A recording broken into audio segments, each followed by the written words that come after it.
Parliamentary Approval Act and the Standing Orders of the Houses of Parliament. Section 8 of the same Act provides as follows. Unless otherwise provided in any law, a committee shall consider a nomination and table its report in the relevant House for debate and decision within 14 days from the date of which the notification of nomination was given in accordance with Section 5. At the conclusion of an approval hearing, the committee shall prepare its report to the suitability of the candidate to be appointed to the office to which the candidate has been nominated and shall include in the report such recommendations as the committee may consider necessary. In this regard, therefore, the period on the matter that is now before Parliament starts running upon the Speakers of the Houses of Parliament committing the name of the nominee to the relevant committees in the Senate and in the National Assembly. Standing Order 230, joint sittings of corresponding committees of the Senate and National Assembly shall apply during the approval hearing. I urge the committees to expeditiously consider this matter and to table a report thereon within the stipulated timelines. I thank you. Honourable Senators, you may walk in, please.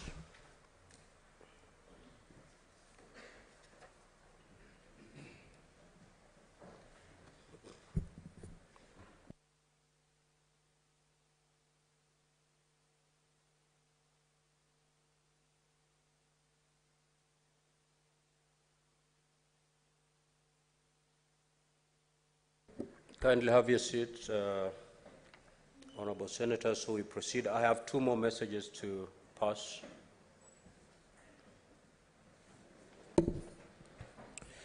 Honourable Senators, I wish to report to the Senate that pursuant to Standing Order 46.3 and 5, I received the following message while the Senate was on recess from the Speaker of the National Assembly regarding the passage of the Climate Change Amendment Bill, National Bills number 42 of 2023.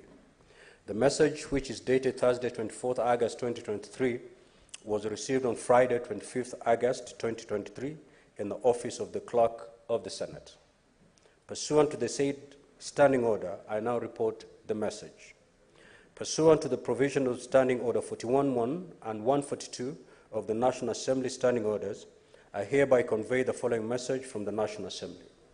Whereas the Climate Change Amendment Bill, National Assembly Bill number 42 of 2023, was published via Kenya Gazette Supplement number 127 of July 19, 2023, as a bill seeking to amend the Climate Change Act 2016 to provide for the regulation of carbon markets in order to enhance response to climate change and provide mechanisms and measures to achieve low-carbon, climate-resilient development. And whereas the Climate Change Amendment Bill, National Assembly Bill number 42 of 2023, was passed by the National Assembly on Wednesday, 23rd August 2023, with amendments and in the form attached herewith. Now, therefore, in accordance with the provisions of Article 110 of the Constitution and Standing Orders 41.1 and 142 of the National Assembly Standing Orders, I hereby convey the said decision of the National Assembly to the Senate. Honourable Senators, pursuant to the Standing Order 163, a bill originating the National Assembly is required to be proceeded with in the manner as a bill introduced in the Senate by way of first reading. In accordance with Standing Order 144, I now direct at the appropriate time during this sitting the said bill be read first time. I thank you. Honourable Senators, I also have another message that I wish to pass to you. I wish to report to the Senate that pursuant to Standing Order 46.3 and 5, I received a message from the Speaker of the National Assembly while the Senate was on recess regarding the establishment of the National Dialogue Committee to facilitate dialogue and consensus building and to recommend appropriate constitutional, legal and policy reforms on issues of concern to the people of Kenya. Pursuant to this said standing order, I now report the message as follows. Pursuant to the provisions of Standing Order 41.1 of the National Assembly Standing Orders, I hereby convey the following message from the National Assembly. Whereas on Tuesday, 15th August 2023, the leader of Majority Party and the leader of the minority party jointly co-sponsored a motion on the establishment of a national dialogue committee comprising of members and a technical team drawn from both the Kenya Kwanza Alliance, here known as Kenya Kwanza, a coalition constituting the majority part of the Parliament of the Republic of Kenya, and Azimio la Umoja One Kenya coalition party, herein Azimio, a coalition forming the minority party of the Parliament of the Republic of Kenya. And whereas the mandate of the National Dialogue Committee shall facilitate dialogue and consensus building and recommend appropriate constitutional, legal, or policy reforms on issues of concern to the people of Kenya, to be framed by the committee in line with the Constitution and the laws of the Republic of Kenya and respecting the functional and institutional integrity of state organs. Further, whereas on Wednesday, 16th August 2023, the National Assembly considered and passed the same resolution on the establishment of the National Dialogue Committee in the form attached hereto. Now, therefore, in accordance with the provisions of Standing Order 41.1 of the National Assembly Standing Orders, I hereby convey the said decision of the National Assembly to the Senate for consideration. Now, honorable senators, appreciating the importance of this matter, I directed that a notice of motion and motion to be scheduled in the order paper for this special sitting for consideration and adoption. I thank you. Finally, I would like to acknowledge the presence in the Speaker's Gallery this morning a visiting delegation of Sergeant-at-Arms from Turkana County Assembly, who are in the Senate for a benchmarking visit. Honorable Senators, I request the delegation to stand so that they may be acknowledged according to the Senate tradition. The delegation comprises of the following officers: Mr. James Sirite, Ms. Esther Akisi, Mr. Nicholas Ekai, Mr. Justus Ajore, Mr. Matthew Loperon, Mr. Leonard Lokomoro, Mr. Charles Lomokol, Mr. John Napas, Mr. Nicholas Nakapon, Mr. Wilson Lokeris, Mr. Paul Ekipor, Mr. Dalmas Lochodo, Ms. Beatrice Aule, Mr. Andrew Abong, Ms. Celestine Akal, Ms. Sarah Akal, Ms. Esther Akal, Ms. Jen Nyanga, and Ms. Lucy Loyele. Honorable Senators, on behalf of the Senate, on my own behalf, I extend a warm welcome and wish them a fruitful visit. I will allow the Senator for Turkana, the Honorable Lomenen, under 1 minute to welcome the delegation from Turkana County. Thank you, Mr. Speaker, for this golden opportunity. I take this opportunity, Mr. Speaker, to welcome Sergeant-at-Arms from the county of Turkana. I don't call them Sergeant-at-Arms, Mr. Speaker, for now. I call them my employers. I am here because of their efforts, and I want to congratulate them for visiting the Senate to learn and replicate best practices from this Senate. Mr. Speaker, I assure them this is a wonderful house, and we have great Sergeant-at-Arms who will train them and learn more from them.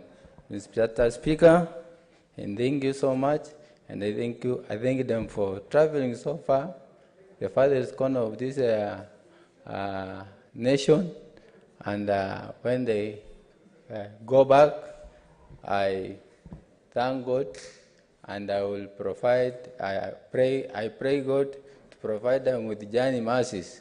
And then after this, Mr. Speaker, because you have given me 1 hour, in 1 minute, I will see them there after. Thank you, Mr. Speaker. Next order, clerk. Order number 4, petitions. Order number 5, papers. Order number 6, notices of motion. The Majority Leader.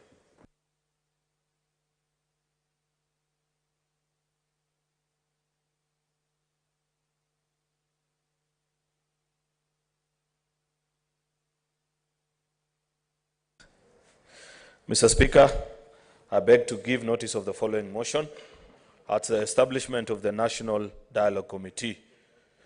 Aware that Article 11 of the Constitution provides that all sovereign power belongs to the people of Kenya and shall be exercised only in accordance with the Constitution.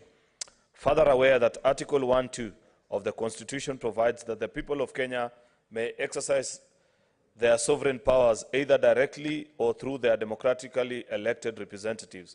Conscious that Article 10 of the Constitution espouses the national values and principles of governance, which include the rule of law, democracy, and participation of the people. Further conscious that Article 94 of the Constitution provides that Parliament manifests the diversity of the nation, representing the will of the people and exercises their sovereignty. Recognizing that there is need to embrace consultation, dialogue, and consensus building as a way of resolving issues of concern to the people of Kenya. Cognizant that despite the constitutional and legal reforms on the electoral process and the electoral laws, after every election cycle, there has been mistrust of electoral outcomes, leaving the country divided. Further cognizant that efforts to enhance constitutionalism, the rule of law, and the respect of human rights needs to be promoted. Aware that there have been previous calls and attempts at building consensus on issues of concern to the people of Kenya through bipartisan engagement in Parliament, and appreciating the need to establish an inclusive forum for dialogue, the consultation and consensus building in seeking to promote peace, stability, and prosperity of the country, acknowledging that the majority party in Parliament and the minority party in Parliament have agreed to embrace dialogue through the establishment of the National Dialogue Committee to recommend a way forward on issues of concern to the people of Kenya. Now, therefore, Mr. Speaker, the Houses of Parliament resolves as follows.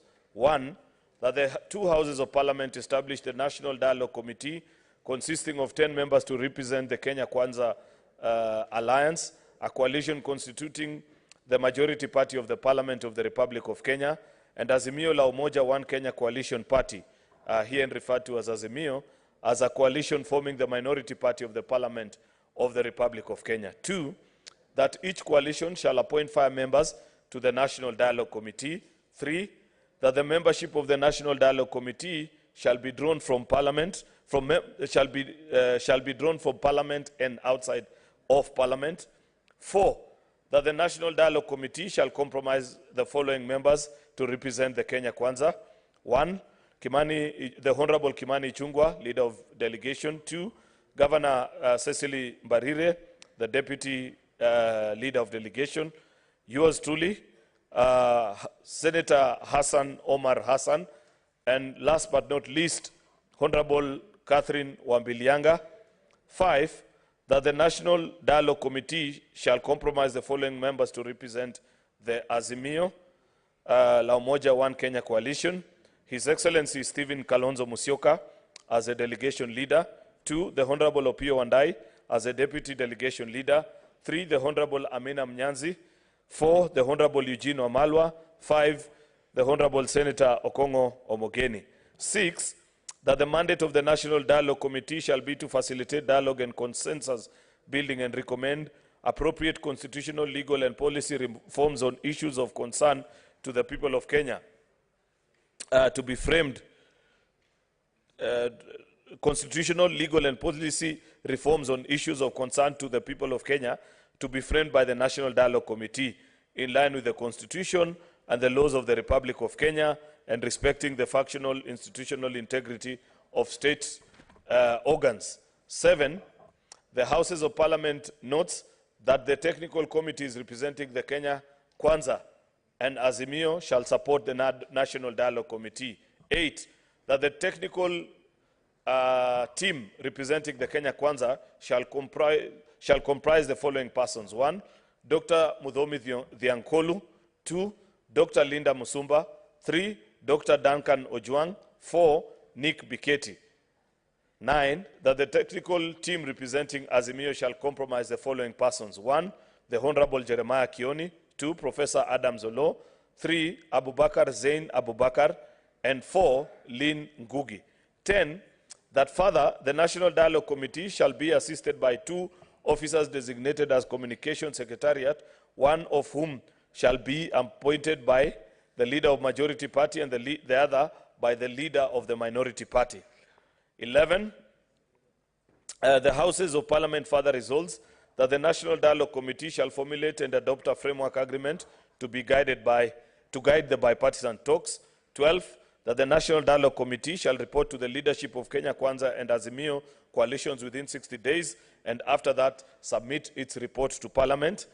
13, that in execution of its mandate, the National Dialogue Committee may invite, engage with, and consider submissions from stakeholders, collate views from the public, and engage experts, professionals, and other technical resource persons as necessary. 14, that the National Dialogue Committee shall determine its own rules of procedure. 15, that the speakers and clerks of both houses of Parliament shall provide secretariat and any other necessary support to facilitate the work of the National Dialogue Committee. I thank you, Mr. Speaker. Next order, Clerk. Order number 7, questions and statements.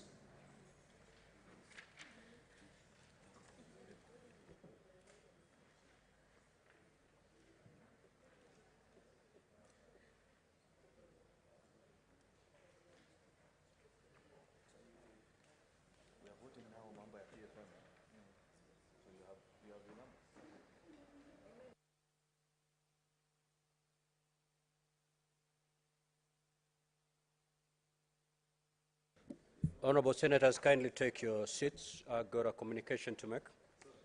Before we proceed to the next order, allow me to make the following communication. I would like to acknowledge the presence in the public gallery this morning, a visiting delegation from St. Bridget Academy, Elgeyo Marakwet County. The delegation consists of 56 pupils and 10 teachers. On behalf of the Senate and on my own behalf, I welcome the delegation and wish them a fruitful visit. I will allow Senator Kisang under 1 minute to say a word of welcome. Thank you, Honorable Speaker. Honorable Speaker, on behalf of Senate, I wish to take this opportunity to welcome St. Bridget's Academy from KSO, the Elgeyo Marakwet County, to the Senate. This is one of our schools that does very well. Last year, the mean grade at KCB was 392. So I want to say welcome to Senate. Congratulations. Enjoy yourself when you are here. You listen to what we are discussing. I believe some of you in the future will be in this house, others in National Assembly, others becoming governors and even president. Thank you. Karibu to Senate. I'll see you shortly outside there when you're out. Next order, Clerk. Order number 8, the Climate Change Amendment Bill, National Assembly Bills number 42 of 2023, first reading. A bill for an act of Parliament to amend the Climate Change Act 2016 and for connected purposes. Next order.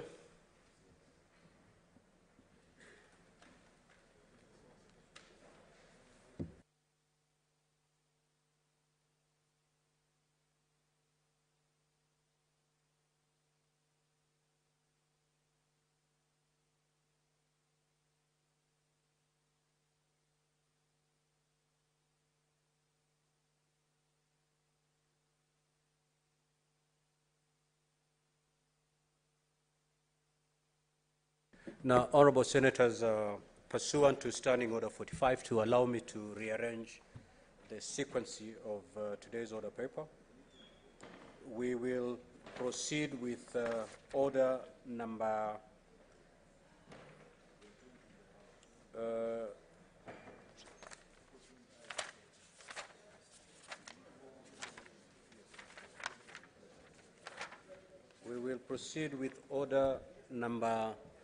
number 11. Thereafter, we will come back to those two orders, that is number 9 and 10. Clerk, proceed to call that order, please. Order number 11, motion, establishment of the National Dialogue Committee. Majority Leader.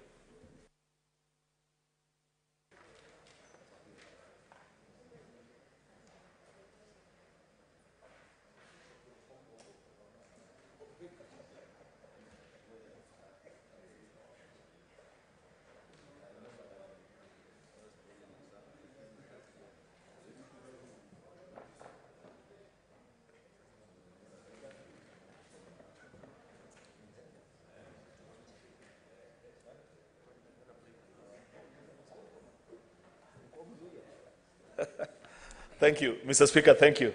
Mr. Speaker, I beg to move the following motion. The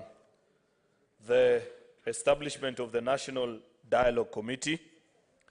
Mr. Speaker, aware that Article 1 of the Constitution of Kenya provides that all sovereign powers belong to the people of Kenya and shall be exercised only in accordance with the Constitution.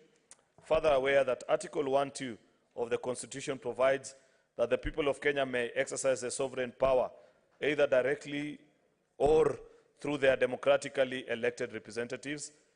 Conscious that Article 10 of the Constitution espouses the national values and principles of governance, which include the rule of law, democracy, and participation of the people. Further conscious that Article 94 of the Constitution provides that Parliament manifests the diversity of the nation, represents the will of the people, and exercises their sovereignty. Recognizing that there is need to embrace consultation, dialogue, and consensus building as a way of resolving issues of concern to the people of Kenya. Cognizant that despite the constitutional and legal reforms on the electoral process and the electoral laws after every election cycle, there has been mistrust of electoral outcomes, leaving the country divided. Further cognizant that efforts to enhance constitutionalism, the rule of law, and respect for human rights need to be promoted. Aware that there have been previous calls and attempts to build consensus on issues of concern to the people of Kenya through bipartisan engagements in Parliament, appreciating the need to establish an inclusive forum for dialogue, consultation, and consensus building in seeking to promote peace, stability, and prosperity of the country, acknowledging that the majority party in Parliament and the minority party in Parliament have agreed to embrace dialogue through the establishment of a National Dialogue Committee to recommend a way forward on issues of concern to the people of Kenya. Now, therefore, the Houses of Parliament resolved as follows.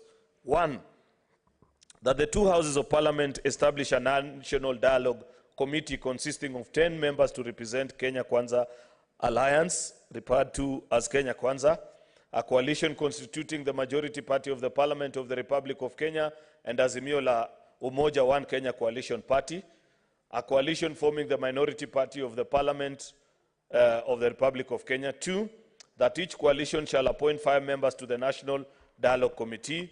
3, that the membership of the National Dialogue Committee shall be drawn from Parliament and outside of Parliament. 4, that the National Dialogue Committee shall comprise the following members to represent Kenya Kwanza. 1, the Honorable Kimani Ichung'wah. 2, Governor Cecil Mbarire as a Deputy Delegation Leader. 3, Senator Aaron Cheruiyot. 4, Senator Hassan Omar Hassan. 5, the Honorable Catherine Wambilianga. That the National Dialogue Committee shall comprise the following members to represent Azimio. 1, His Excellency Stephen Kalonzo Musyoka as a delegation leader. 2, Honorable Opiyo Wandayi as a deputy delegation leader. 3, the Honorable Amina Mnyazi. 4, Honorable Eugene Wamalwa. 5, the Honorable Senator Okongo Mogeni. 6, that the mandate of the National Dialogue Committee shall be to facilitate dialogue and consensus building and recommend appropriate constitutional, legal, and policy reforms on issues of concern to the people of Kenya to be framed by the National Dialogue Committee in line with the Constitution and the laws of the Republic of Kenya and respecting the functional and institutional integrity of state organs. The Houses of Parliament notes 7, that the technical teams representing Kenya Kwanza and Azimio shall support the National Dialogue Committee. 8, that the technical team representing Kenya Kwanza shall comprise the following persons. 1, Dr. Muthomi Thiankolu. 2, Dr. Linda Musumba. 3, Dr. Duncan Ojwang. 4, Nick Biketi. 9, that the technical committee representing Azimio shall comprise the following persons. 1, the Honorable Jeremiah Kioni. 2, Professor Adam Zolo. 3, Abubakar Zain Abubakar. And 4, Lynn Ngugi. 10, that further, the National Dialogue Committee shall be assisted by 2 officers designated as communication secretariats, one of whom shall be appointed by the leader of majority and the other by the leader of the minority party. 11, that the National Dialogue Committee shall formulate and adopt a framework agreement to guide the bipartisan talks. 12, the National Dialogue Committee shall report to the leadership of the Kenya Kwanza and Azimio coalition within 60 days, and after that submit its report to Parliament. 13, that in execution of its mandate, the National Dialogue Committee may invite and engage with and consider submissions from stakeholders, collect views from the public, and engage experts, professionals, and other technical resource persons as necessary. 14, that the National Dialogue Committee shall determine its own rules of procedure. 15, that the speakers and the clerks of both houses of parliament shall provide the secretariat and any other necessary support to facilitate the work of the National Dialogue Committee. Mr. Speaker, sir, as you might be aware, our colleagues in the National Assembly passed this motion last week. As a House, Mr. Speaker, we ought to have passed it immediately soon after so that we can begin our operations at the National Dialogue Committee. But we are all aware, Mr. Speaker, that as a House we were on recess, but we felt that given the urgency and the importance of this committee, the sacred nature of the assignment that is before them, it will be unfair to us as a House, Mr. Speaker, if we carried on with our recess and wait until mid of September to come and pass this motion. Then we will continue to carry on the long, wrongly held belief, Mr. Speaker, that Senate is a second thought. The Senate of the Republic of Kenya, Mr. Speaker, is not a second thought. The people of Kenya bequeathed unto themselves this House and believe that it carries equal, if not even far more important powers, Mr. Speaker, than that of the National Assembly, especially on matters that are of great national importance, such as the one that is before us. It is in light of this, Mr. Speaker, that I sought the concurrence of our colleagues, including the leadership of the minority side, and we signed on to have this special sitting and consider this particular matter alongside other urgent business that is before us today, Mr. Speaker. But of most importance, Mr. Speaker, is that we get to sit down and seek the endorsement of our colleagues from Parliament. Mr. Speaker, you have heard me read from Article 1(2) of our Constitution, Mr. Speaker, that Parliament represents the diversity of our people. That when we gather here, Mr. Speaker, it is a gathering of all the 45 million Kenyans plus, Mr. Speaker. That because it was not possible to have all of us as the people of Kenya gather in one place at one particular time and location, therefore Kenyans elect their representatives. And on many occasions, they speak either directly as a people or indirectly through their representatives, through the donated power that these members in this House carry, Mr. Speaker. We are seeking the blessings of the people of Kenya to sit at a table and reason together, Mr. Speaker. This is in follow, Mr. Speaker, for those of us that profess a Christian faith. We are urged many times in the Bible that even our good Lord reminds us that when there are challenges, it's good to come, sit down, and reason together. It's on that basis, Mr. Speaker, that we have had this opportunity to sit down and listen to one another. It doesn't mean, Mr. Speaker, that for all the things that are on the table, we shall eventually agree. But at least there's nothing better, Mr. Speaker, than giving an ear to the person that holds a contrary view to whatever positions that you hold, Mr. Speaker. That is how great democracies are built, Mr. Speaker, by learning the art and the discipline of listening to one another, even when you don't agree, Mr. Speaker. Because, Mr. Speaker, the nations that have gone to war is because people stopped talking to one another, and they felt that the only important noise is the sound of guns and bombs, Mr. Speaker, which is not the route that we want to take as a country, Mr. Speaker, because we know for 60 good years, 60 plus, that Kenya has existed as a republic. It is not because those who are in leadership at that particular time did not face challenges, Mr. Speaker. They had challenges, and they found ways of surmounting those particular challenges. They found ways of coming together and reasoning. Mr. Speaker, in fact, I may be quite young, and in fact, Mr. Speaker, the truth of the matter is that I never saw the first president of this republic, President Jomo Kenyatta. But at least as a student of primary and partly in high school before he retired, I saw through the leadership of President Moi, followed by President Mwai Kibaki. At least then I had become an adult. And President Uhuru, who was just retired, and we had the opportunity to serve together in one political party, Mr. Speaker.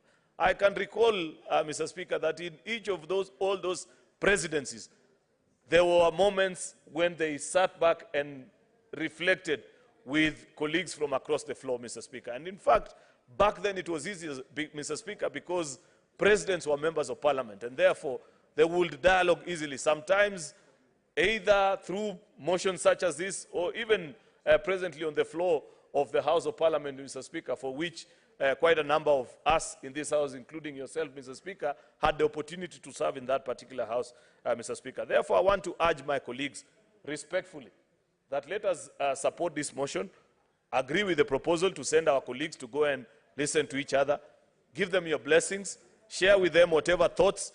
We know you have different opinion on many of these issues. Mr. Speaker, in fact, I will report to the House that in the last meeting that we had last week, Mr. Speaker, we have already framed the issues and reduced onto the agenda of what our colleagues from the minority side considered that are issues that are worth conversing about, and those that we felt, Mr. Speaker, needs to be conversed about from the majority side, Mr. Speaker. And we have 5 key or thematic areas, Mr. Speaker, of which tomorrow, when we meet, Mr. Speaker, at the Bomas of Kenya, Mr. Speaker, we shall be considering. Some are of a constitutional nature, some are legislative, some are policy. Mr. Speaker, we shall sit down and agree. Where, for one reason or the other, we are not able to agree, we will come back and report to this House, Mr. Speaker, where our colleagues will have the opportunity to speak and share of whatever thoughts or whatever ways they feel many of those issues need to be resolved, Mr. Speaker. And therefore, Mr. Speaker, I believe we are doing this in the best interest of the country. I know people have varied opinion about what they imagine, what they think about this particular issue.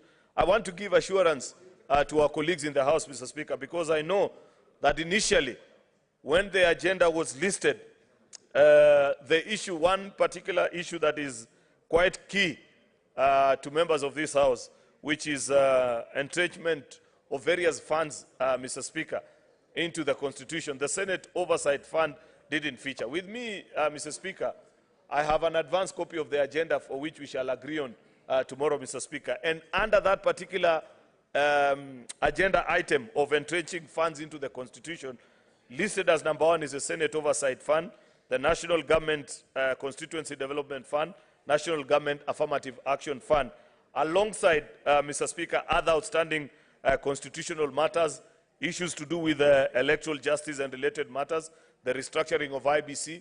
Mr. Speaker, you know we passed a law here, I think in the beginning, towards the end of the second session, Mr. Speaker. Many people held different views about it.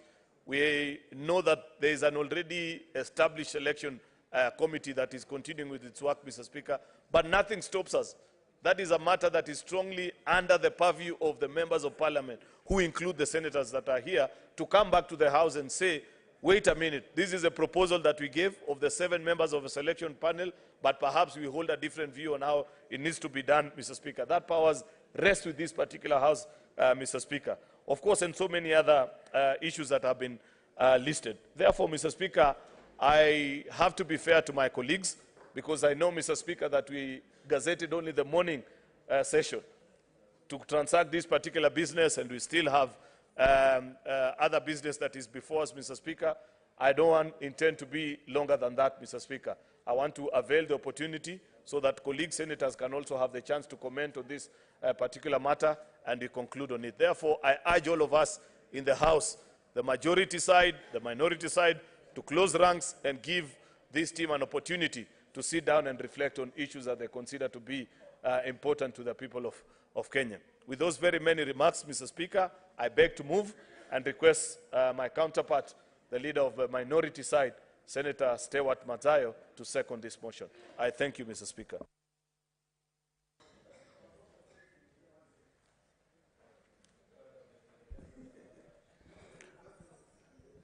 Asante Bwana Spika.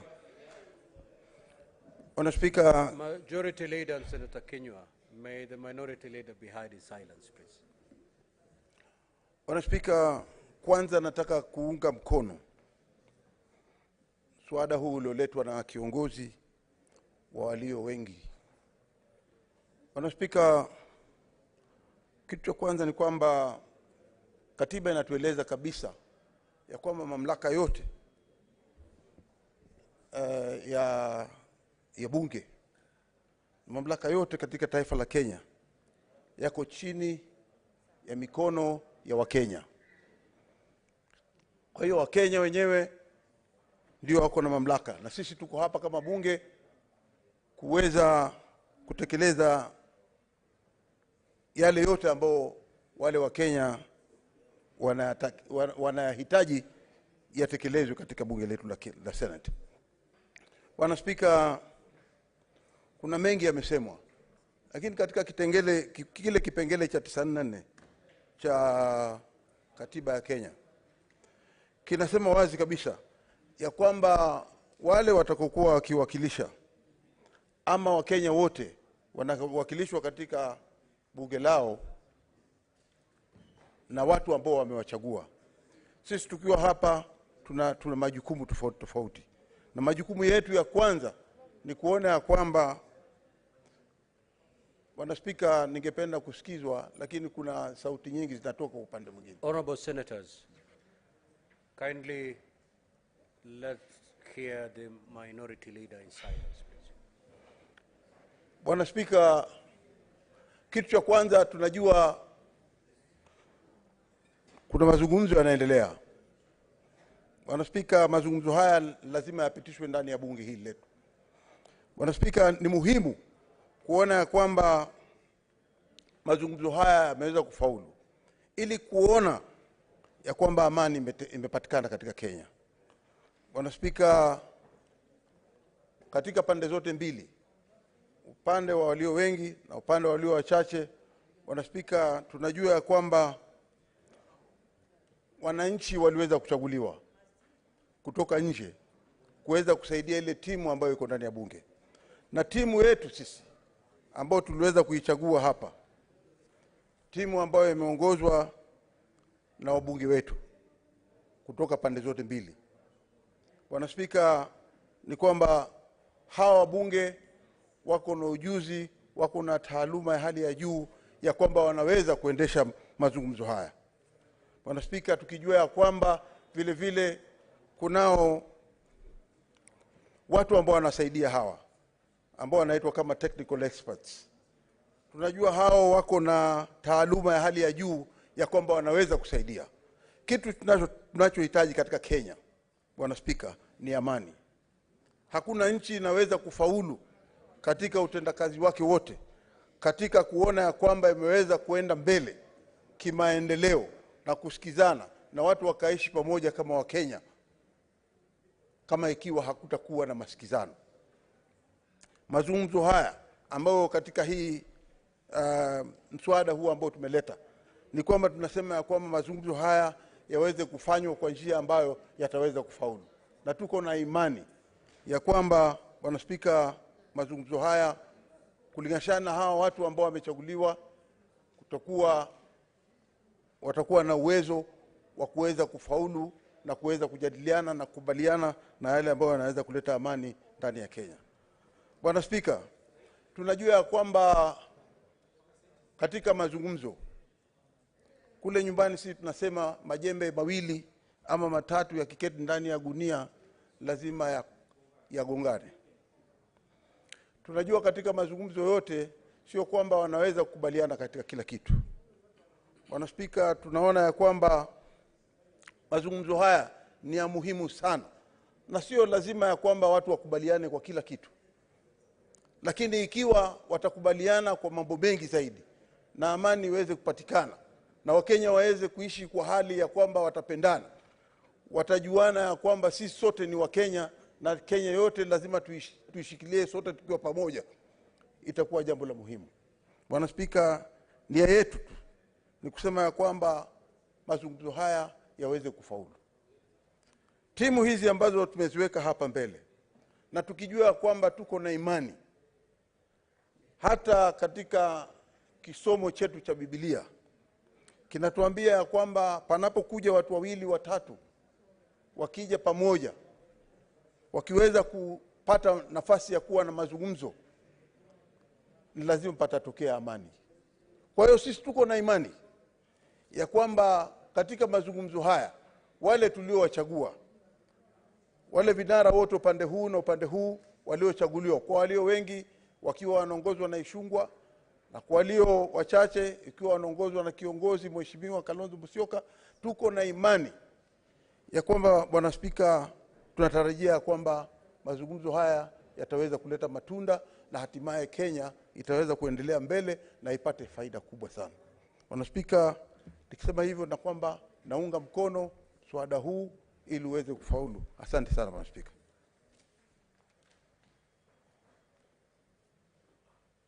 Yes, Senator Lelegwe, what is your point of order? I can see you, President.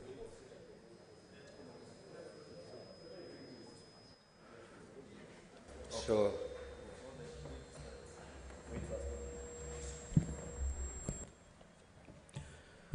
Honourable Senators, I now proceed to propose the question.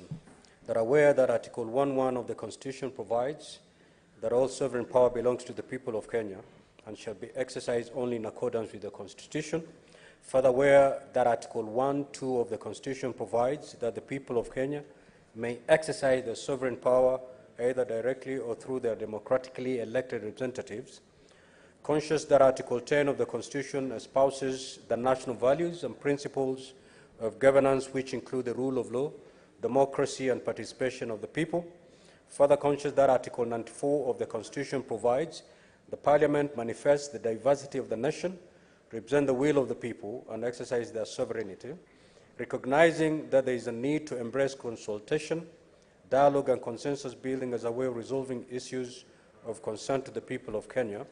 Cognizant that despite the constitutional and legal reforms on the electoral processes and the electoral laws after every election cycle, there has been mistrust of electoral outcomes, leaving the country divided.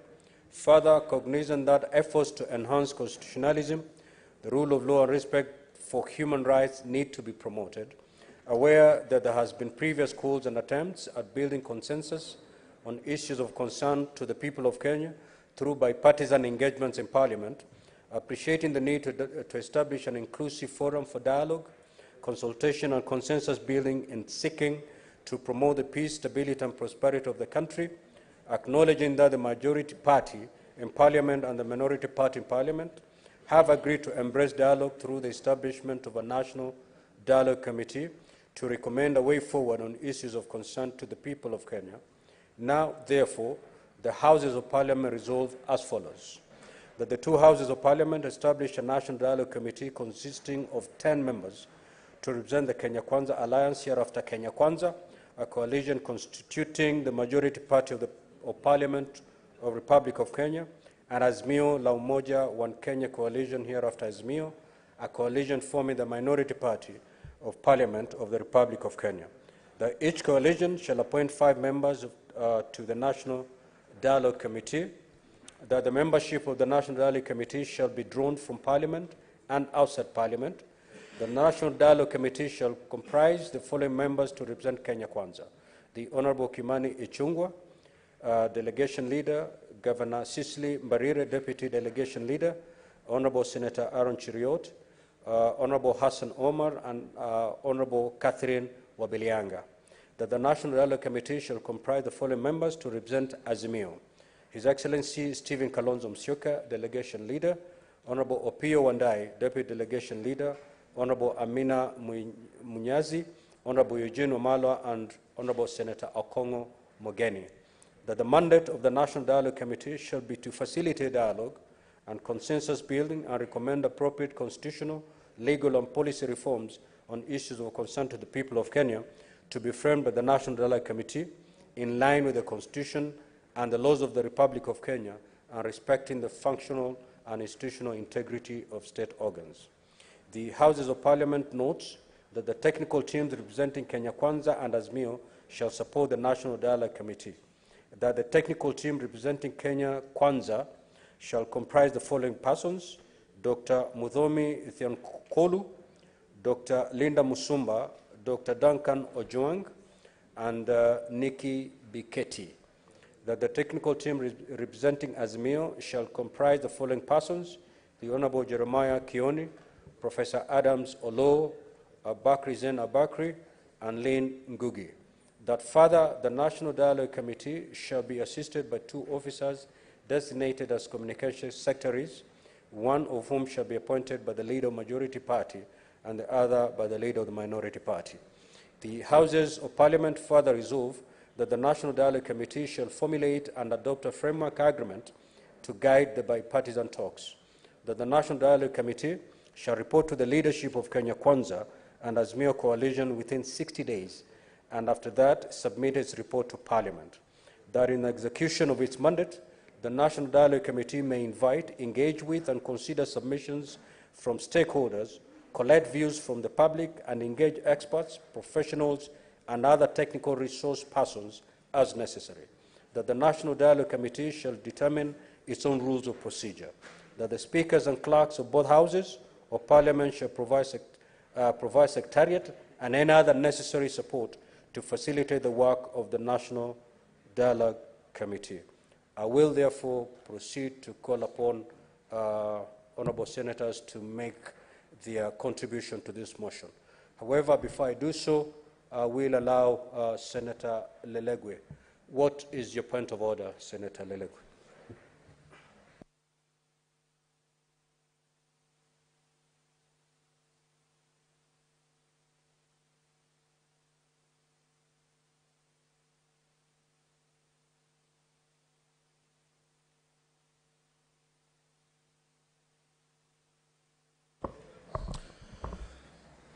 Thank you, Honorable Speaker. Honorable Speaker, I rise pursuant to Standing Order 111.1 and 2 to move that debate on the motion on the establishment of the National Dialogue Committee be limited as follows. A, that each senator speaking be limited to not more than 3 minutes. B, that the debate on the motion be limited to a maximum of 60 minutes, after which the mover be called upon to reply. Thank you.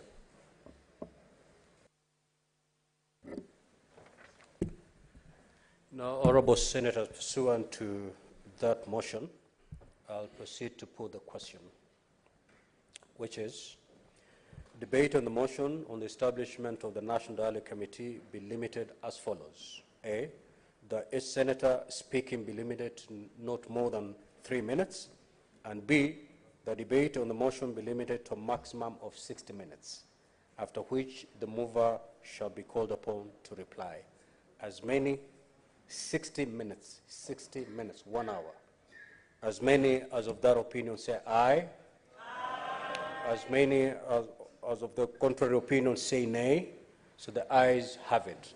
3 minutes to contribute, and we're going to take 1 hour to make our contributions to this motion. The Honourable Senator Maanzo.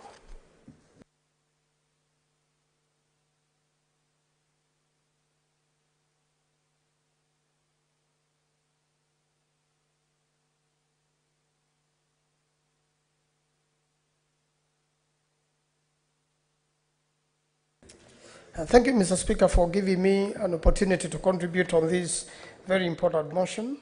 Mr. Speaker, the Constitution expectation is that as soon as an election is conducted, then whoever takes the mandates to lead the country leads the country into prosperity, peace, and unity.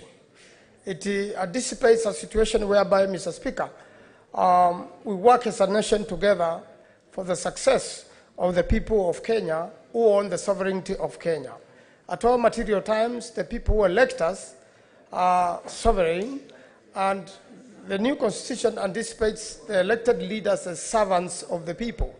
And therefore, Mr. Speaker, I rise to support this initiative so that there may be dialogue. We are aware that after the 2010 constitution, we agreed then Senator that there was... Wamatinga, Majority Leader, kindly let's give an opportunity to Senator Manzo to be heard while making his contribution. Thank you, Mr. Speaker. Mr. Speaker, what is expected is that there be dialogue so that we could fill the gaps. As you have seen from the proposals of the majority and the minority, there are gaps which were left out in the 2010 Constitution, and after 13 years, it is a time now, Mr. Speaker, for us to fill up these gaps so that we have a document which serves the people of Kenya, which unites the people of Kenya, and which sees the country go into prosperity.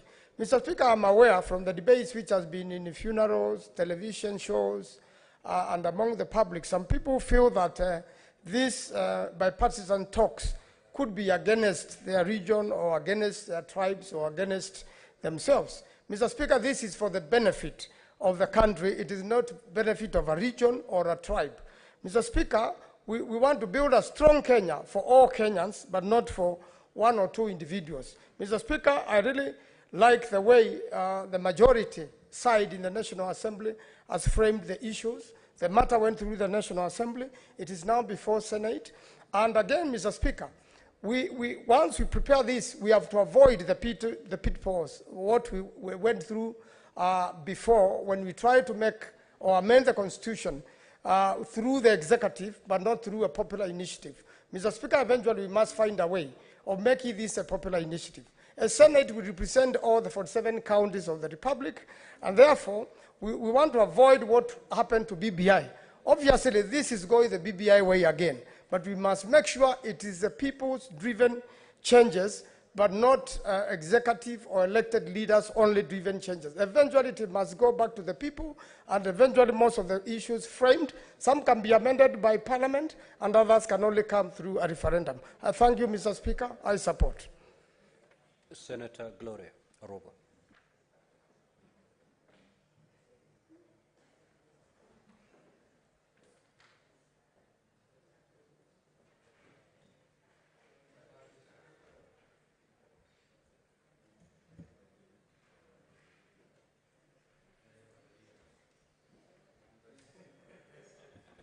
Oh, thanks. Thank you, Mr. Speaker. I rise to support the motion, Mr. Speaker. I believe it is time that this country actually has a national dialogue. It is long overdue, that I agree, Mr. Speaker, and I think that incorporating even the civil society is it is something that was needed, Mr. Speaker. However, Mr. Speaker, I have noted that it is written that the National Dialogue Committee will be there to facilitate dialogue, to build consensus, and to recommend appropriate constitutional, legal, and policy reforms, Mr. Speaker. When you look at the job description that this committee has been given, it is squarely the exact same job description that we have for the National Cohesion and Integration Commission, Mr. Speaker. So the only thing that I want to point out, so that we are also not lying to Kenyans, is that we have legal frameworks to have these national dialogues. We have the National Cohesion and Integration Commission. In this House of the Senate, we have a committee on national cohesion and equal opportunity. In the National Assembly, we have the same thing. So I think also, as much as I am supporting this motion, I have to say that we are being unfair to the president, because the president has set out to put out austerity measures to ensure that we are not spending money that should not be spent, and yet we are here creating yet another entity, and we could have used the National Cohesion Commission. We could have used our joint committee between the National Assembly and the Senate to actually have the framework and discussion. And both those platforms are equally opportunities that we could have, made effective. So, Mr. Speaker, I have to say that as legislators, as much as I support this motion, we are being unfair to the taxpayers, because I'm sure this committee is going to draw some sort of allowance. I'm sure we are going to incur expenses on the same. And it is not fair to keep telling taxpayers, we are going to pay the commission, we are going to pay the committees, and now we are coming together to have a national dialogue committee on top of all that, the legal frameworks that we have. But I support, we need a national dialogue, so I support this motion. Thank you. Senator Eddy.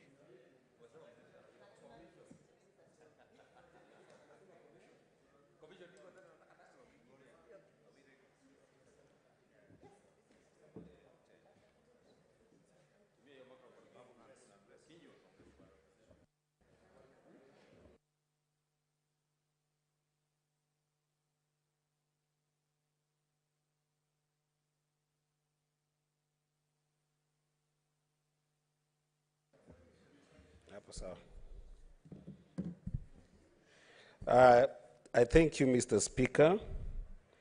And at the very least, this National Dialogue Committee holds the promise of creating a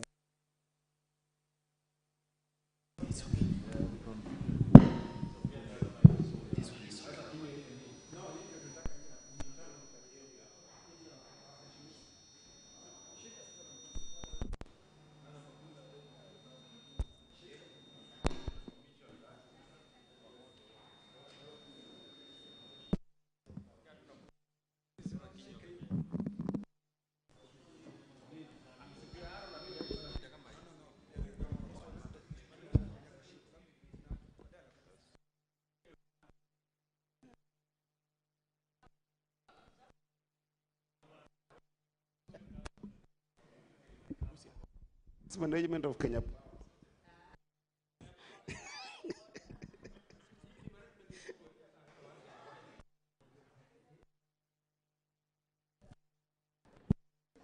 Okay, Mr. I hope that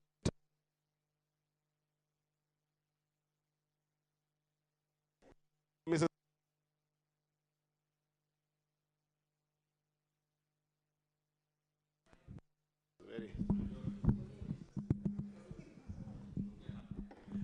I hope, okay, this is better, Mr. Speaker. Mr. Speaker,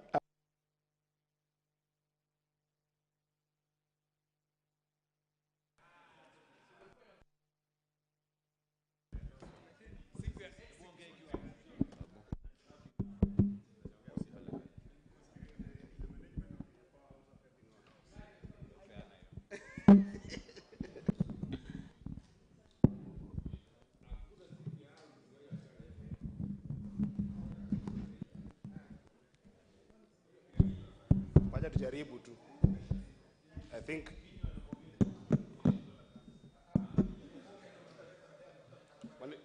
Mr. Speaker, it seems like Senator Kinyua, Senator Just Joyce. proceed to make your contribution.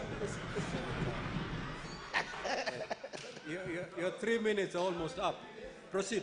Okay, Mr. Speaker, I'll start now and say that I was saying that at the very least, this particular National Dialogue Committee, Mr. Speaker, gives this country a promise of creating a very significant momentum in the aim of inclusively and transforming the socio-political and economic conflict that has engulfed this country since the post-election, and particularly at the beginning of this year. And therefore, Mr. Speaker, it will be extremely remiss of me to start commenting on this particular motion without sincerely thanking His Excellency President Ruto, together with the Right Honorable Prime Minister Raila Amolo Odinga, for the boldness they have exemplified to allow this country to have a dialogue and give dialogue a chance. Indeed, Mr. Speaker, dialogue in the context of the conflict that we have found ourselves in since the beginning of the year is the only useful way that we can be able to ensure that we not only achieve the idea of sustainable peace in this country, but also being able to make sure that as a country, we can be able to mainstream some of the economic issues that we are facing. Indeed, I know that this has been an emotive issue, Mr. Speaker, in the past few months. In fact, there's a time in this particular house that it was very difficult to become a senator and at the same time be conscious about a number of decisions and talk about them more consciously without being in a constant state of rage. Just because some of these issues that are being laid down from both sides of the House have been very weighty issues, Mr. Speaker. I do know that the weight of those issues indeed go to touching the Constitution. And therefore, as a nation, Mr. Speaker, as we allow this team to go and sit down and talk, I would encourage this House, Mr. Speaker, to also keenly look at other mechanisms of being able to engage with the different parts of this conversation. Because, Mr. Speaker, if you look at some of the issues like what has been said from the Azimio side, Mr. Speaker, You look at issues around audit of elections, Mr. Speaker. These are contentious issue that is touching on the Constitution, Article 86 of the Constitution. And if you go further, there is Election Act 2011, Section 44 is entirely dedicated on the issue of auditing of the elections. IBC Act, Section 11, Mr. Speaker, is equally embedded on this particular issue of audit of election, Mr. Speaker. If you look at another issue that has been contentious, that from the team on the Azimio side, and I know that majority has said that they are trying to mainstream some of these issues, the issue of economic rights, Mr. Speaker. This is an entire issue that is dedicated in the Article 43 of the Constitution, Mr. Speaker. And if you further look at issues around democratization, Mr. Speaker, our entire Article 4 of the Constitution defines this country as a democracy, Mr. Speaker. So these are not just issues that need some institutional understanding, but indeed they are at the core of the issues of national dialogue. So we thank our leaders, both Honorable Raila Amolo Odinga and President Ruto, for giving this country a chance to be able to sit and have a conversation with itself. Your time is up. Your time is up. I'm sorry we had to switch off manually. Senator Kathuri.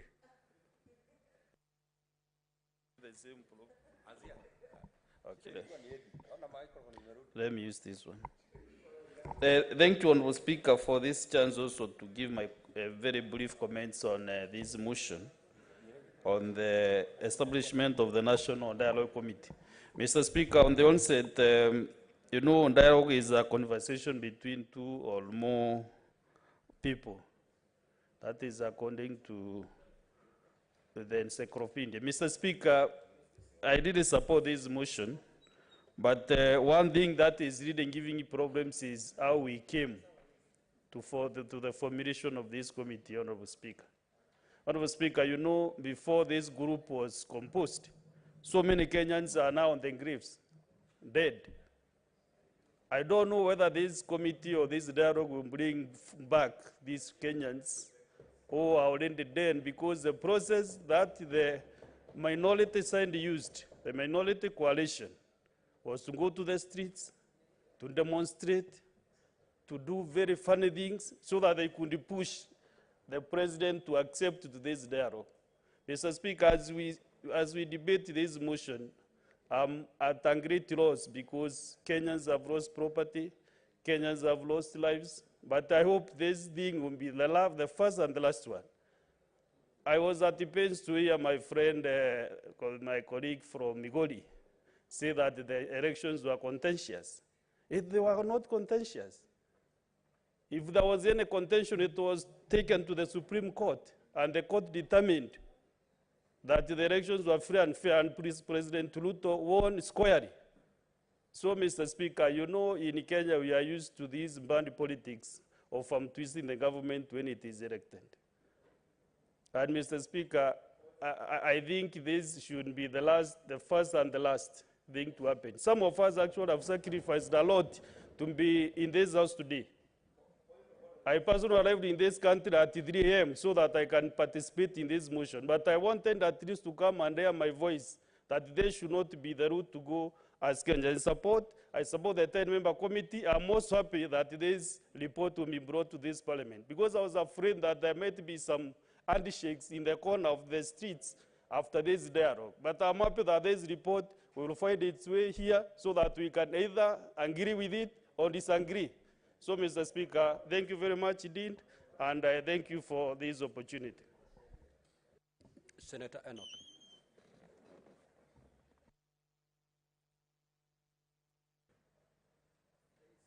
Can I use this? Thank you. Mr. Speaker, I thank you for this opportunity. I also want to join my colleagues in fully supporting the constitution of the National Dialogue team. Speaker, I am happy that the National Dialogue team is constituted along the lines of national values and principles of governance. And I pray that, Mr. Speaker, at the end of their term, then this team is going to come up with resolutions that bind us together as a nation. Mr. Speaker, people should not be afraid of talking. In fact, the minute you stop talking, then bad things begin to happen. There is nothing to fear with having a dialogue. And when there are disputes, whether those disputes arise from a contested election or they arise from issues of governance or cost of living, leaders have a duty of care to talk and find solutions to problems facing the people that they lead. Mr. Speaker, I personally take this initiative very, very seriously. As my friend, my neighbor, the Senator from Meru has said, he left his county very early in the morning to participate in this. The Speaker, I should be somewhere in school in Nakuru, taking my son back to school. But I'm here because this is important. This is important for this country. This is important for national healing. The Speaker, as I conclude, I want to say that this team that is meeting to have this dialogue is building on a foundation that was laid by the first initial team of the bipartisan team that yours truly was a member of. And in this one, Mr. Speaker, I am very happy that we have laid a firm foundation on which we will heal this country and move forward together as a nation. I thank you, Mr. Speaker, for the opportunity, and I fully support this team. Senator Murango.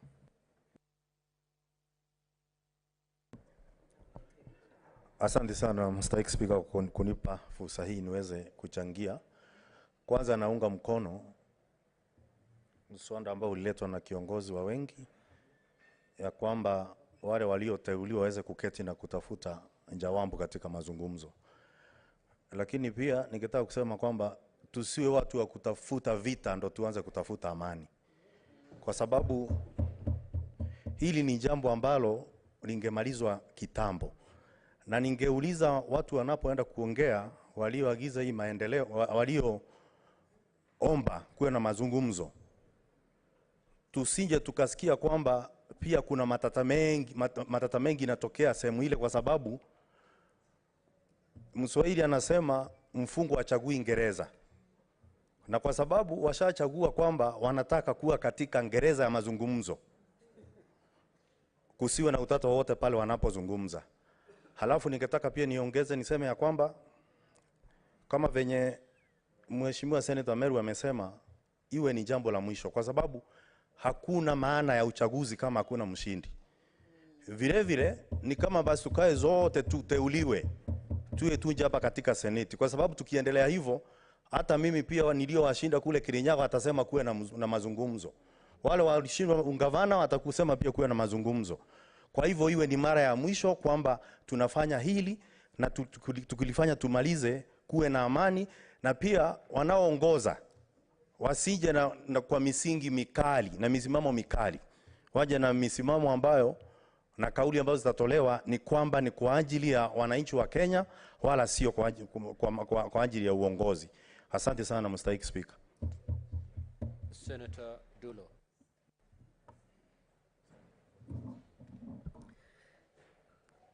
Thank you, Mr. Speaker.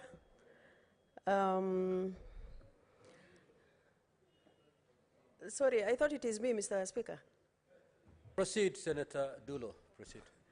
Thank you, Mr. Speaker. Mr. Speaker, I am supporting this motion, hoping that what is happening in this country is going to be resolved. Majority of us have been long in this country and also in leadership position. And after every 5 years, the same issues come up. Unless otherwise, personally I feel, from what has happened before, Mr. Speaker, we are not getting to the bottom of the problem. Because if we go into election and somebody is defeated, I think they should accept defeat.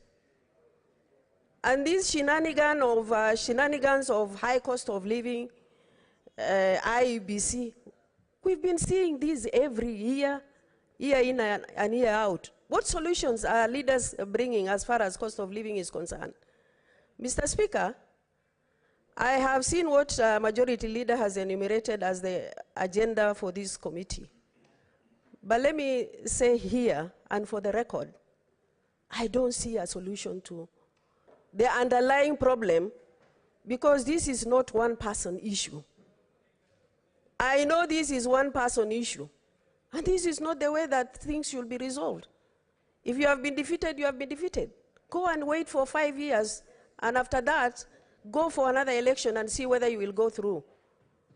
I hope for the last time, this matter will be resolved. But Kenyans are really suffering. There are some who have lost their lives. The high cost of living is actually going on, and solution is actually being made.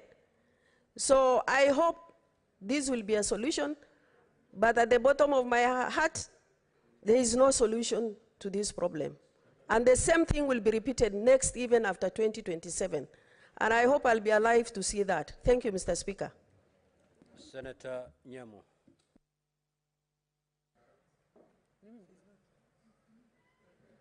Senator Karen Nyamu.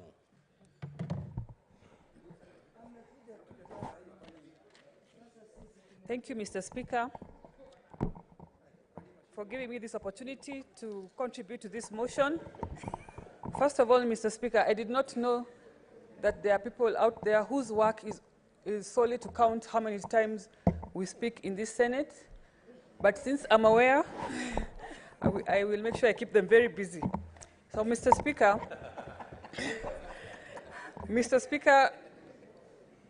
the issue of having dialogue after every election cycle, just like my colleagues have said before me, is one that must be discouraged, because we put a lot of resources into the election process, and we have encouraged this kind of impunity every election cycle. There are individuals who know that they can twist the process to get into government in the back door. However, Mr. Speaker, because our head of government, who is the president, supports this dialogue, and because one of the agenda for Kenya Kwanza in this dialogue is creating an official opposition office, which I support fully, because we appreciate that Raila, who is the current person in question that we are discussing today, he got a considerable number of votes. And the issue of winner takes it all has been a thorn in the flesh in the Kenyan elections. So, in that matter, Mr. Speaker, I support... What is the point of order? Protect Senator me, Mr. Mazzai? Speaker. Protect me, Mr. Speaker, from the minority leader. Just take your seat, Senator Karen. What is the point of order, Senator Mazzai? Bwana Spika, nafikiri ule mjadala ulioko hapa ni muhimu sana na ni wa kitaifa. Lakini ukisikiza matamshi aliyoongea dadangu Senator, kwa jina la heshima dadangu, na matamshi aliyosema ya kwamba hapa tunaongea juu ya baba Raila Amolo Odinga, bila alivyosema, je, ni sawa ama si sawa? Nataka kujua kutoka kwake, na kama si sawa anaweza kuondoa maneno hayo. It's okay, Na kaomba msamaha. Senator Karen, the motion before the floor is the National Dialogue Committee. It's got nothing to do with Honorable Raila Odinga. We are not here to discuss the personality of Thank you, sir. Honorable Raila Odinga. Mr. Kindly, Speaker, I'm guided. Thank you. As I was saying in conclusion, the issue of winner takes it all in our election has been a thorn in the flesh, and if this dialogue is going to address this issue once and for all, I support the creation of the official opposition so that we can keep so that we can keep the election loser. Mr. Speaker, so that we can keep the election loser legitimate and accountable and busy. Thank you, Mr. Speaker. Senator Oburu.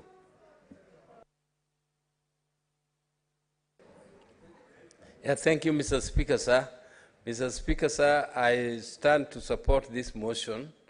And, Mr. Speaker, I support it because talking, dialogue is always the way to go. And this is not only in Kenya, it is all over the world. And, Mr. Speaker, those who are saying that there has been negotiations every election in Kenya, maybe were born yesterday. But I can tell them that since independence, which is more than 60 years, there have been always elections every 5 years, and I don't think there was a dialogue every 5 years. There was only dialogue when there was a problem. The dialogue only comes, Mr. Speaker, when there is a problem, and those who also don't know, it is through those dialogues that we have a new constitution. This constitution which you are saying you support came because of dialogue. And it is because of those negotiations and so on. Mr. Speaker, this new constitution, even some of the leadership of this country were opposing the new constitution.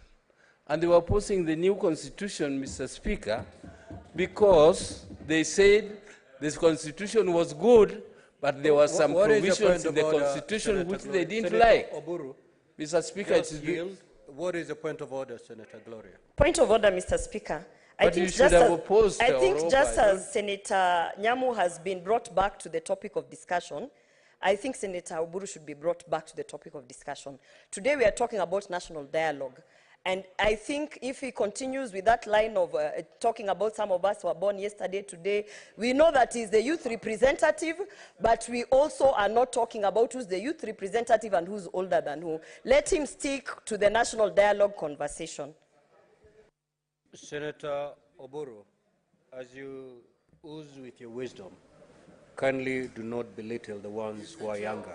Kindly proceed to make Thank you, Mr. Speaker. Mr. Speaker, I'm just saying that there were people who opposed it because there were some few things which needed to be corrected, and this national dialogue is giving them an opportunity to correct what they did not want in this constitution. Mr. Speaker, I don't see how that is relevant because Madam Senator Oruba opposed this dialogue, and she was saying, I support it, but everything she said was opposing it. When you want to oppose, just oppose. And when you want to support, just support. Yes, there's no shame in supporting or opposing. So Mr. Speaker, I don't want to continue much more. I support this dialogue. Senator Mgatana.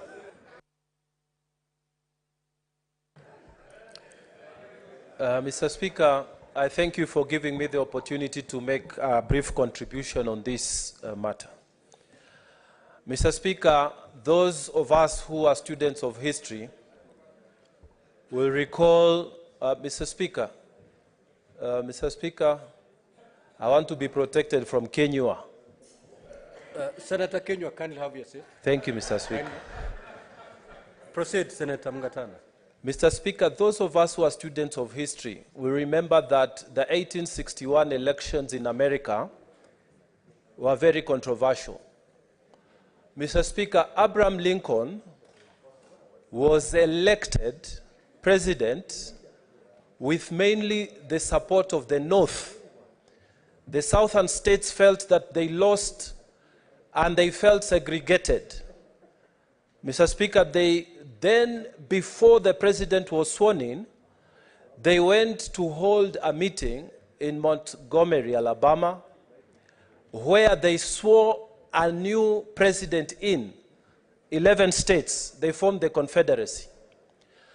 Mr. Speaker, that controversy around the election of the President of the United States at that time brought about a civil war that lasted for 4 years. Over 600 people, 1,000 people died. Mr. Speaker, we are happy that in Kenya, it hasn't gone that way. that people decided to speak before it deteriorated. So, Mr. Speaker, I want to stand here and tell people matters election are very critical for the stability of the nation. And we need to handle them with care.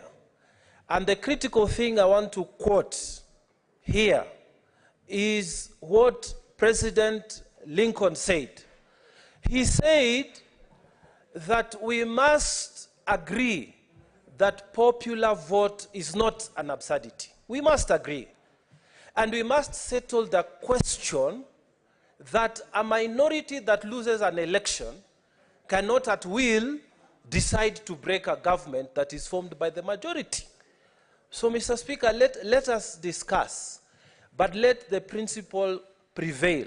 If you lose an election, please go home. You have no right to break a government because you lost an election. What Madam Senator Dulo has said is what has happened many years ago, and people are trying to reinvent what has happened. Please don't bring chaos because you lost an election. And this is the whole thing about this dialogue is about that election. It has happened in the US, and it's being repeated word for word, except we haven't gone to civil war. We are asking people to have good manners. When you go to an election, you lose an election, don't bring problems to the country. Go home. Senator Kamau Githuku.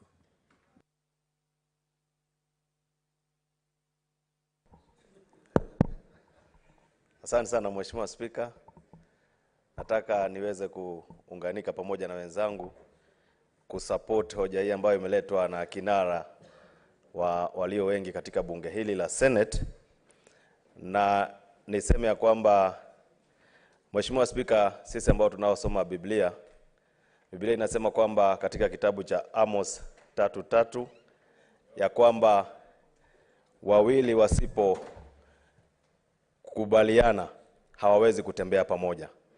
Mheshimiwa Spika, nimesimama kuweza kuunga mkono hoja hii ya kuweza kuwa na mazungumzo ya kitaifa ambayo italete uwiano na kukomeza shida na matatizo ambayo imeweza kushuhudiwa katika Jamhuri yetu ya Kenya kwa muda wa siku ambazo zimeweza kutangulia makupita tangu tulipokuwa na uchaguzi wa mwaka 2022. Mheshimiwa Spika, tumeona vurugu zikishuhudia katika Jamhuri yetu ya Kenya. Tumeona umwagikaji wa damu. Tumeona pia vile uharibifu wa mali katika Jamhuri yetu ya Kenya. Mheshimiwa Spika, jambo hili ni jambo ambalo kama kiongozi lilaani kabisa, kwa sababu hili jambo limeweza kuleta hasara kubwa katika Jamhuri yetu ya Kenya, ikizingatiwa kwamba Mheshimiwa Spika, tulifanya campaign na tukapatia Wakenya ahadi ambazo tutakazoweza kuzitimiza. Na Mheshimiwa Spika, ukiwa na mambo ambayo ni ya vurugu, umwagikaji wa damu na uharibifu wa mali, unakuta kwamba kiongozi ambaye aliyechaguliwa hawezi kuchukua fursa ya kuongoza nchi kwa njia inayostahili. Mheshimiwa Spika, mimi naunga jambo hili mkono kama ndilo jambo ambalo litakalolete uwiano, jambo ambalo litakalolete amani katika Jamhuri yetu ya Kenya, ili Wakenya waweze kufanyiwa kazi. Mheshimiwa Spika, mimi nimetoka katika kaunti ya Lamu ambayo saa hii imekumbwa na shida na matatizo mengi ya kiusalama. Na Mheshimiwa Spika, jambo hili ni jambo ambalo ningependa serikali iweze kuliangalia kwa kina. Ni kwa nini wananchi wangu wa kaunti ya Lamu wanauliwa kiholela? Ni kwa nini wananchi wangu wa Lamu wanachomewa manyumba kiholela? Ni kwa nini jamii fulani imekuwa targeted na watu ambao hawajulikani? Mheshimiwa Spika, hilo ni jambo ambalo linaleta huzuni katika nchi yetu ya Kenya na kaunti yangu ya Lamu. Mheshimiwa Spika, ningependa sana serikali iweze kuona kwamba tunapoingia katika mambo ya mazungumzo ya kutafuta amani katika Jamhuri yetu ya Kenya. Senator Tabitha Keroche.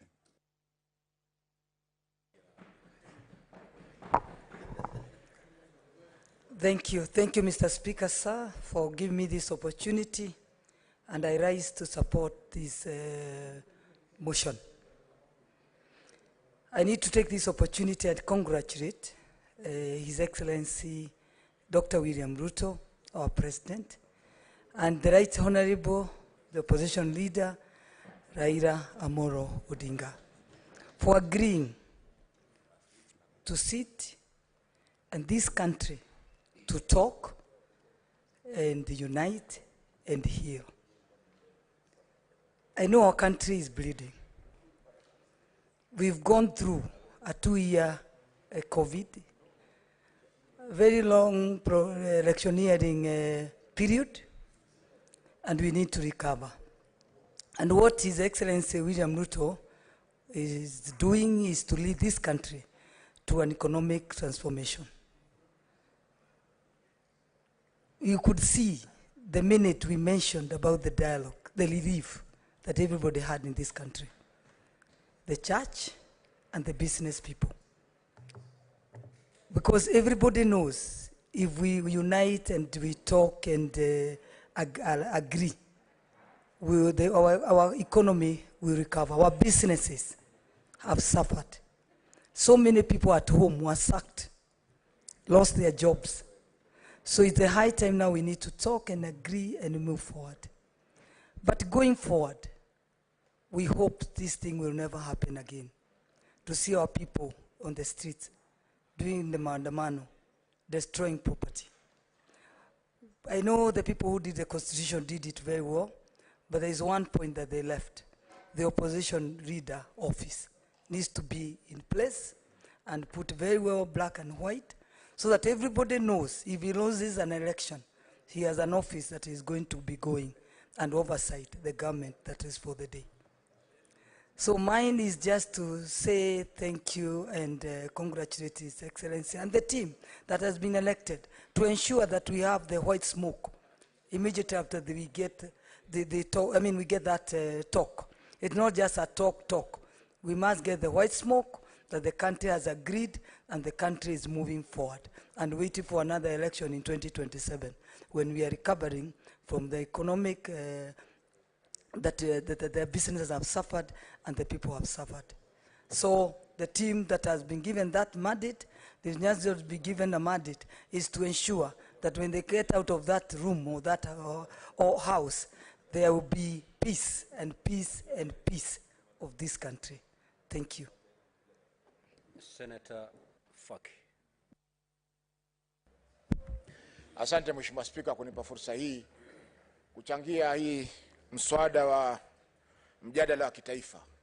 Mheshimiwa Spika, mimi pia najiunga na wenzangu kuwapongeza viongozi wa nchi na kiongozi wa Azimio Mheshimiwa Baba Raila Amolo Odinga kwa kuweza kuwa na makubaliano kuhusiana na masuala haya.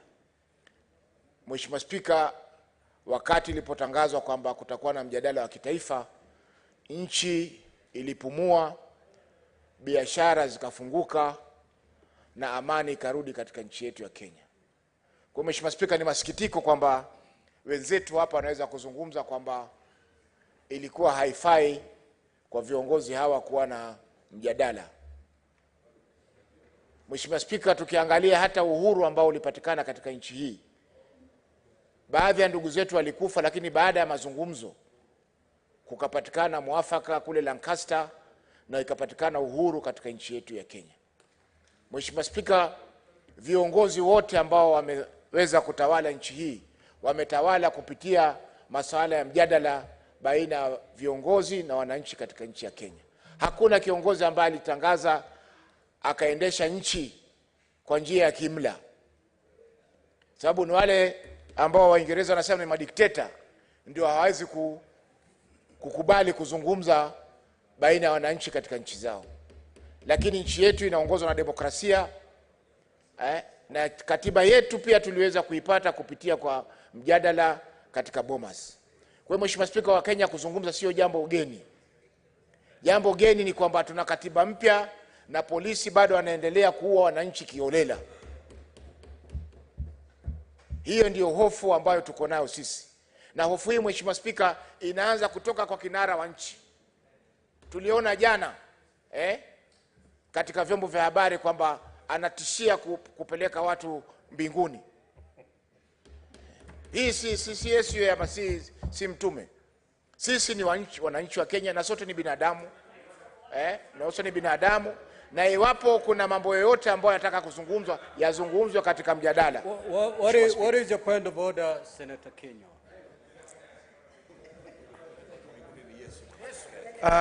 Bwana Spika, ni vizuri sisi mjadala ulioko siku ya leo, Bwana Spika, umekuwa ukiwaambia wenzangu maseneta wajadili mambo ambayo yanahusu mjadala huu. Lakini kusema ya kwamba ati kiongozi anasema atapeleka watu binguni. Bwana Spika, binguni hakuna mtu anajua njia, Bwana Spika. Huwezi ukapeleka mtu binguni. Bwana Spika, binguni hata Biblia inasema ya kwamba mtu anayejua ni Baba wa binguni peke yake. Hata Yesu ajui, Bwana Spika. You made your point, Senator Kenya. Senator Faki, kindly confine yourself. Mheshimiwa Spika, sijatoka nje ya mada. Ni jambo ambalo liko hadhiri, kila mtu ameona. Senator Faki, I have told you, I've directed you to confine yourself to the motion before. Ndio nasema, Mheshimiwa Spika, mimi niko ndani ya mjadala bado. Desist from taking that line of argument. Mjadala, Mheshimiwa Spika, na nitaendelea kubaki katika mjadala. Mwisho nasema, Mheshimiwa Spika, kwamba hakuna soko lisilo na wazimu. Shasikia? Maendeleo, majadiliano yataendelea, na wale ambao wanasema kwamba hakuna, mwisho wataona kwamba yamekuwa. Haiwi mwisho huo, Mheshimiwa Spika, na mwisho ni kwamba amani haiji mpaka nchi ya upanga saa nyingine. Kwa hivyo, Mheshimiwa Spika, tunasema tunaunga mkono mjadala huu na tuko tayari kufanya lolote ambalo linatakana kama viongozi katika bunge hili kuhakikisha kwamba Thank you. I didn't know that some of us fear going to heaven. Senator Nduati.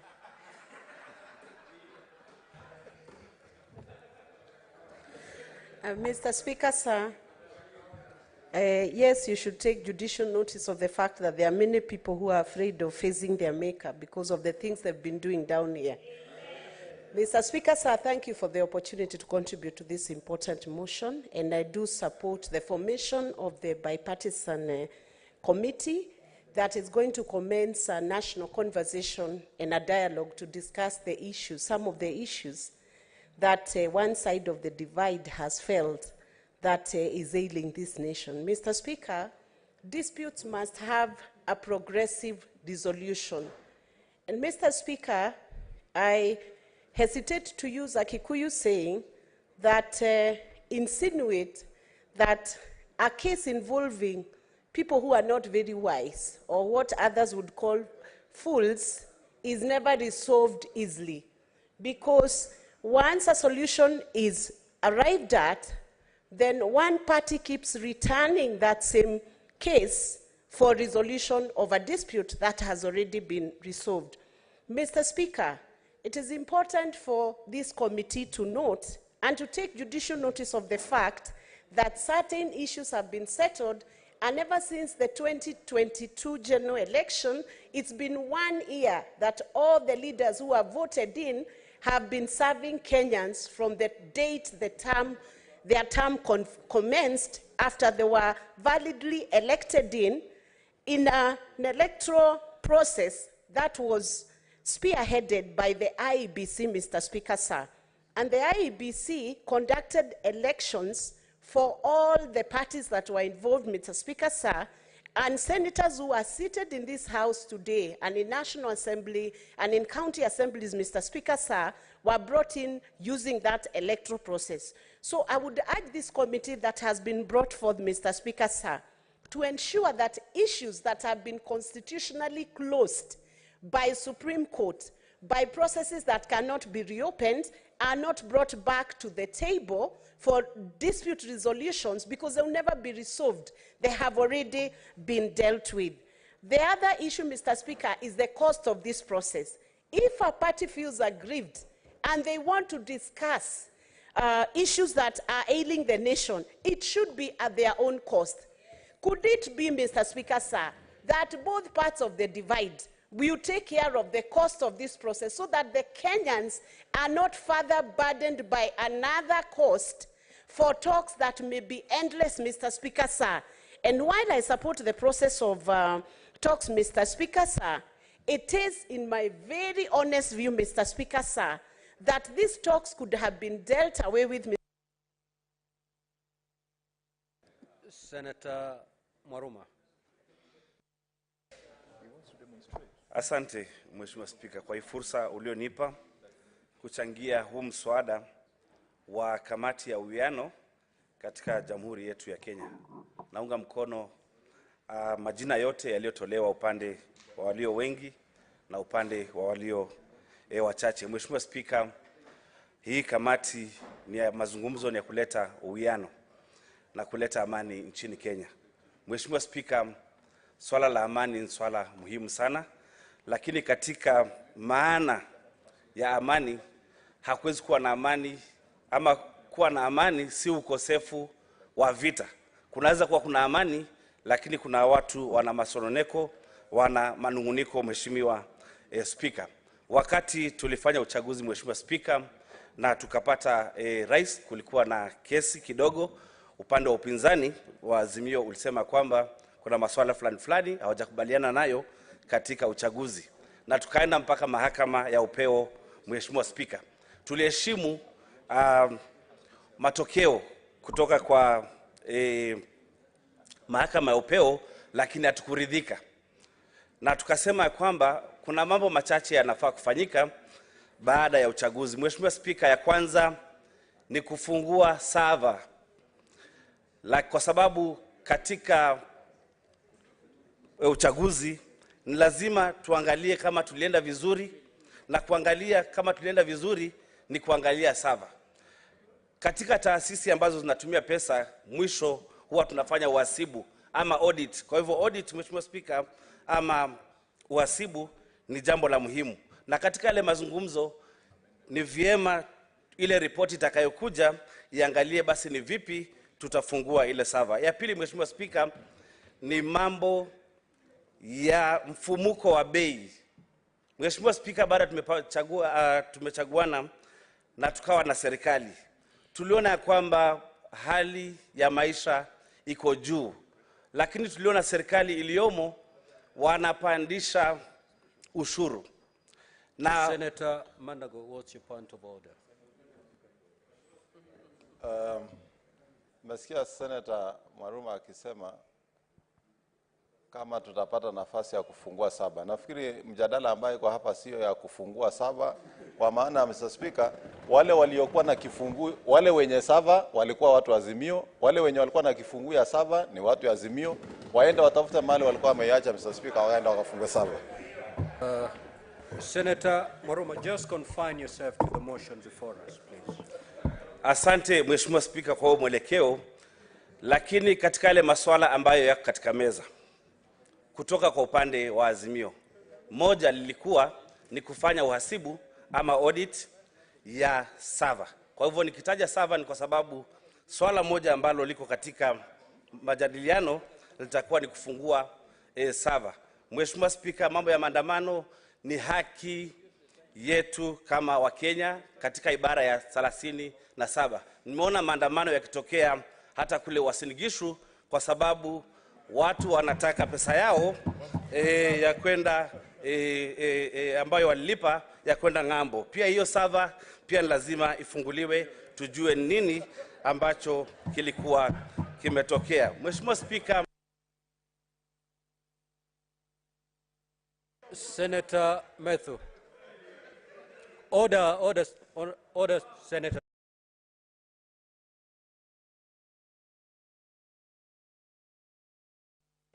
Thank you very much, Mr. Speaker, for giving me an opportunity. I rise to support this particular motion, and in the words of Senator Oburu, he says that we are supporting and opposing. We are supporting and giving reservations. I think that is a little difference that is there. Of course, because we have our own reasons. Even my position as to why I would want to support this, because the leader of majority and the leader of minority have spoken and have said that it is fair that we allow people to speak. but I feel in my heart that there's a question that we are not addressing and cannot be addressed by the 10-member committee of the dialogue committee. Number one, Mr. Speaker, in my opinion, I feel that the best national dialogue happened on the 9th of August, Mr. Speaker, and the people of Kenya spoke. 50 million of the people of Kenya spoke to this particular issue, and they voted for William Ruto. There is nothing that the 10-member committee can do to it. The final and the apex of that matter was at the Supreme Court. There's nothing that Kimani Ichung'wah and Kalonzo Musyoka can do to that particular fact. William Ruto will be our president, and there's nothing that will change. Whether you do audit of the server, whatever you do to it, that matter has been rested, Mr. Speaker. Then number two, Mr. Speaker, I would want to understand, Mr. Speaker, now that people were on the streets and businesses were destroyed, both public and private, and people died, how will the national dialogue address to the person who lost their son, to the person who lost their property, and to the losses that we got as a country, Mr. Speaker? Because, Mr. Speaker, this behavior of I'm twisting government every time, and Senator Buru says that this is the first dialogue. This is not the first dialogue, Mr. Speaker. This is not the first national dialogue, Mr. Speaker. The only constant thing is the players, Mr. Speaker, is that every time there's an election, one person does not agree that he has lost, so he has to force a dialogue every time. It happened in 2008. Maybe he says that we are young. Yes, we are young, but in 2008 we were alive, and we saw that there was a dialogue, there was a national dialogue in 2008, Mr. Speaker, and then there was another one, there's another one that is happening now, Mr. Speaker. If we do not put an end to this kind of sarcasm, Mr. Speaker, at every election, we have to do a national dialogue so that we accommodate some people, so that we incorporate some issues, then we shall have gotten it wrong, Mr. Speaker. Finally, Mr. Speaker, I also feel that we are taking the people of Kenya for a ride, Mr. Speaker. I've looked at the agenda in that particular talk, Mr. Speaker. Oh, pardon. I've looked at the agenda that is. Next is Senator Chute Mohamed.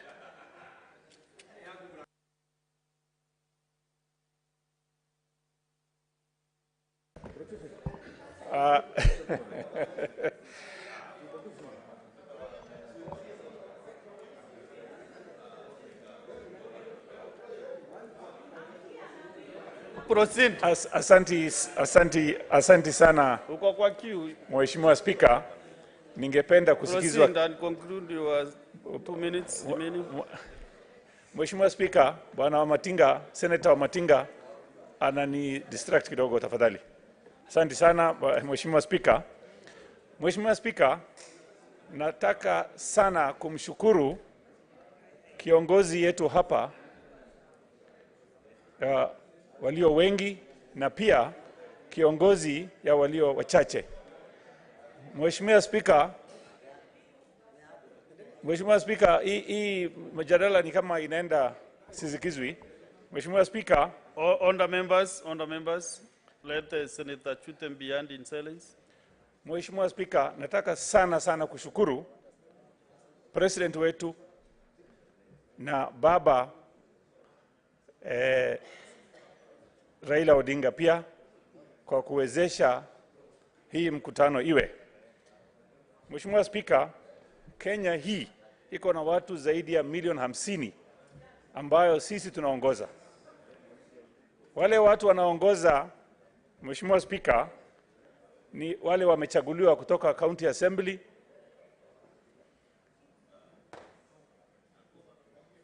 karibu Bwana Spika.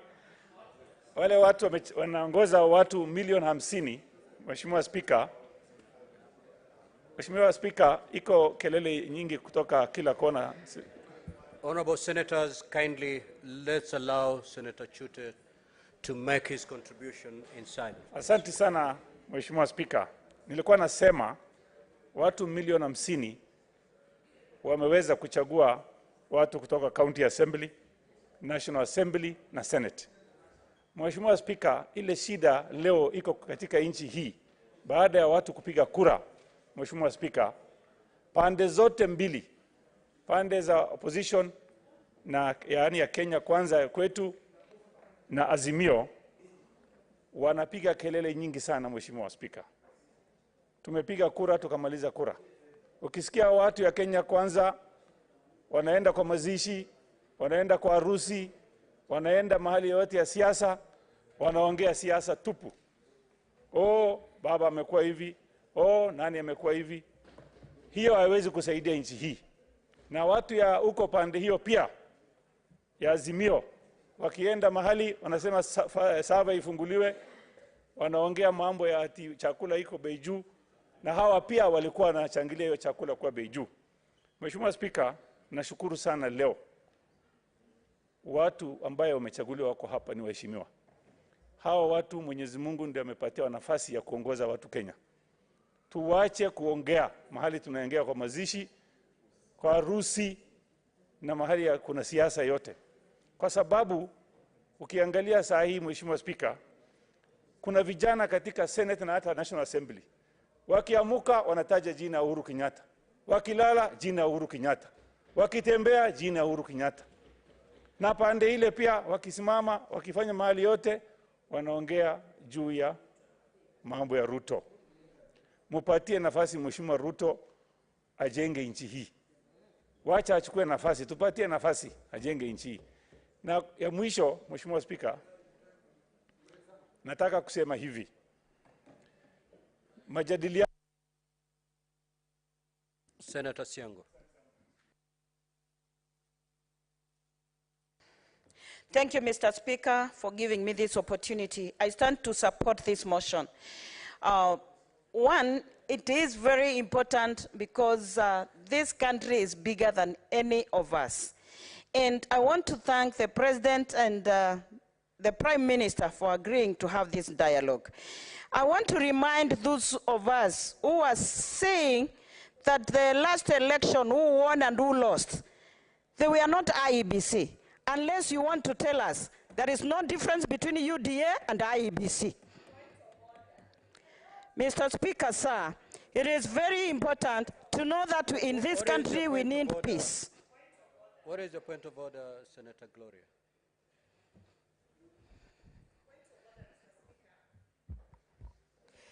Mr. Speaker, I think we are not doing justice to this motion, because what we are doing now is the dialogues. Mr. Speaker, the dialogues that we are supposed to have, misleading the public and the House. 53. Standing order 53. Senator Eddy, you know the Mr. chair. Speaker, I have standing order 53. Mr. Speaker, I think we are not doing justice to this House, because now starting to invoke IEBC, starting to invoke all these names, let us be guided that we keep to the motion, Mr. Speaker. Thank you. Honorable senators, I think we've been doing fine till at this point. Senator Siango, kindly prosecute the motion. Thank you. Mr. Speaker was saying it is very important to have dialogue because peace is very key. Whenever in a country there is no peace, when there are conflicts and disputes, and there is violence, it's women and children who suffer most. And it is very important to maintain peace in this country. Mr. Speaker, sir, when we are talking of every election, there are one person who is claiming this and that, I want to remind this House, it is the wearer of the shoe who knows where it pinches most. When one is denied his victory, it is him who knows what to say, because the victory is his and it has been snatched away from him.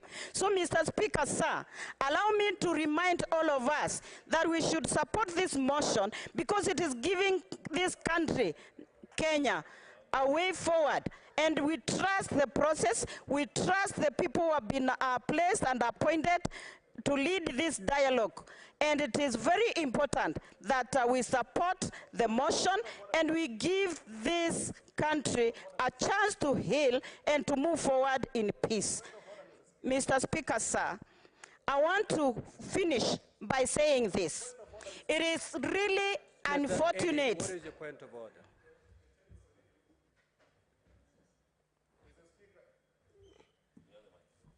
Awesome. Mr. Speaker, I take this House very seriously and I raise understanding order number 121. Mr. Speaker, number 121 says disorderly conduct, that a senator is disorderly in this, if the senator knowingly raises a false point of order. Mr. Speaker, Senator Gloria, Rules in this Senator House. Eddie, just take your seat. Just take your seat first. Please. Just yield, please. Senator Eddie, in the same breath as you're reading the standing orders, you can only stand on a point of order to call to order a senator who is contributing. As you speak, Senator Siengo is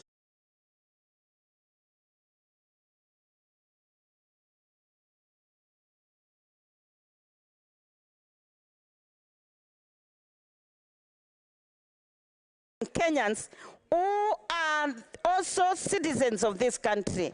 And then leadership of this country stands to praise Senator Kinyua.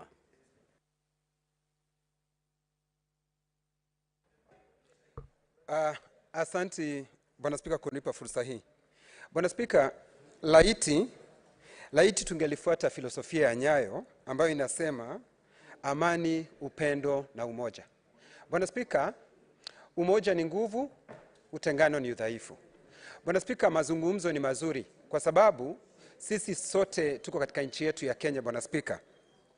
Na haya mazungumzo yalianzwa na maseneta werendi sana, Bwana Spika. Unakumbuka Seneta Eno Kwambua wa kutoka Kitui na Seneta Wakili ambao walianzisha haya mazungumzo. Na msingi walioweka, Bwana Spika, laiti ni msingi huo ungetumiwa kwa sababu waliangazia mambo ambayo seneti hii, shida zinazopitiwa na seneti hii.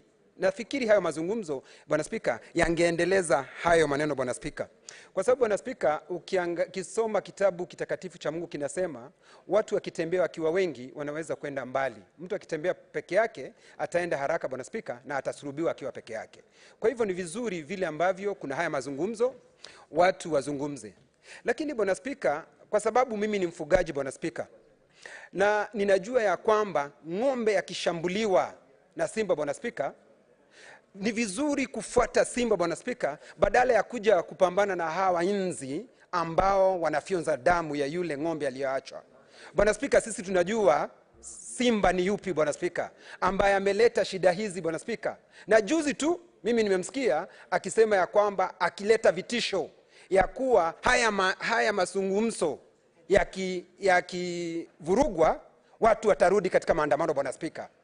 Sisi tunataka kukashifu hayo mambo, Bwana Spika, kwa sababu ikiwa watu wamekuja kwa mazungumzo, tunamheshimiwa Kalonzo Musyoka, Bwana Spika, tunamheshimiwa Ishongwa, Bwana Spika. Bwana Spika, tunamheshimiwa kiongozi walio wengi katika seneti hii ambaye tunamuenzi na tunajua kwamba atafanya mambo ya busara katika haya mazungumzo. Lakini Bwana Spika, ikiwa baada ya sisi kusema tumekubaliana watu ende katika mazungumzo, vitisho vinaanza, tutaenda katika maandamano, Bwana Spika. Na kila mtu anajua, Bwana Spika, shida zilizoko katika nchi hii ya Kenya, ni nani anayeleta hizi shida, Bwana Spika. Sisi tulikubaliana na watu tayari wakasonga mbele, Bwana Spika. Watu wakasonga mbele, uchaguzi ukafanywa, rais akatangazwa, lakini sasa, Bwana Spika, kuna vijisababu na vizigizio ya kwamba ati haya mazungumzo, Bwana Spika, yanaelekea kuanguka. Na Bwana Spika, mimi nikiangalia kwa ndani kabisa, nimemsikiza Mheshimiwa Mungatana, nikamsikiza Mheshimiwa Dulo, na hao ndio wamegonga dipo, Bwana Spika. Hakuna mahali ambapo kunasemekana ya kwamba mshindi akishinda, Bwana Spika, anapaswa kukaa chini aongee na wale wengine ambao waliwashinda. Senator Shakila. Asante Mheshimiwa Spika kwa kunipatia hii fursa kuchangia huu mswada. Mheshimiwa Spika, naunga mkono huu mswada na nawapongeza viongozi kwa kukubaliana kukaa chini kuleta amani ya nchi ili nchi ipone. Mheshimiwa Spika, mazungumzo ni kitu muhimu sana. Lakini mazungumzo yanaweza kuharibiwa na wale ambao wako nje wanaochangia uchochezi.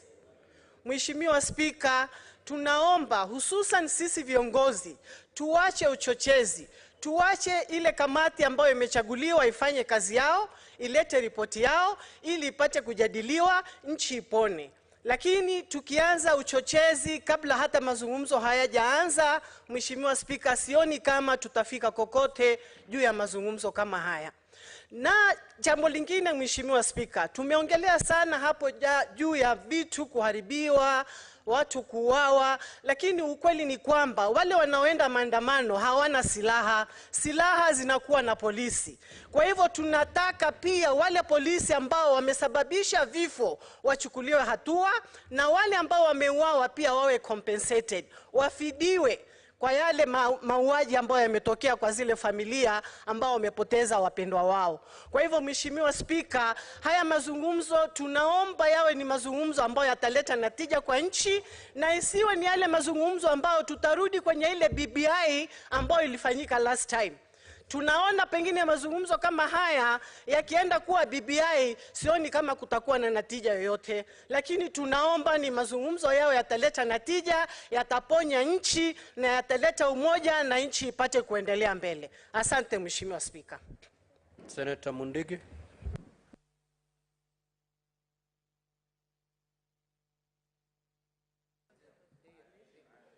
Asante Bwana Spika kwa kunipa nafasi kuchangia mazungumzo ambaye itakuwa ikiendelea kwa wale walichaguliwa watu 10, walio wengi na walio wachache.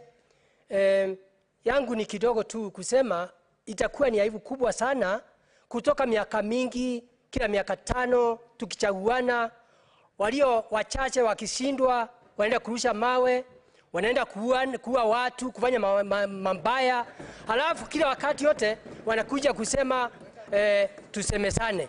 Ingawa katika Biblia inasema watu wawili wawezi kutembea pamoja bila kuelewanwa, mimi naunga mkono, lakini nataka niseme mwaka wa 2027 tutaenda kwa uchaguzi. Nataka mjiandae, tukutane pale, hii itakuwa ni mambo ya mwisho. Nataka nimwambie pia, mnakumbuka katika Biblia Yesu alikuwa anatembea na Judas na kuridhika mpaka dakika ya mwisho. Kwa hivyo mkifikiria mtakuwa kila wakati yote mnajifanya kama Judas, mwaka wa 2027 mpaka tutawatimua mbio, na mtarudia hivyo mpaka tutawatema.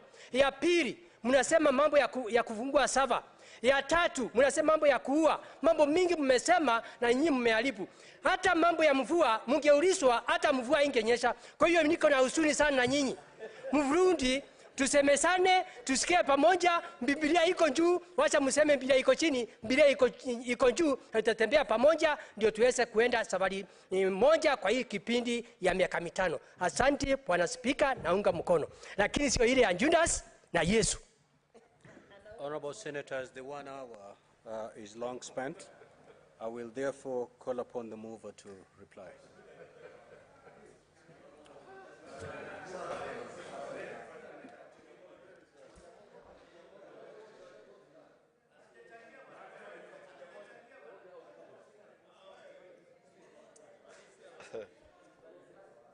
Mr.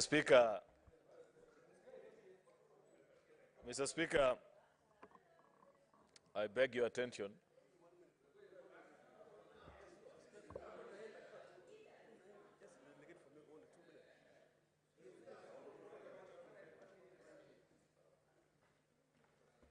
Mr. Speaker, I want to beg your indulgence because in replying, I know that I have 15 minutes to reply. Whether I'd been ordered to donate just 3 minutes to the 3. So, Senator Cheptumo. Just 1, 2, 2, 2. Thank you, Mr. Speaker, and thank you, Speaker, for donating those few minutes. Mr. Speaker, this motion intends to request the House to approve the dialogue committee.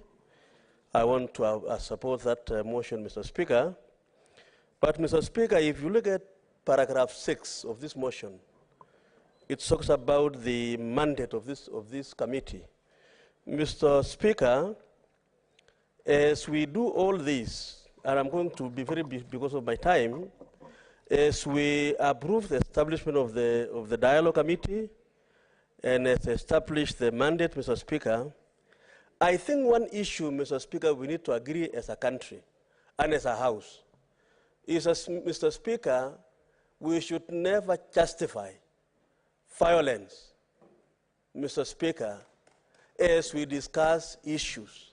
It appears to me, Mr. Speaker, that what is happening in the country today is we want to use violence to justify conversation and dialogue.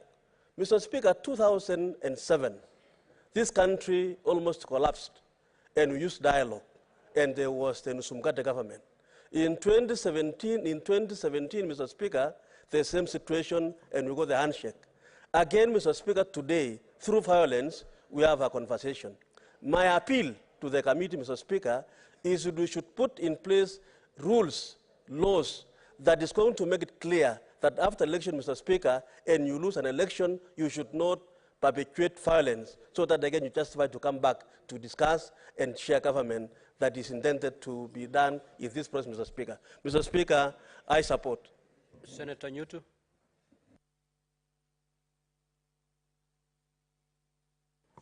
Thank you, Mr. Speaker, for affording me this opportunity. I also rise to support this motion.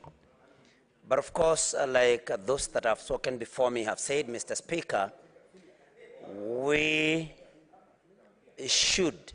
may want to urge this dialogue committee that will be formed that it should only discuss matters affecting Kenyans and not any particular individual, Mr. Speaker. And Mr. Speaker, though dialogue is a good thing, but we may want to beseech all of us that you should have dialogue not only after elections, that a dialogue should not be provoked through demonstrations and violence, Mr. Speaker, that we should be talking to one another as Kenyans, even when we do not have elections and even when we have not come out of elections. And Mr. Speaker, we must call out the hypocrisy from the Azimio side, that only one election out of 6 is problematic all the time. It cannot be, Mr. Speaker, that all the other 5 elections, apart from the presidential election, are okay, but the presidential election is never okay, and thus demonstrations have to happen, and we are forced into a dialogue. So, Mr. Speaker, in conclusion, let this dialogue committee not discuss anything else other than issues affecting Kenyans and not the leaders in Azimio or whichever side. Thank you, Mr. Speaker. I rest my case. Senator Wamatenga. Thank you very much, Mr. Speaker. I was a bit worried, Mr. Speaker, when you called the mover to reply. Today in the morning, I set off from Nyeri very early to come and contribute to this debate. Mr. Speaker, sir, I would want to urge us sitting in this House, we were all elected. Mr. Speaker, sir, we know that it is important, yes, to have a conversation. But as important as it is to have a conversation, I would want to challenge ourselves, moving forward, now that we've agreed to embrace dialogue, we would want to see the minority side, when the CSs come here, sit down and listen and from their question. Mr. Speaker, sir, it is quite unfortunate, and I would want to urge the team that has been chosen to read this dialogue. In the last paragraph of their report, let us give us a formula that will ensure that Kenyans will no longer die on the streets because somebody has lost an election. Mr. Speaker, sir, it is indeed very deceptive. We know that the only genuine conversation is held every 5 years as envisaged by our Constitution. It is indeed very unfair to the Kenyans, to the taxpayers, in a country that is really struggling to make economic recovery, that we have subjected the taxpayers again into paying additional costs for making 10 people sit down, and some of the name. I wish so much, Mr. Speaker, sir.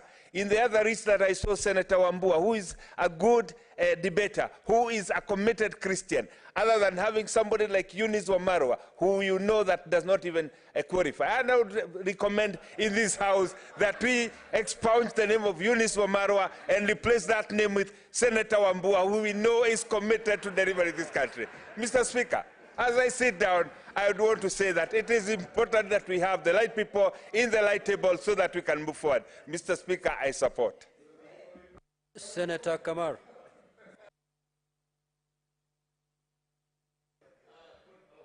Thank you Mr. Speaker, and thank you, Leader of Majority, for giving me the 3 minutes.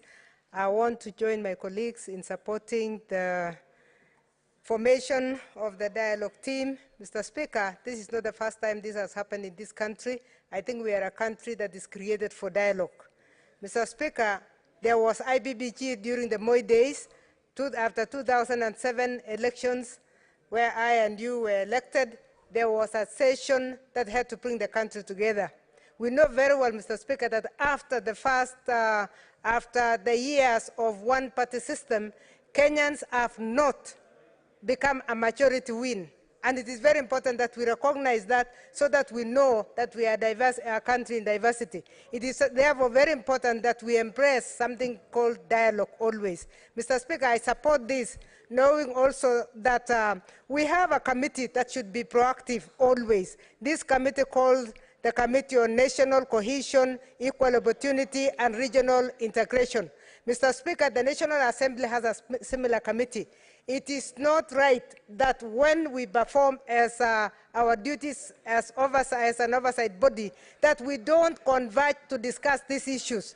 I think the reason we are now seeking another dialogue session, which is in Parliament and outside Parliament, is partly because our committees are not being proactive. And I want to challenge the committees that they must be proactive, and when an issue arises, they should converge, and they should even allow public participation on an issue on a continuous basis. I'm happy personally that Parliament has been involved in this one. For this reason, I would like to encourage Mr. Speaker, yourself and the other speaker, that we become an oversight arm even of the current dialogue, so that we don't lose track, and whenever we find the committee is trying to lose track, we must discuss in this House and try to pull them together so that we complete in a better way. Thank you, Mr. Speaker. I support. Senator Mandago. Thank you very much, Mr. Speaker. Mr. Speaker, I rise to support the motion of the formation of a dialogue committee and adoption of the names that have been given. But however, Mr. Speaker, with a rider on the discussions that are going to happen. Number one, Mr. Speaker, I think in this country, one of the things we must acknowledge and accept is that once elections have been done and there is a dispute and Supreme Court speaks itself of the matter, then that matter should be considered rested. Mr. Speaker, I think as a nation, one of the most important things this committee should not do is to accept and set a precedence that when you lose election, you can actually use violence to get back to discussion and be accommodated within government. Mr. Speaker, I don't think that is what our Constitution intended. We need to be progressive, and once you lose an election, accept the results. You can challenge or propose amendments, change your policies that would probably address some of the things that are required without necessarily causing violence in the country. Mr. Speaker, I also want to urge those who are going to sit in that discussion that the center of discussion should be things that affect Kenyans. We in Kenya Kwanza, Mr. Speaker, had already proposed, and I wish the Azimio side would have just graciously accepted our proposal, that we create an official opposition leader position within Parliament, Mr. Speaker, and that was within our plan as Kenya Kwanza. Mr. Speaker, after all this suffering and violence, after the loss of property by Kenyans, after loss of lives, finally the chicken have come home to roost, and Azimio now have accepted that we need to create the position of official opposition, which we proposed, and we thought it is extremely important, Mr. Speaker, that those in the opposition can also be heard in Parliament, Mr. Speaker. Mr. Speaker, as we conclude the dialogue, I would also want to urge those who are going to discuss that the compensation of property destroyed must also be discussed. And I propose, Mr. Speaker, to those who are going to sit there, that the funds should be sourced from political parties that were involved in those losses, Mr. Speaker. Mr. Speaker, I support. Senator Abbas. Speaker, I am actually disappointed. You have been doing very selective, giving the members when to talk. Actually, I'm really disappointed. Senator Abbas, there is a dashboard. My friend, it is not the first time or second time. It's actually happening in this place. That's very selective. Proceed to make your contribution. Of course, I select who speaks. We need dialogue in this house, actually, before we even go to other places. Okay, Honorable Speaker, I haven't said my issues. Senator Cherengei, have a seat, please. Senator Bass, it is the duty of the Speaker to pick who to speak. Mr. And Speaker, that cannot be questioned. Proceed. Okay, Mr. Honorable Speaker, I support the motion on the formation of the dialogue committee. I think this is the most appropriate time. This country has actually had a lot of problems in the past and even today. As we proceed with the dialogue, I want to ask the committee members to be very focused, and they shall not be listening to other people outside the committee. And the committee must take the interest of Kenyans first. And one thing I want to tell the country is that actually leaders should allow the dialogue to continue without any interruption. Because you hear always a story that the dialogue between this bipartisan meeting is exercise in futility from top leaders, which is a very unfortunate situation. It should not happen. You hear that if it does not succeed, that we are going back to the street. That should not happen. Therefore, I think this country needs to heal. This country needs to come together. This country needs to move forward. We have had enough. Many Kenyans have died. Many Kenyans have lost their properties. And therefore, it is a time that we come back together and we focus together. And we don't want to any time, because this country, as a rule of law, the Constitution has allowed elections to take place. And then every year of the cycle of elections, we have problems. This should not happen. The winner must also accommodate. The loser must accept to have lost. Thank you, Mr. Speaker. Senator Sige, Wakili.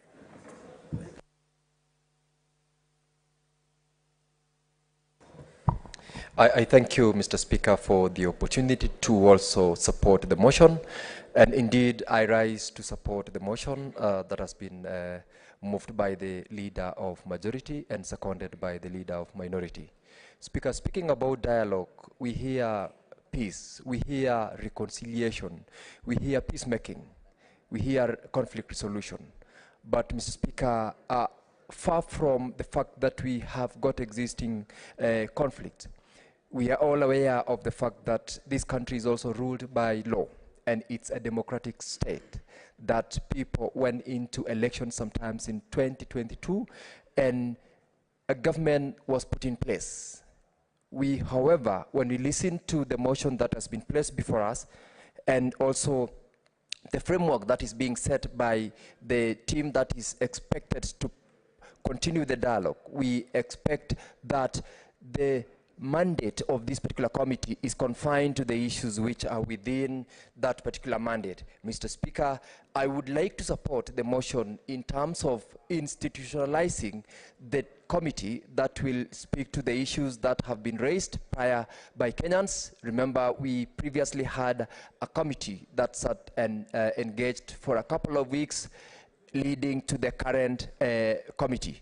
And Mr. Speaker, it is listening to the move by the leader of majority, the issues that will be a subject of discussion before this committee are limited to developing reforms, facilitating dialogue, and bridging the differences between the two communities, which in this, the two political formations, Mr. Speaker, which in this case will ultimately allow the people of Kenya to allow the government of the day to execute on the mandate that was granted by the people in the election that was conducted in the year 2022. Mr. Speaker, I support this motion with those reservations, and I...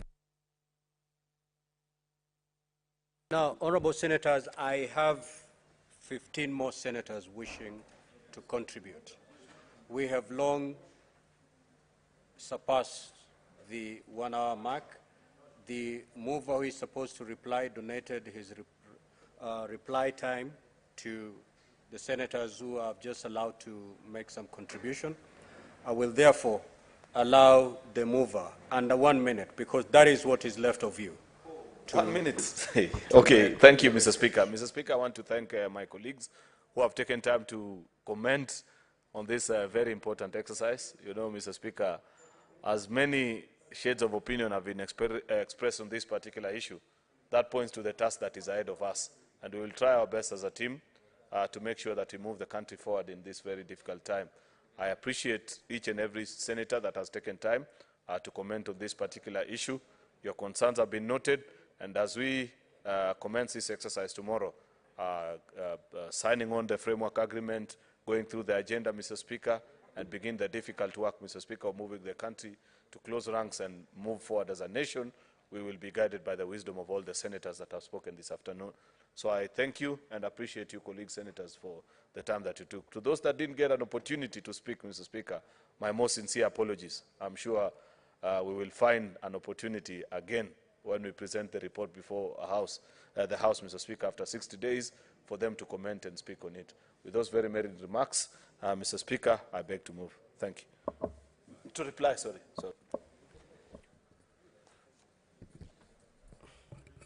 Honorable Senators, and I proceed to put the question. Senator Cherengei, I call you to order, please. Aware that Article 1.1 of the Constitution provides that all sovereign power belongs to the people of Kenya and shall be exercised only in accordance with the Constitution. Further, aware that Article 1.2 of the Constitution provides that the people of Kenya may exercise their sovereign power either directly or through their democratically elected representatives. Conscious that Article 10 of the Constitution espouses the national values and principles of governance, which include the rule of law, democracy, and participation of the people.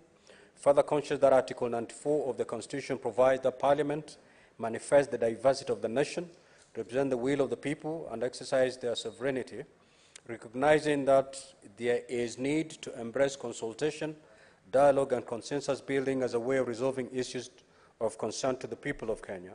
Cognizant that despite the constitutional and legal reforms on the electoral processes and the electoral laws after every election cycle, there has been mistrust of electoral outcomes, leaving the country divided. Further, cognizant that efforts to enhance constitutionalism, the rule of law, and respect of human rights need to be promoted.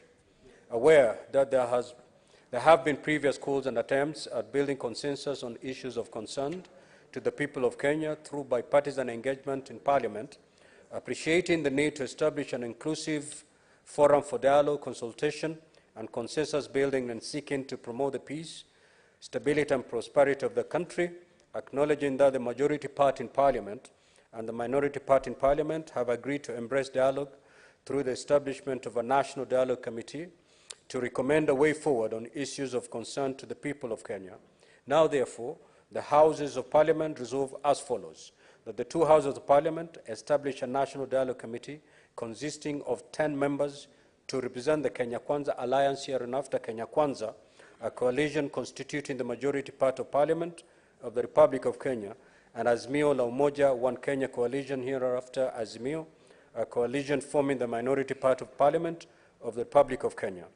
That each coalition shall appoint 5 members to the National Dialogue Committee, that the membership of the National Dialogue Committee shall be drawn from Parliament and outside Parliament, that the National Dialogue Committee shall comprise the following members to represent Kenya Kwanza: the Honorable Kimani Ichung'wah, Delegation Leader; Governor Cecily Mbarire, Deputy Delegation Leader; Honorable Senator Aaron Cheriot, Honorable Hassan Omar Hassan, and Honorable Catherine Wabilianga.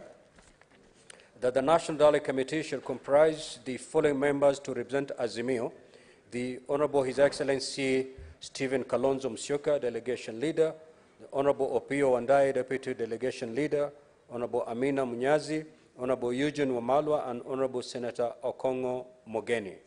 That the mandate of the National Dialogue Committee shall be to facilitate dialogue and consensus building and to recommend appropriate constitutional, legal, and policy reforms on issues of concern to the people of Kenya, to be framed by the National Dialogue Committee in line with the Constitution and the laws of the Republic of Kenya, and respecting the functional and institutional integrity of state organs. The Houses of Parliament note that the technical teams representing Kenya Kwanza and Azimio shall support the National Dialogue Committee, that the technical team representing Kenya Kwanza shall comprise the following persons: Dr. Mudhomi Ithanokulu, Dr. Linda Musumba, Dr. Duncan Ojwang, and Nick Biketi, that the technical team representing Azimio shall comprise the following persons: the Honorable Jeremiah Kioni, Professor Adams Olo, Abakri Zain Abakr, and Lynn Ngugi. That further, the National Dialogue Committee shall be assisted by 2 officers designated as communications secretaries, one of whom shall be appointed by leader of majority party and the other by the leader of the minority party. The Houses of Parliament further resolve that the National Dialogue Committee shall formulate and adopt a framework agreement to guide the bipartisan talks, that the National Dialogue Committee shall report to the leadership of Kenya Kwanza and Azimio coalitions within 60 days and thereafter submit its report to Parliament, that in the execution of its mandate, the National Dialogue Committee may invite, engage with and consider submission from stakeholders, collect views from the public, and engage experts, professionals, and other technical resource persons as necessary, that the National Dialogue Committee shall determine its own rules of procedure, that the speakers and clerks of both Houses of Parliament shall provide secretariat and any other necessary support to facilitate the work of the National Dialogue Committee. Will as many as of that opinion say aye? Aye. Will as many as of the contrary opinion say nay? The ayes have it. Next order.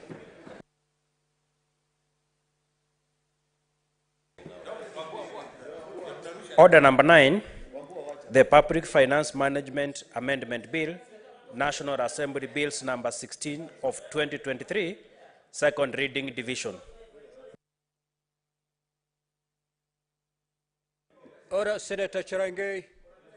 Order, Senator Cherengei. Order. Senator Cherengei. Senator Cherengei, kindly, I call you to order.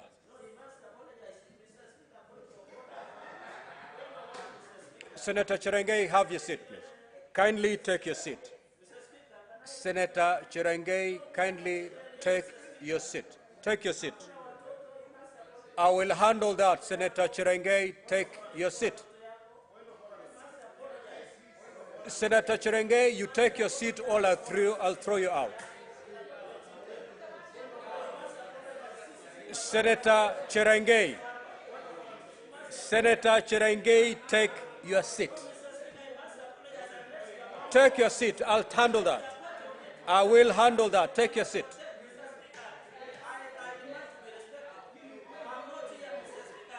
Senator Cherengei, take your seat. I will handle your concerns. Take your seat. I will handle your concerns. Just take your seat.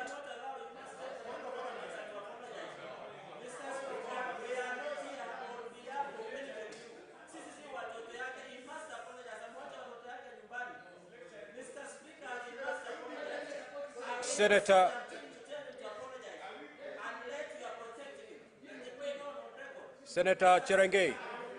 Senator Cherengei, take your seat.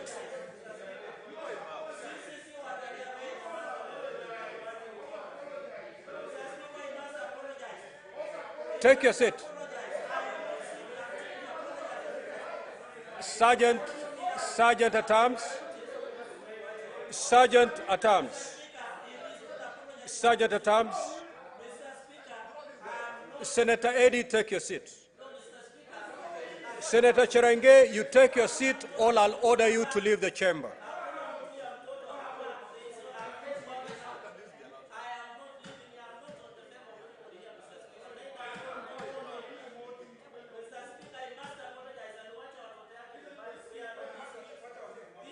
Senator Cherengei.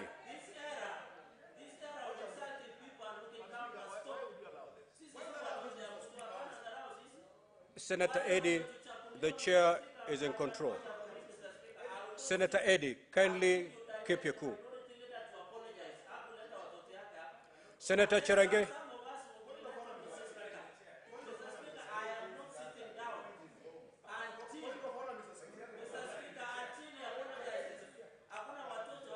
Senator Cherangay, having prosecuted your concern, kindly take your seat.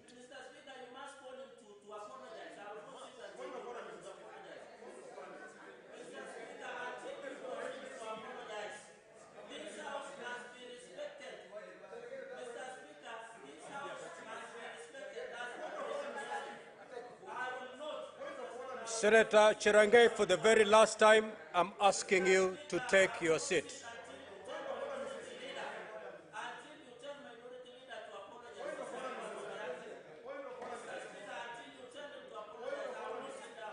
Senator Cherangay, you're out of order. Kindly proceed to leave the chamber. Sergeant at Arms, escort the member out of the chamber. Pardon? I order you to leave the chamber for the remainder of this session, for the remainder of today's sitting.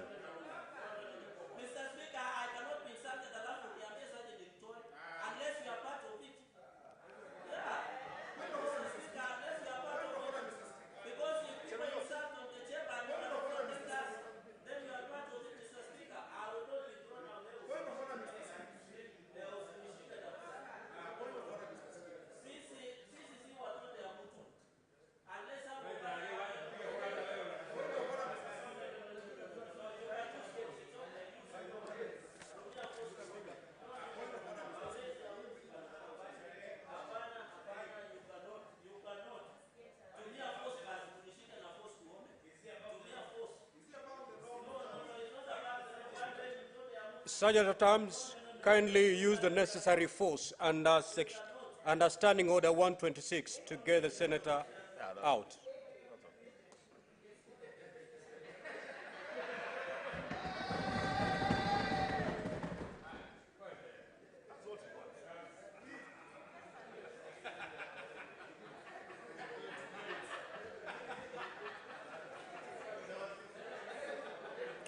Order, honorable senators. Order, honorable senators. Senator Mazayo, your utterances are totally out of order. You cannot call a colleague a kid. All the senators seated here are honorable senators. Kindly proceed to withdraw that statement, failure to which I will ask you to leave the chamber. Withdraw and apologize.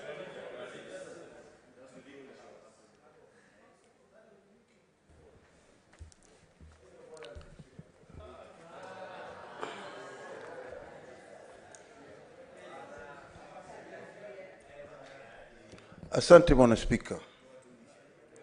Bwana Spika, nasikitika kwa matamshi niliyosema kwa ndugu yangu Cherargei. Ni bahati mbaya na mimi nataka kuyachukua niyaregeshe. Asante sana Bwana Spika.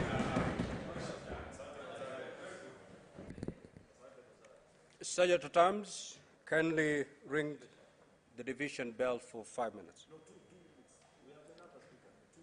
For just 2 minutes.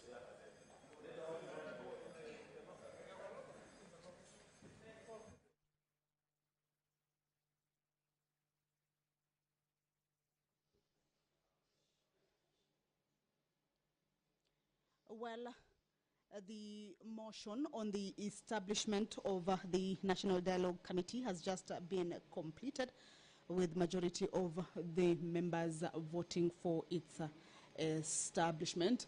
Apparently, it's a division bell for 2 minutes after by the Speaker, Honorable Amason Kingi. What is currently on the floor of the House is the Public Finance Management Amendment Bill, originating from the National Assembly, Bill number 16 of 2023. It is a bill that has been tabled by the Senate Majority Leader, Honorable Aaron Cheriot, and it's a bill that is at its second stage. Debate on this particular bill already took place in the floor of the House, and what will be happening now is that the members will be going into division to vote on this particular bill. And we understand the bill is also lined up to be considered at the committee of the whole House stage once the division stage has been done. A look at what exactly this bill entails is that this bill seeks to amend the Public Finance Management Act number 18 of 2012 to operationalize the public debt and borrowing with regard to the framework for monitoring the level of public debt to align it with the provisions of Article 214(2) of the Constitution, which defines public debt to mean all financial obligations attendant to loans raised or guaranteed and securities issued or guaranteed by the national government. So what is underway is a division bell, 2 minutes. As you can see, members are just grabbing a bottle of water to clear their throats, perhaps waiting to take the vote on this bill. Allow me to hand you over now for this process.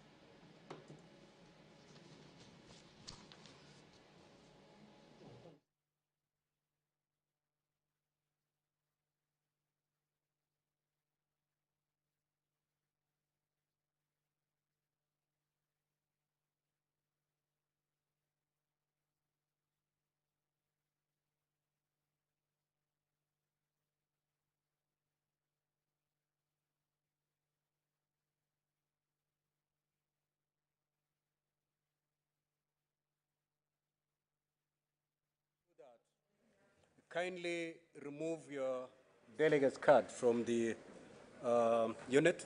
Just remove your card from the unit. Such at times, go around and pick the cards that are still in the delegate's unit.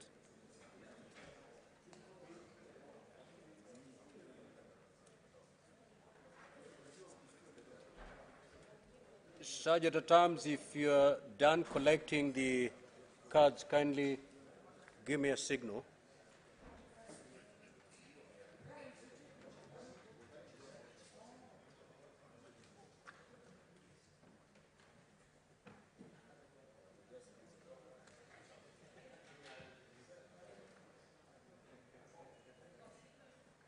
Sergeant at arms, are we ready? Good. Now, honorable senators, kindly log back into the delegates unit and vote by pressing yes, no, or abstain. And the voting is hybrid. We will also allow those who've joined us online to also take part in the voting. Log back and proceed to vote. Voting starts now.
Senator Mariam.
Honorable Senators, kindly take your seats so that we report the vote.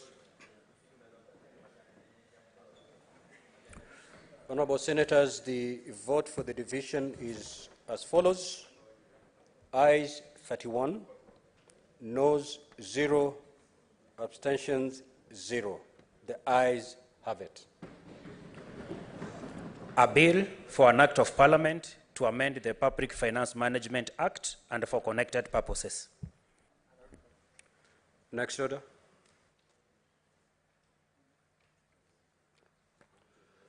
Subject to terms, kindly open the doors and withdraw the bars. Order number 10, Committee of the Whole. The Public Finance Management Amendment Bill, National Assembly Bills number 16 of 2023.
Honorable members, we are now on the Public Finance Management Amendment Bill, National Assembly Bills number 16 of 2023.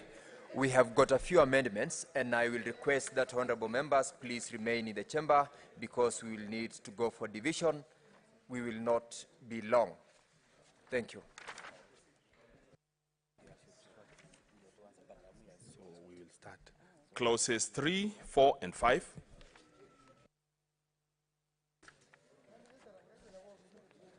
Honorable members, I propose the question that clauses 3, 4, and 5 be part of the bill. And I put the question that clauses 3, 4, and 5 be part of the bill. Division at the end. Clause 6. Honorable members, I propose the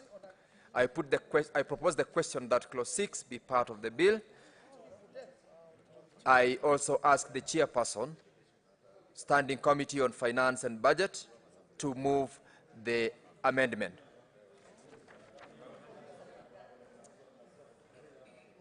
Thank you, Chair.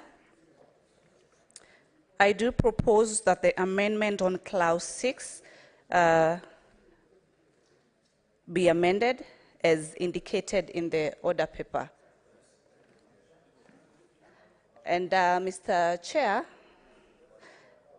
as per our deliberations in the committee, the clause 6 that we seek amendment does indicate the issue that talks about the exceptional circumstances, that I want to indicate that this is an issue that we really sought advice from the Cabinet Secretary, Ministry of Treasury, in regards to at what point exceptional circumstances will make the minister be able to effect and be able to determine the percentage as per the GDP.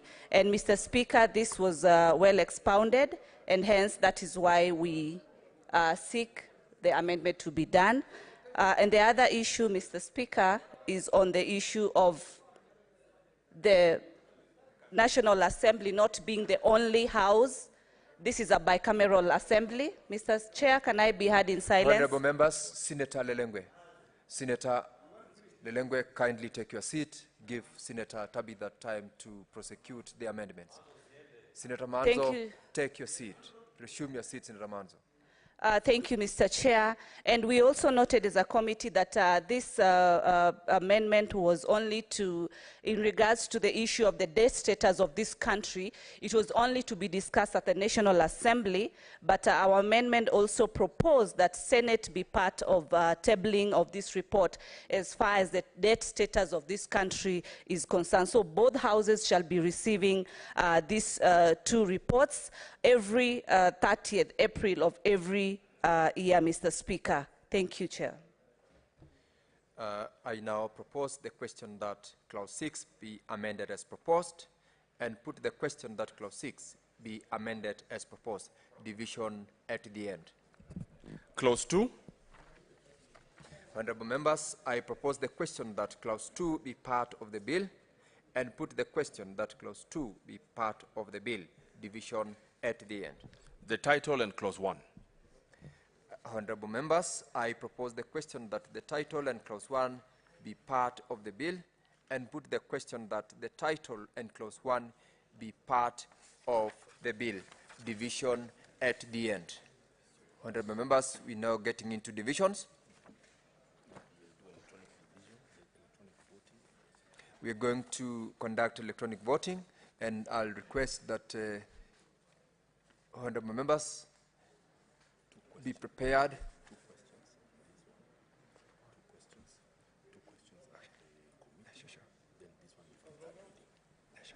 There will be two questions at the committee in this division. The first question is on clause 6, and the second question is on 3, 4, 5, 6. The third one will be at the third reading.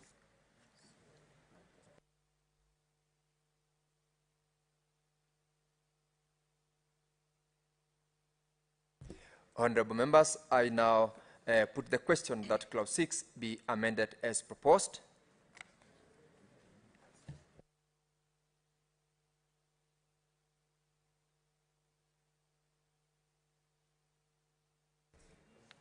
Sergeant at Arms, could you please ring the quorum bell for 2 minutes?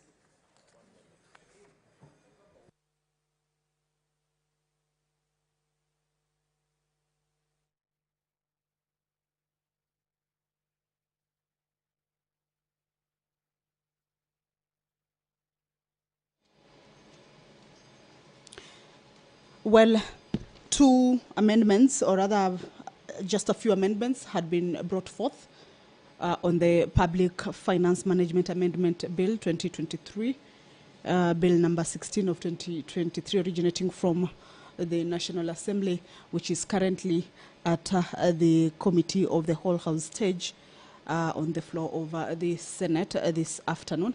And the amendments have already been moved, and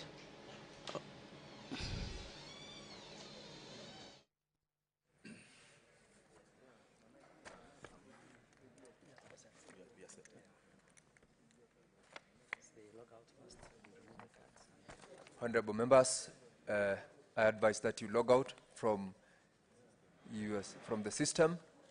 let's log out and log in before voting starts. And Sergeant at Arms, you may collect the unattended cards.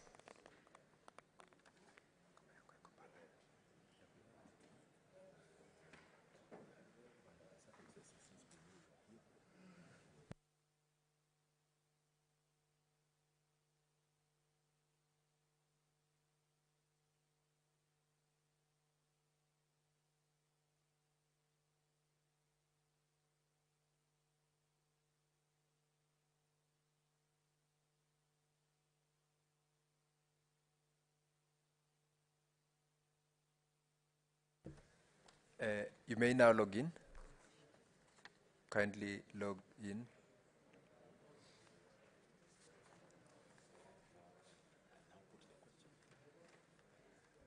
Honorable members, I now put the question that Clause 6 be amended as proposed. Voting starts now.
Senator Cheptumo, Senator Mariam, proceed to the dispatch desk.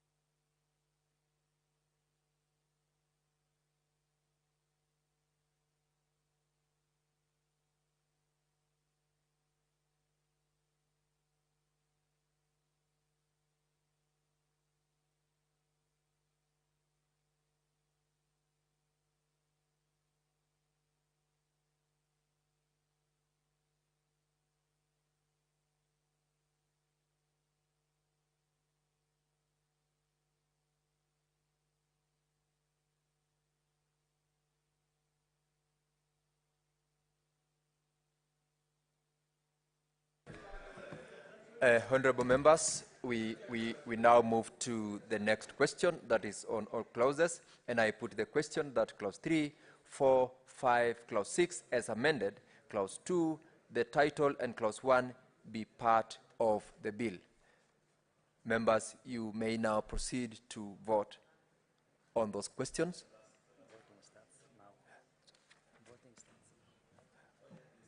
Yes, voting starts now. Proceed to vote.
Senator Mariam, proceed to get assisted to vote.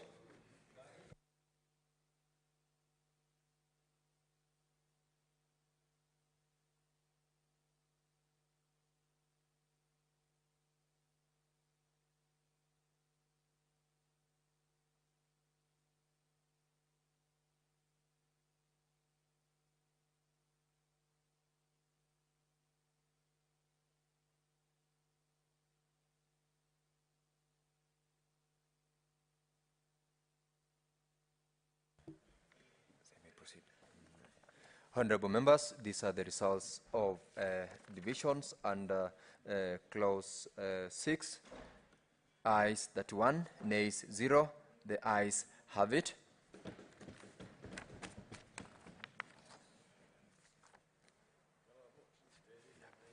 And honorable members, the results of the second division, ayes 31, nays 0, abstentions 0.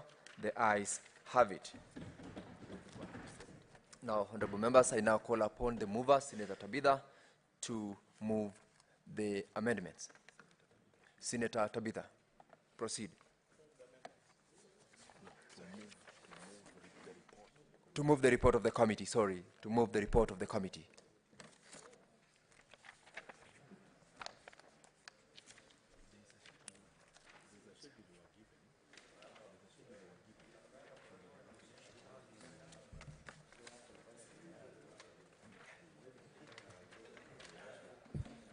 Sergeant at Arms, you may just hold for a few minutes, just hold for a second.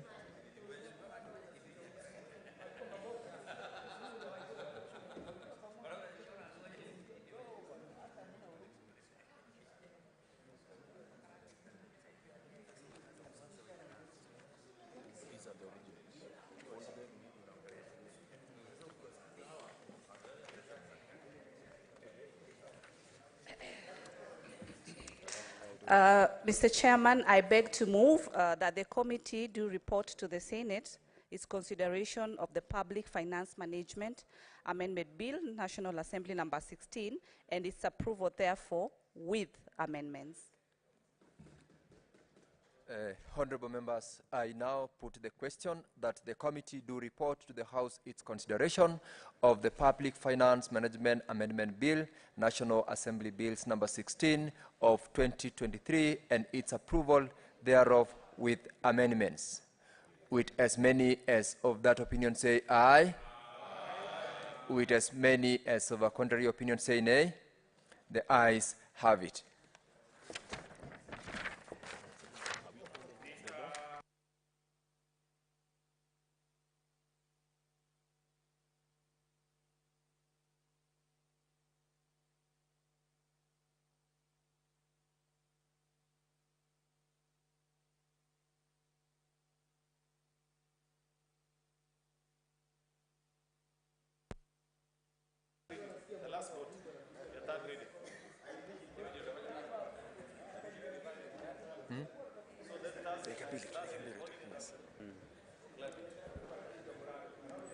Members, we have one more vote to make. So, yeah, do what you are pretending to do. So, Chairperson. Thank you, Mr. Speaker.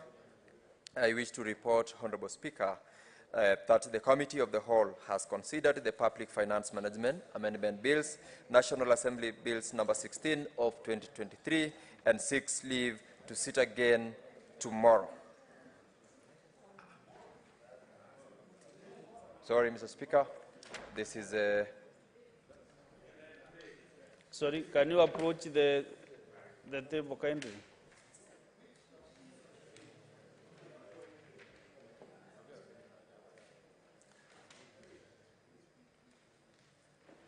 Mr. Speaker, I withdraw my earlier report, and Honorable Speaker, I beg to report that the Committee of the Whole has considered the Public Finance Management Amendment Bill, National Amendment Bills number 16 of 2023, and its approval thereof with amendments. Thank you. I thank you. Very well. Mover. Mover.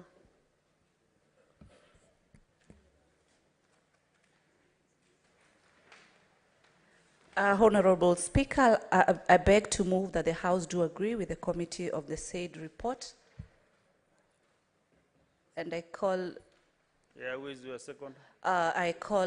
Senator Eddie Okech to second. Is he aware that he is to second? Mr. Speaker, as a proud member of the Committee of Finance, I do second. Thank you. Thank you, Senator Eddy. I propose the question that the House do agree with the committee in the same report. I put the question that the House do agree with the committee in the same report. As many as of that opinion say aye. Aye. As those of the contrary opinion say nay. Okay, move again.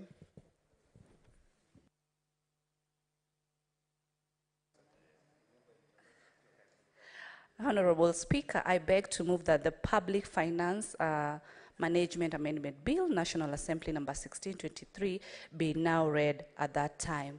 I still ask Senator Eddie Okech to second. Senator Okech. Mr. Speaker, I do second. Thank you. Honorable Senators, I propose the question that the Public Finance Management Amendment Bill, National Assembly Bills number 16 of 2023, be now read at that time. I put the question that the Public Finance Amendment Bill, National Assembly Bill number 16 of 2023, be now read at that time. We have division again. Last one.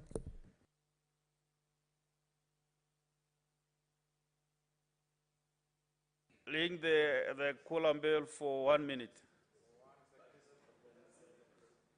Or the shortest time that you can be able to do it.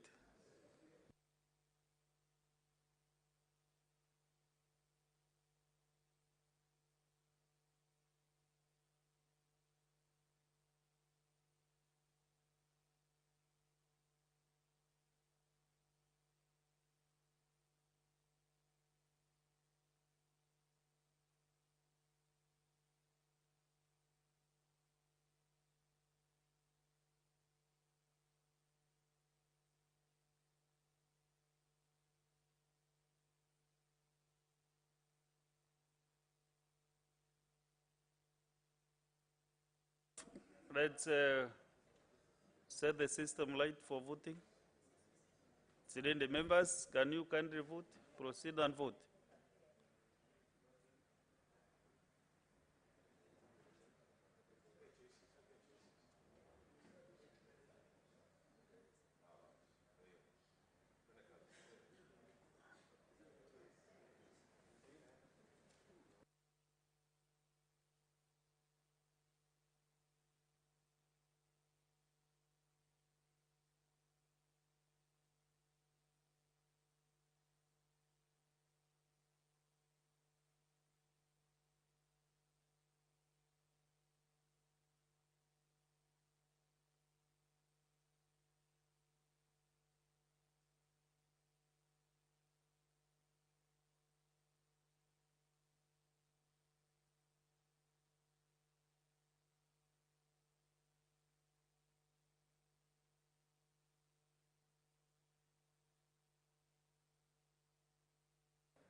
Senator Mariam, approach the table.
Senator Romenen, Senator Romenen, approach the table still.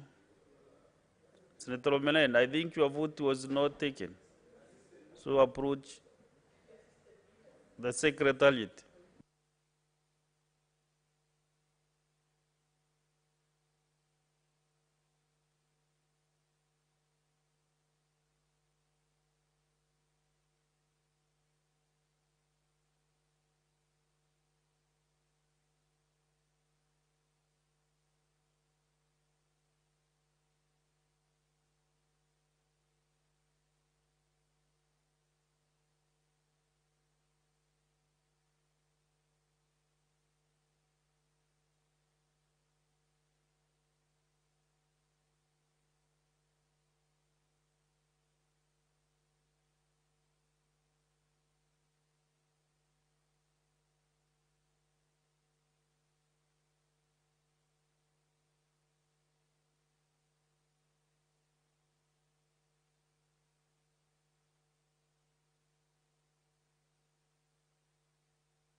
Honorable Senators, let me give the results of the division. The ayes, that 1, nays, 0, abstention, 0. So the ayes have it. A bill for an act of parliament to amend the Public Finance Management Act and for connected purposes. Honorable Senators, I want to thank you most sincerely for finding your time to come to the Senate today. I know you are very busy indeed in other areas of jurisdiction. So, Senators, Honorable Senators, can you open the doors kindly? So, Honorable Senators, there being no other business on the order paper, the Senate stands adjourned until Tuesday, 5th September 2023 at 2:30 p.m. It is so ordered.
Clerk, do we have quorum?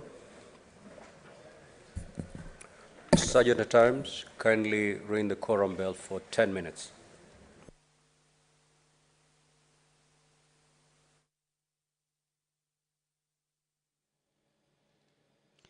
Well, the Speaker of the Senate, Honorable Lamason Kingi, has directed that the quorum bell be rung. Of course, this is pursuant to the House Standing Order number 40, that at the commencement of a sitting of the Senate, if the quorum is not achieved, then a bell will be rung for 10 minutes. This is, of course, to allow the members to be able to make their way into the chambers to enable the House achieve the requisite quorum. According to the Standing Order number 40, is that if there is no quorum present when the chair is taken at the time appointed for sitting of the Senate, the Speaker shall immediately after the prayer order the bell to be rung for 10 minutes. the House requires a minimum number of 15 members to be seated in the chambers for the House business to start. That is nominated Senator Gloria Oroba, if I am not wrong there. She has just walked in. Other members, we will be seeing them. That is the minority leader, Stewart Mazayo there. Of course, we will be seeing Oburu Odinga there walking in, Honorable Oburu Odinga there walking in. So we will be seeing members of the Senate walking into the chambers. Remember, this is a special sitting appointed for this particular day and to start at around 9:30. So the Speaker is already in the chambers, and this is an allowance for the members who may be within the precincts of the chambers and of the Parliament, but yet to get into the chambers to be able to make their way and enable the House achieve a quorum of 15 members for the commencement of the business of the day. This is a special sitting that has around 4 businesses to be transacted. This is according to what was indicated in the Gazette notice that notified members of this special sitting. The members are currently on a 3-week recess, but this day has been appointed to enable them consider the business that was forwarded to them, either from the executive or from the National Assembly. The Climate Change Amendment Bill, National Assembly Bill number 42 of 2023, is one of the bills that the members will be considering this morning. It's a bill that is lined up for first reading, and it will be tabled by the Senate Majority Leader, Honorable Aaron Cheruiyot. The object of this bill, which is originating from the National Assembly, is to amend the Climate Change Act 2016 to provide for the regulation of the carbon markets. And this bill indicates that the Climate Change Act 2016 is national legislation intended to enhance response to climate change and provides mechanisms and measures to achieve low carbon climate resilient development, but it indicates that the Act does not provide a legal framework for carbon trading. It is a bill that was passed at the National Assembly, so it is in the Senate as we speak now, and it will be read for the first time on the floor of the Senate this morning. The members of the Senate will again consider the Public Finance Management Amendment Bill originating from the National Assembly, Bill number 16 of 2023. Again, it will be tabled by the Senate Majority Leader. This bill is at its second stage, and a debate on this bill already kicked off on the floor of the House. And this morning's debate on this bill will be a resumption of a similar debate that was interrupted on Tuesday, 8th August 2023. Members will be going into division on this particular bill,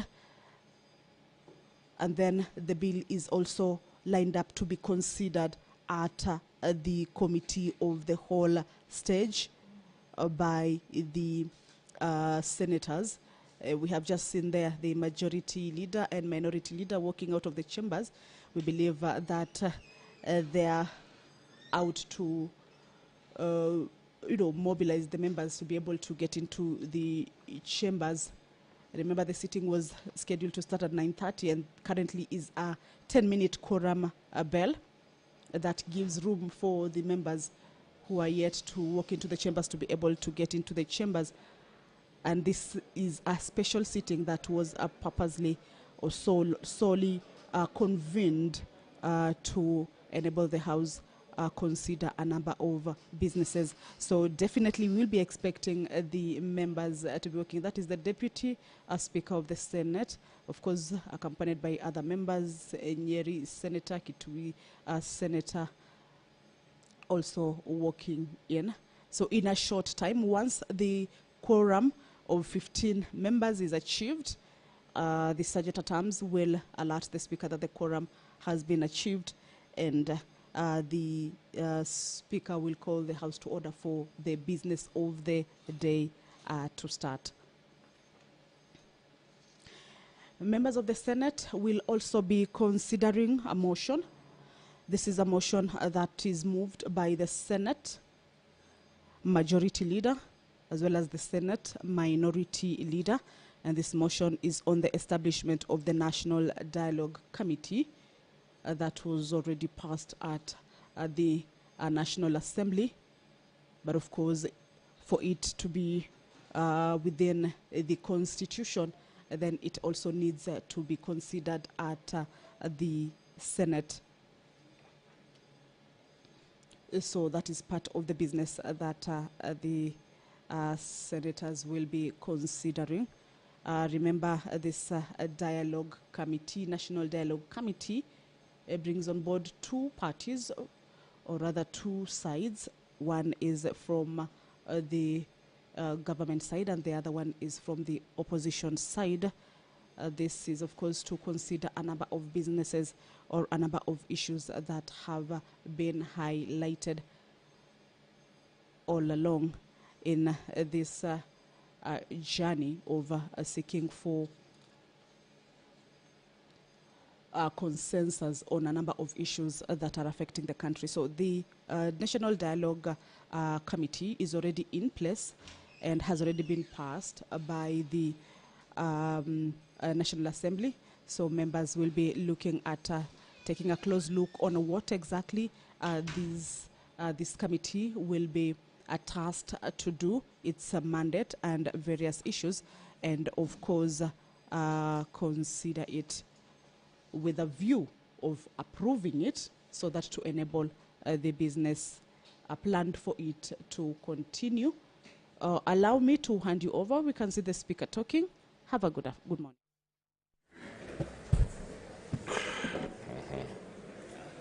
Order number 1, administration of oath. Order number 2, communication from the chair. Senator, kindly have your seat. Now, honorable senators, I welcome you to this special sitting of the Senate. I regret to interrupt your recess, but this has been necessitated by urgent legislative business which requires to be dispensed with. On the request of the Senate Majority Leader, via letters reference number Senator/MLS/06/S.S/Co, dated 24th August 2023, and with the support of the requisite number of senators, I appointed today, Tuesday 29th August 2023, as a day for a special sitting of the Senate. The appointment was made via Gazette Notice number 11081, dated 24th August 2023. In the Gazette Notice, I indicated that the business to be transacted at this special sitting shall be as follows. 1, receipt of messages, including message from His Excellency the President on the nomination of Mr. Andrew Mukite Musangi for appointment to the position of Chairperson of the Board of Directors of the Central Bank of Kenya. And 2, message from the National Assembly on the passage by the National Assembly of a resolution for establishment of the National Dialogue Committee. And 3rd, the message from the National Assembly on the passage by the National Assembly of the Climate Change Amendment Bill, National Assembly Bills number 42 of 2023. Consideration of the Climate Change Amendment Bill, National Bills number 42 of 2023. 3, consideration of the Public Finance Management Amendment Bills, National Bills number 16 of 2023. And finally, the consideration of the motion on the establishment of the National Dialogue Committee. Honorable Senators, in accordance with the Standing Order 33.5, the business specified in the Gazette Notice referred to above and as outlined in the order paper shall be the only business before the Senate during the special sitting, following which the Senate shall stand adjourned until Tuesday, 5th September 2023 at 2:30 p.m. in accordance with the Senate calendar. I thank you. Next order, Clerk. Order number 3, messages.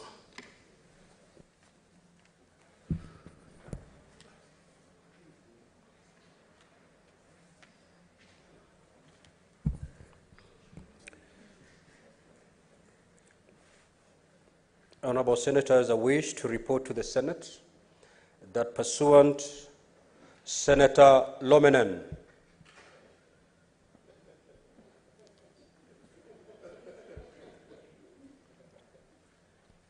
I wish to report to the Senate that pursuant to Standing Order 47, I received a message from His Excellency, the Honorable William Ruto, PhD, CGH, President of the Republic of Kenya, and Commander-in-Chief of the Kenya Defence Forces on nomination for appointment of Mr. Andrew Mukite Musangi to the position of Chairperson of the Board of Directors of the Central Bank of Kenya.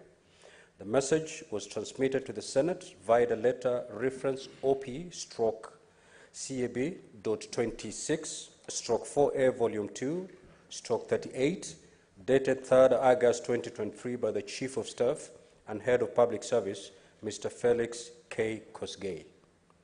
While the Senate was on recess and transmitted to honorable senators pursuant to Standing Order 47-2 of the Senate. I shall now report the message to the Senate. You are most graciously notified that His Excellency Honorable William Samoei Ruto, PhD, CGH, President and Commander-in-Chief of the Kenya Defence Forces, has, on the recommendation of the Public Service Commission, nominated a candidate for appointment as the Chairperson of the Board of Directors of the Central Bank of Kenya. It is noted that Section 11(2)(a) of the Central Bank of Kenya Act, Cap 491 of the laws of Kenya, sets out the process of appointment of the Chairperson of the Central Bank of Kenya, and it reads thus: the Chairperson shall be appointed by the President through a transparent and competitive process and with the approval of Parliament, and shall hold office for a term of 4 years, but shall be eligible for reappointment for 1 further term. In that regard, and in accordance with the procedure set out in Section 3 and 5 of the Public Appointments Parliamentary Approval Act number 33 of 2011, as read together with Sections 11(2) and 11(2)(a) of the Central Bank of Kenya Act, we submit to both Houses of Parliament the presidential nomination of Mr. Andrew Mukite Musangi for appointment as the Chairperson of the Central Bank of Kenya. To aid Parliament in its consideration and approval processes, we have the pleasure to forward herewith the Certificate of Presidential Nomination, number 15 of 2023, together with the nominees' curriculum vitae and testimonials, and the report of the Public Service Commission on the recruitment of the nominee. Honorable Senators, Section 3 of the Public Appointments Parliamentary Approval Act states that an appointment under the Constitution or any other law for which the approval of Parliament is required shall not be made unless the appointment is approved or deemed to have been approved by Parliament in accordance with this Act. Standing Order number 47(1) of the Senate Standing Orders provides that upon receipt of a notification of nomination for appointment to a public office required to be approved by the Senate under the Constitution or any other legislation, the nomination shall stand committed to the relevant standing committee for consideration. Honorable Senators, as we agreed and executed during previous approvals for nominations such as the person of the Governor of Central Bank of Kenya, the message from His Excellency, the President, together with the curriculum vitae of the nominee, stands committed to the relevant committee, in this case, the Standing Committee on Finance and Budget, for approval hearing. The committee will hold the approval hearing jointly with the Departmental Committee on Finance, Planning and Trade of the National Assembly in accordance with the provision of Central Bank of Kenya Act and the Public Appointments Parliamentary Approval Act and the Standing Orders of the Houses of Parliament. Section 8 of the same Act provides as follows: unless otherwise provided in any law, a committee shall consider a nomination and table its report in the relevant House for debate and decision within 14 days from the date of which the notification of nomination was given in accordance with Section 5. At the conclusion of an approval hearing, the committee shall prepare its report to the suitability of the candidate to be appointed to the office to which the candidate has been nominated, and shall include in the report such recommendations as the committee may consider necessary. In this regard, therefore, the period on the matter that is now before Parliament starts running upon the Speakers of the Houses of Parliament committing the name of the nominee to the relevant committees in the Senate and in the National Assembly. Standing Order 230, joint sittings of corresponding committees of the Senate and National Assembly shall apply during the approval hearing. I urge the committees to expeditiously consider this matter and to table a report thereon within the stipulated timelines. I thank you. Honourable Senators, you may walk in, please.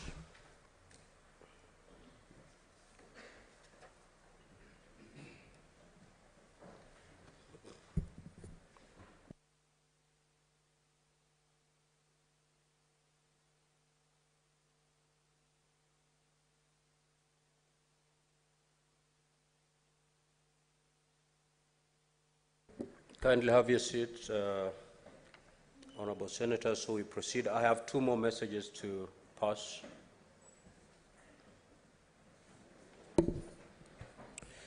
Honourable Senators, I wish to report to the Senate that pursuant to Standing Order 46.3 and 5, I received the following message while the Senate was on recess from the Speaker of the National Assembly regarding the passage of the Climate Change Amendment Bill, National Bills number 42 of 2023.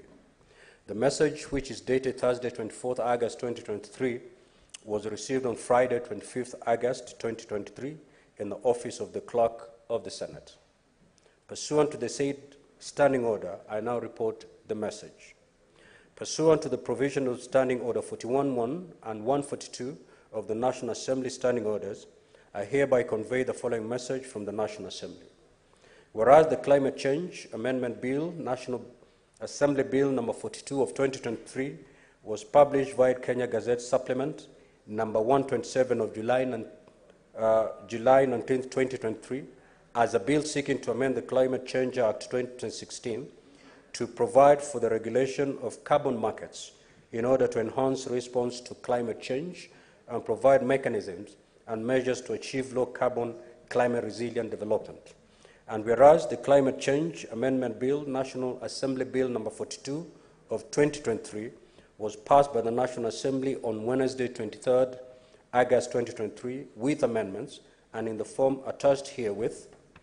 Now, therefore, in accordance with the provisions of Article 110 of the Constitution and Standing Orders 41.1 and 142 of the National Assembly Standing Orders, I hereby convey the said decision of the National Assembly to the Senate.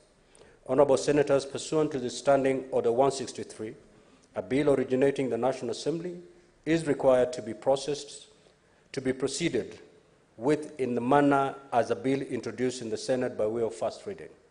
In accordance with Standing Order 144, I now direct at the appropriate time during this sitting, the said bill be read first time. I thank you. Honourable Senators, I also have another message that I wish to pass to you. I wish to report to the Senate that pursuant to Standing Order 46.3 and 5, I received a message from the Speaker of the National Assembly while the Senate was on recess regarding the establishment of the National Dialogue Committee to facilitate dialogue and consensus building and to recommend appropriate constitutional, legal and policy reforms on issues of concern to the people of Kenya. Pursuant to this said standing order, I now report the message as follows. Pursuant to the provisions of Standing Order 41.1 of the National Assembly Standing Orders, I hereby convey the following message from the National Assembly. Whereas on Tuesday, 15th August 2023, the leader of the majority party and the leader of the minority party jointly co-sponsored a motion on the establishment of a National Dialogue Committee comprising of members and a technical team drawn from both the Kenya Kwanza Alliance, here known as Kenya Kwanza, a coalition constituting the majority part of the Parliament of the Republic of Kenya, and Azimio la Umoja One Kenya Coalition Party, herein Azimio, a coalition forming the minority party of the Parliament of the Republic of Kenya. And whereas the mandate of the National Dialogue Committee shall facilitate dialogue and consensus building and recommend appropriate constitutional, legal, or policy reforms on issues of concern to the people of Kenya, to be framed by the committee in line with the Constitution and the laws of the Republic of Kenya and respecting the functional and institutional integrity of state organs. Further, whereas on Wednesday, 16th August 2023, the National Assembly considered and passed the same resolution on the establishment of the National Dialogue Committee in the form attached hereto. Now, therefore, in accordance with the provisions of Standing Order 41.1 of the National Assembly Standing Orders, I hereby convey the said decision of the National Assembly to the Senate for consideration. Now, honorable senators, appreciating the importance of this matter, I directed that a notice of motion and motion to be scheduled in the order paper for this special sitting for consideration and adoption. I thank you. Finally, I would like to acknowledge the presence in the Speaker's Gallery this morning a visiting delegation of Sergeant-at-Arms from Turkana County Assembly, who are in the Senate for a benchmarking visit. Honorable Senators, I request the delegation to stand so that they may be acknowledged according to the Senate tradition. The delegation comprises of the following officers: Mr. James Sirite, Ms. Esther Akisi, Mr. Nicholas Ekai, Mr. Justus Ajore, Mr. Matthew Loperon, Mr. Leonard Lokomoro, Mr. Charles Lomokol, Mr. John Napas, Mr. Nicholas Nakapon, Mr. Wilson Lokeris, Mr. Paul Ekipor, Mr. Dalmas Lochodo, Ms. Beatrice Aule, Mr. Andrew Abong, Ms. Celestine Akal, Ms. Sarah Akal, Ms. Esther Akal, Ms. Jen Nyanga, and Ms. Lucy Loyele. Honorable Senators, on behalf of the Senate, on my own behalf, I extend a warm welcome and wish them a fruitful visit. I will allow the Senator for Turkana, the Honorable Lomenen, under 1 minute to welcome the delegation from Turkana County. Thank you, Mr. Speaker, for this golden opportunity. I take this opportunity, Mr. Speaker, to welcome Sergeant-at-Arms from the county of Turkana. I don't call them Sergeant-at-Arms, Mr. Speaker, for now. I call them my employers. I am here because of their efforts, and I want to congratulate them for visiting the Senate to learn and replicate best practices from this Senate. Mr. Speaker, I assure them this is a wonderful house, and we have great Sergeant-at-Arms who will train them and learn more from them. Mr. Speaker, and thank you so much, and I thank them for traveling so far, the farthest corner of this nation, and when they go back, I thank God, and I will provide, I pray God to provide them with journey mercies. And after this, Mr. Speaker, because you have given me 1 hour, 1 minute, I will see them there after. Thank you, Mr. Speaker. Next order, clerk. Order number 4, petitions. Order number 5, papers. Order number 6, notices of motion. The Majority Leader.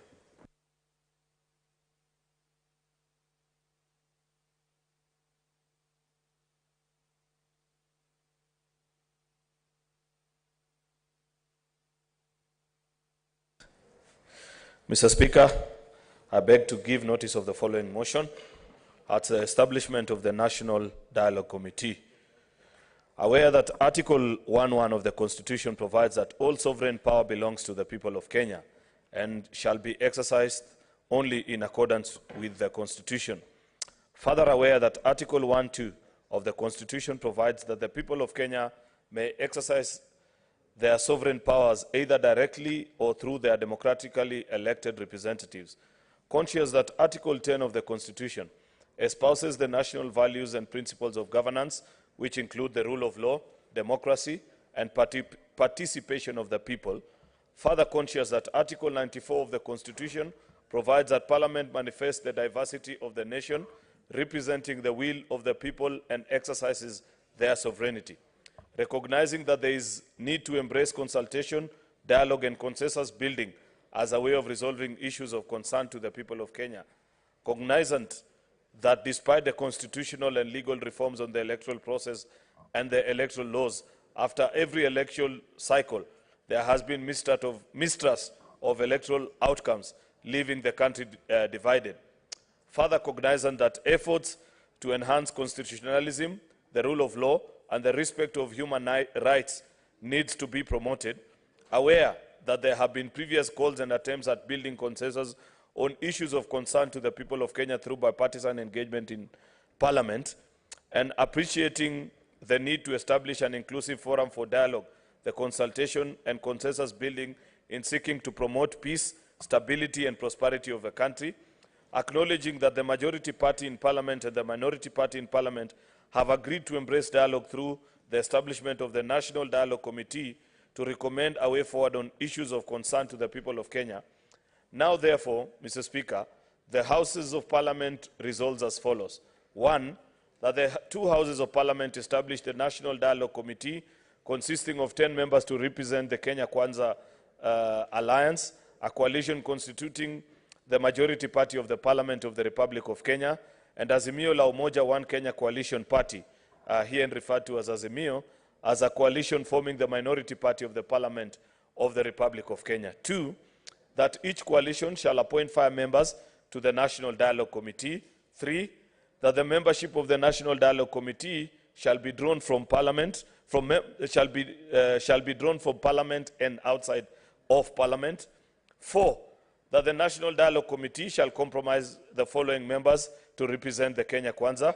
1, the Honorable Kimani Ichung'wah, Leader of Delegation. 2, Governor Cecily Mbarire, the Deputy Leader of Delegation.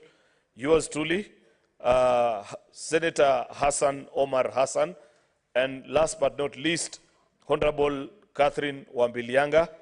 5, that the National Dialogue Committee shall comprise the following members to represent the Azimio, la Umoja One Kenya Coalition. His Excellency Stephen Kalonzo Musyoka as a delegation leader. 2, the Honorable Opiyo Wandayi as a deputy delegation leader. 3, the Honorable Amina Mnyanzi. 4, the Honorable Eugene Wamalwa. 5, the Honorable Senator Okongo Omogeni.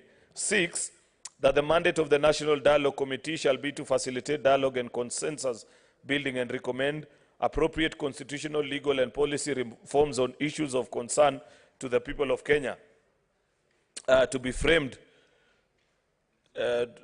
Constitutional, legal, and policy reforms on issues of concern to the people of Kenya to be framed by the National Dialogue Committee in line with the Constitution and the laws of the Republic of Kenya, and respecting the functional institutional integrity of state organs. 7, the Houses of Parliament notes that the technical committees representing the Kenya Kwanza and Azimio shall support the National Dialogue Committee.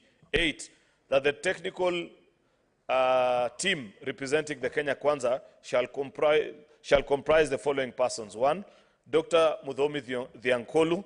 2, Dr. Linda Musumba. 3, Dr. Duncan Ojwang. 4, Nick Biketi. 9, that the technical team representing Azimio shall comprise the following persons. 1, the Honorable Jeremiah Kioni. 2, Professor Adam Zolo. 3, Abubakar Zain Abubakar. And 4, Lynn Ngugi.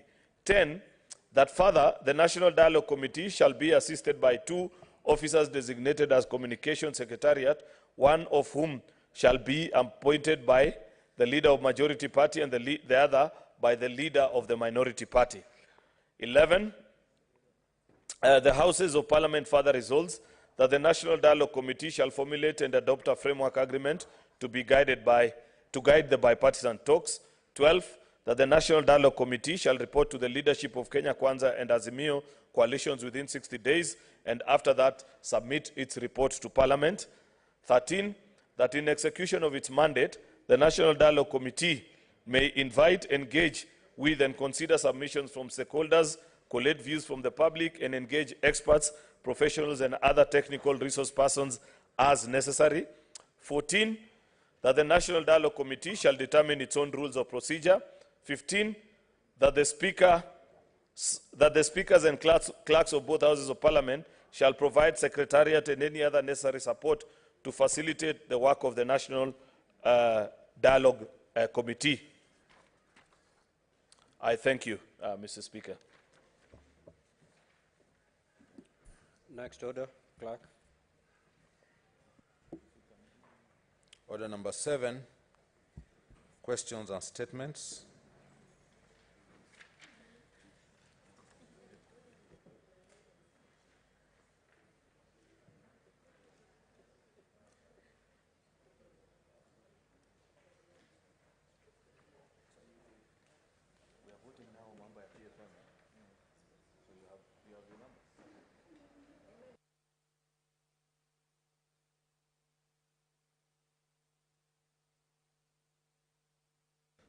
Honorable Senators, kindly take your seats. I've got a communication to make. Before we proceed to the next order, allow me to make the following communication. I would like to acknowledge the presence in the public gallery this morning, a visiting delegation from St. Bridget Academy, Elgeyo Marakwet County. The delegation consists of 56 pupils and 10 teachers. On behalf of the Senate and on my own behalf, I welcome the delegation and wish them a fruitful visit. I will allow Senator Kisang under 1 minute to say a word of welcome. Thank you, Honorable Speaker. Honorable Speaker, on behalf of Senate, I wish to take this opportunity to welcome St. Bridget's Academy from KS South, Elgeyo Marakwet County, to the Senate. This is one of our schools that does very well. Last year, the mean grade at KCB was 392. So I want to say welcome to Senate. Congratulations. Enjoy yourself while you are here. You listen to what we are discussing. I believe some of you in the future will be in this house, others in National Assembly, others becoming governors, and even president. Thank you. Karibu to Senate. I'll see you shortly outside there when you're out. Next order, Clerk. Order number 8, the Climate Change Amendment Bill, National Assembly Bills number 42 of 2023, first reading. A bill for an act of Parliament to amend the Climate Change Act 2016 and for connected purposes. Next order.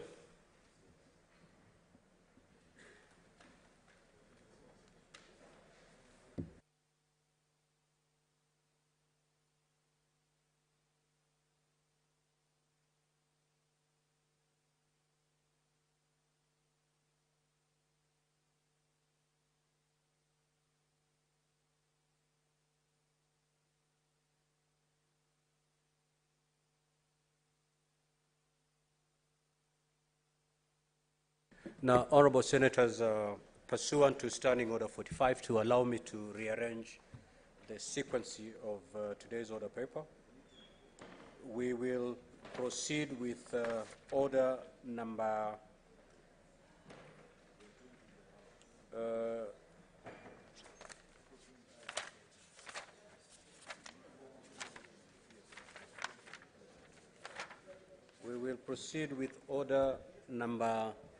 number 11. Thereafter, we will come back to those two orders, that is number 9 and 10. Clerk, proceed to call that order, please. Order number 11, motion, establishment of the National Dialogue Committee. Majority Leader.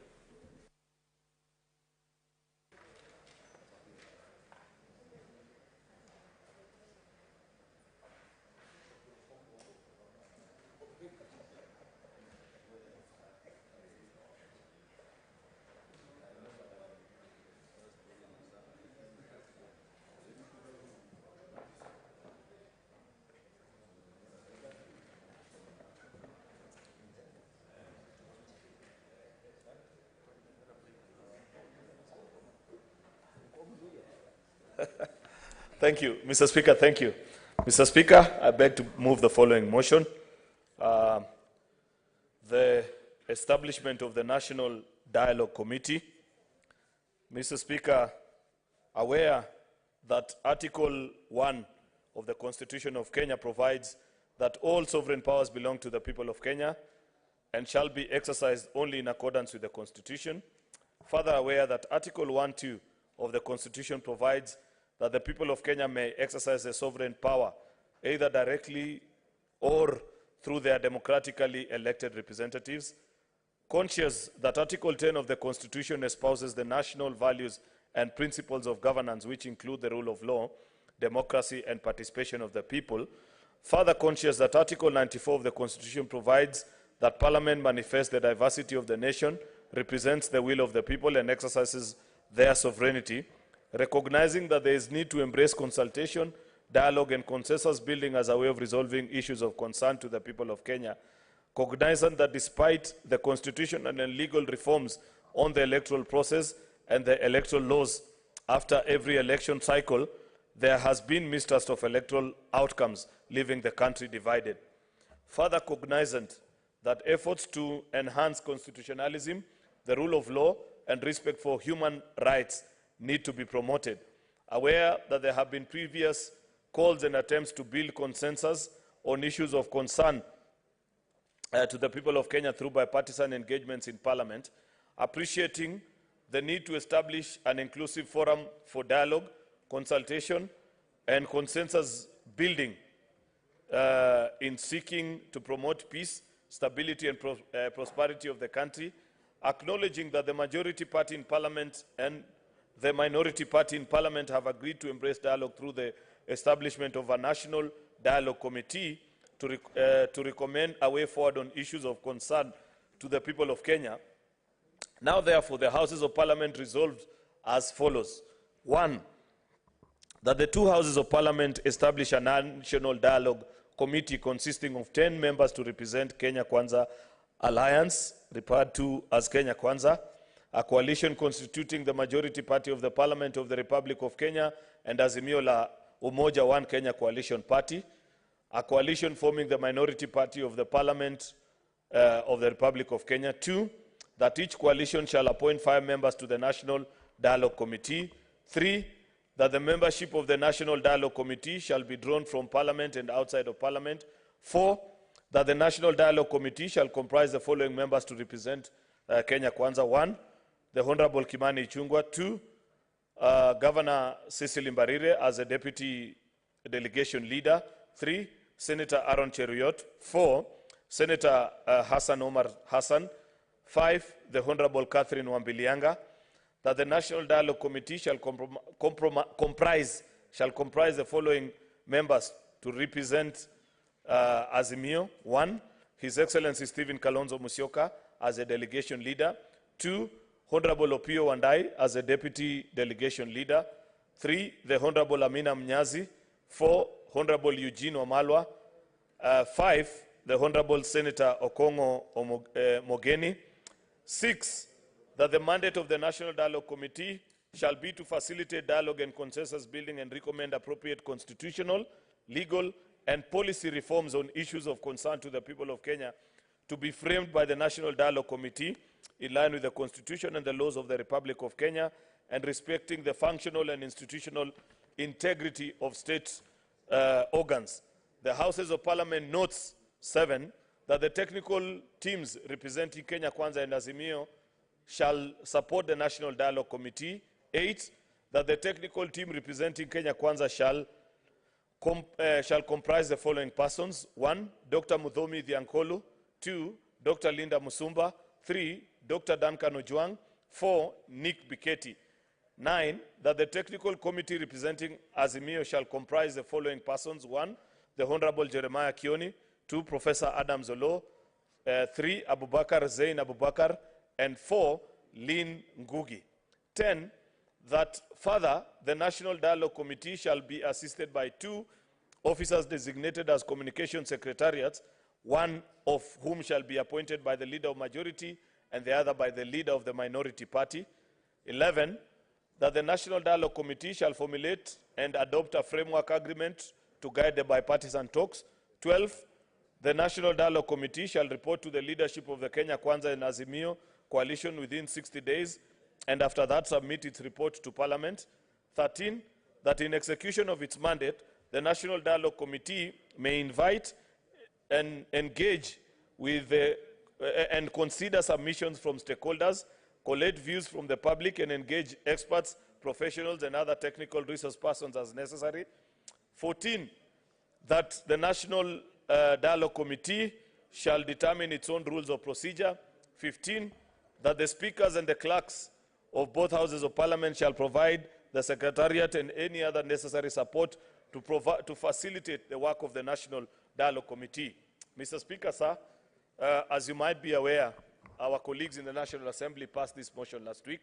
As a House, Mr. Speaker, we ought to have passed it immediately soon after so that we can begin our operations at the National Dialogue Committee.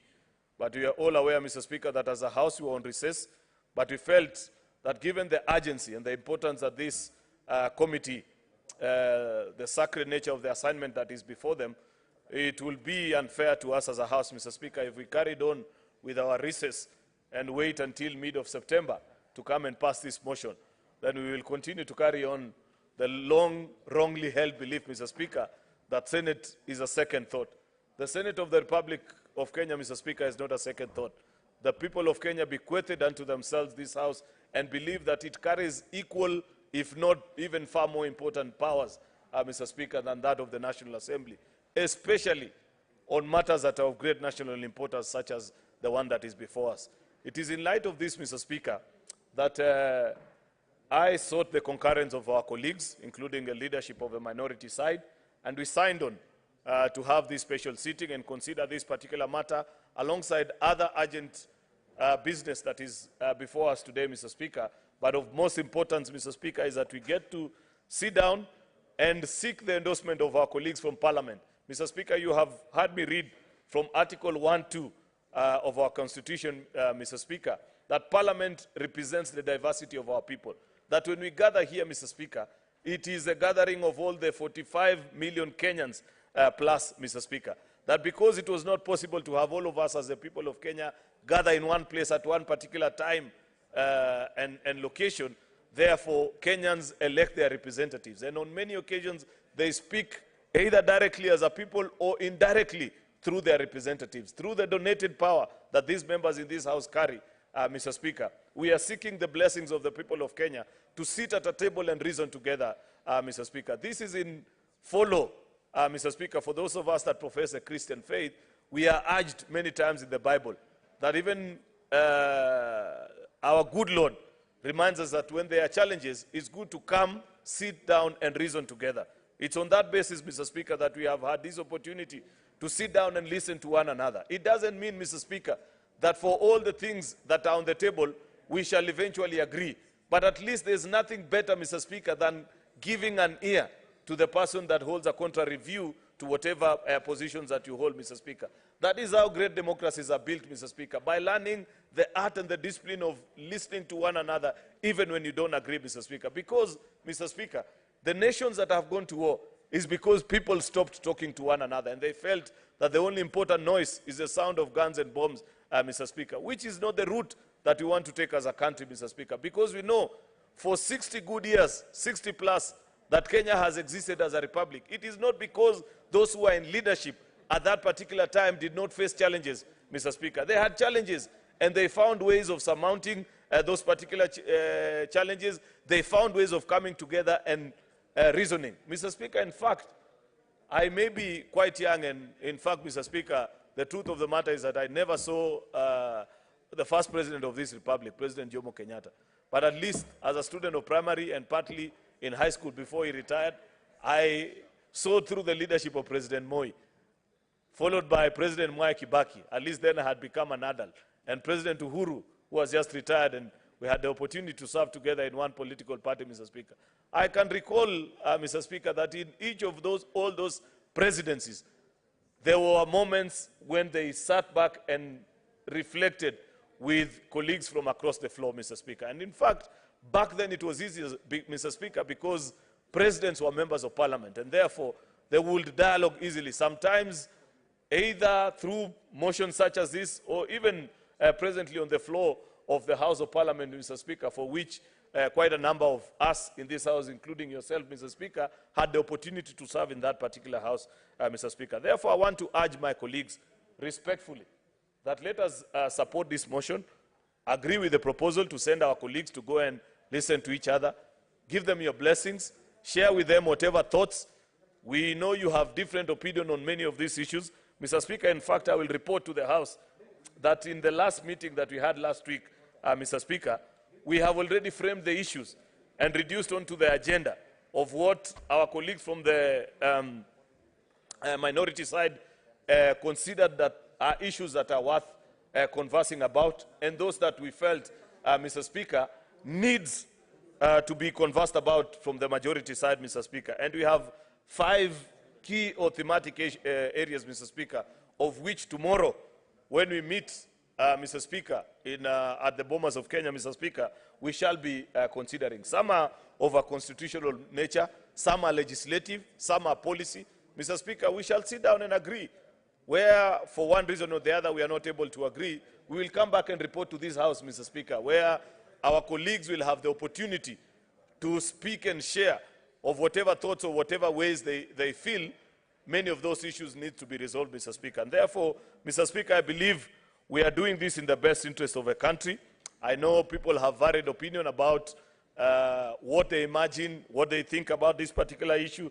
I want to give assurance to our colleagues in the House, Mr. Speaker, because I know that initially, when the agenda was listed, the issue, one particular issue that is quite key to members of this House, which is entrenchment of various funds, Mr. Speaker, into the Constitution. The Senate Oversight Fund didn't feature. With me, Mr. Speaker, I have an advanced copy of the agenda for which we shall agree on tomorrow, Mr. Speaker. And under that particular agenda item of entrenching funds into the Constitution, listed as number 1 is the Senate Oversight Fund, the National Government Constituency Development Fund, National Government Affirmative Action Fund, alongside, Mr. Speaker, other outstanding constitutional matters, issues to do with electoral justice and related matters, the restructuring of IBC. Mr. Speaker, you know we passed a law here, I think in the beginning, towards the end of the second session, Mr. Speaker. Many people held different views about it. We know that there is an already established election committee that is continuing with its work, Mr. Speaker, but nothing stops us. That is a matter that is strongly under the purview of the members of parliament, who include the senators that are here, to come back to the House and say, wait a minute, this is a proposal that we gave of the 7 members of a selection panel, but perhaps we hold a different view on how it needs to be done, Mr. Speaker. That powers rest with this particular House, Mr. Speaker. Of course, and so many other issues that have been listed. Therefore, Mr. Speaker, I have to be fair to my colleagues, because I know, Mr. Speaker, that we gazetted only the morning session to transact this particular business, and we still have other business that is before us, Mr. Speaker. I don't intend to be longer than that, Mr. Speaker.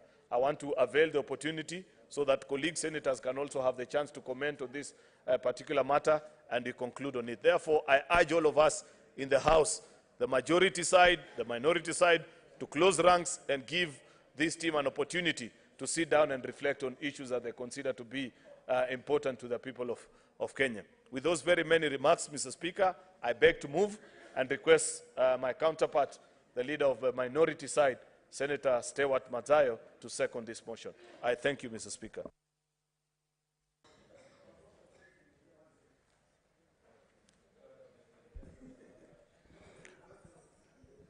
Asante Bwana Spika. Bwana Spika, Majority Leader and Senator Kinyua, may the minority leader be heard in silence, please. Bwana Spika, kwanza nataka kuunga mkono swada huu ulioletwa na kiongozi wa walio wengi.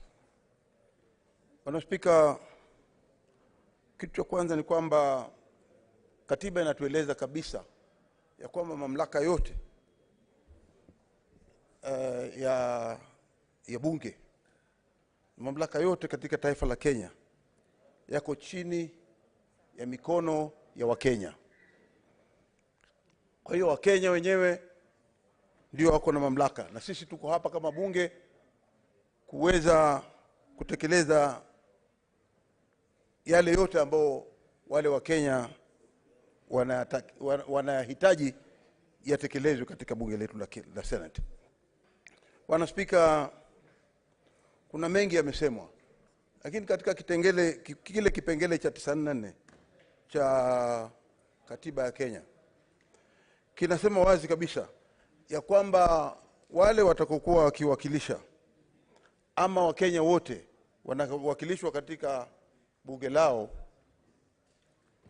na watu ambao wamewachagua. Sisi tukiwa hapa tuna majukumu tofauti tofauti, na majukumu yetu ya kwanza ni kuona ya kwamba, Bwana Spika, ningependa kusikizwa, lakini kuna sauti nyingi zinatoka upande mwingine. Honorable Senators, kindly let's hear the minority leader in silence, please. Bwana Spika, kitu cha kwanza tunajua kuna mazungumzo yanaendelea. Bwana Spika, mazungumzo haya lazima yapitishwe ndani ya bunge hili letu. Bwana Spika, ni muhimu kuona ya kwamba mazungumzo haya yameweza kufaulu ili kuona ya kwamba amani imepatikana katika Kenya. Bwana Spika, katika pande zote mbili, upande wa walio wengi na upande wa walio wachache, Bwana Spika, tunajua ya kwamba wananchi waliweza kuchaguliwa kutoka nje kuweza kusaidia ile timu ambayo iko ndani ya bunge. Na timu yetu sisi ambao tuliweza kuichagua hapa, timu ambayo imeongozwa na wabunge wetu kutoka pande zote mbili. Bwana Spika, ni kwamba hawa wabunge wako na ujuzi, wako na taaluma ya hali ya juu ya kwamba wanaweza kuendesha mazungumzo haya. Bwana Spika, tukijua ya kwamba vile vile kunao watu ambao wanasaidia hawa ambao wanaitwa kama technical experts. Tunajua hao wako na taaluma ya hali ya juu ya kwamba wanaweza kusaidia. Kitu tunachohitaji katika Kenya, Bwana Spika, ni amani.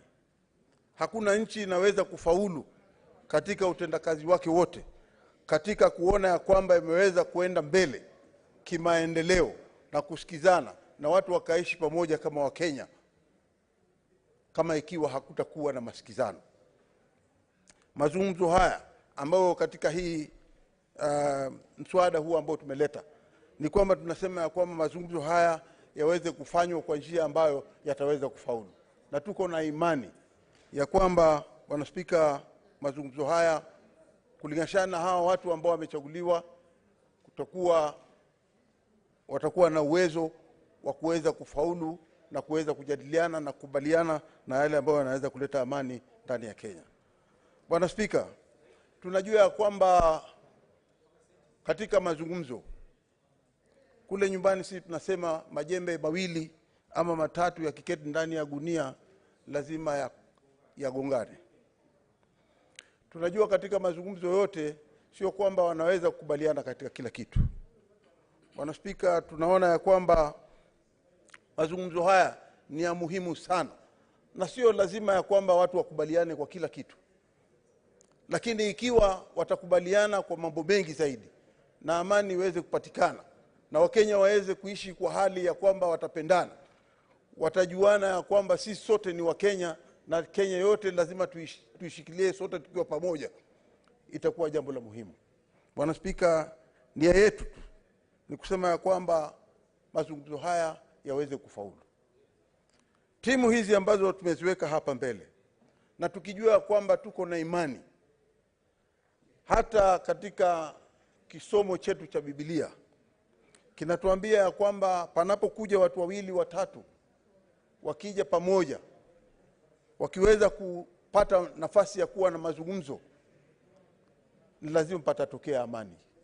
Kwa hiyo sisi tuko na imani ya kwamba katika mazungumzo haya wale tuliowachagua, wale vinara wote upande huu na upande huu waliochaguliwa, kwa walio wengi wakiwa wanaongozwa na Ishungwa na kwa walio wachache, ikiwa wanaongozwa na kiongozi Mheshimiwa Kalonzo Musyoka, tuko na imani ya kwamba Bwana Spika, tunatarajia kwamba mazungumzo haya yataweza kuleta matunda na hatimaye Kenya itaweza kuendelea mbele na ipate faida kubwa sana.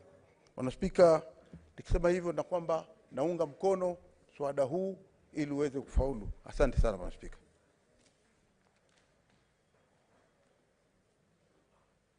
Yes, Senator Lelegwe, what is your point of order? I can see you, President.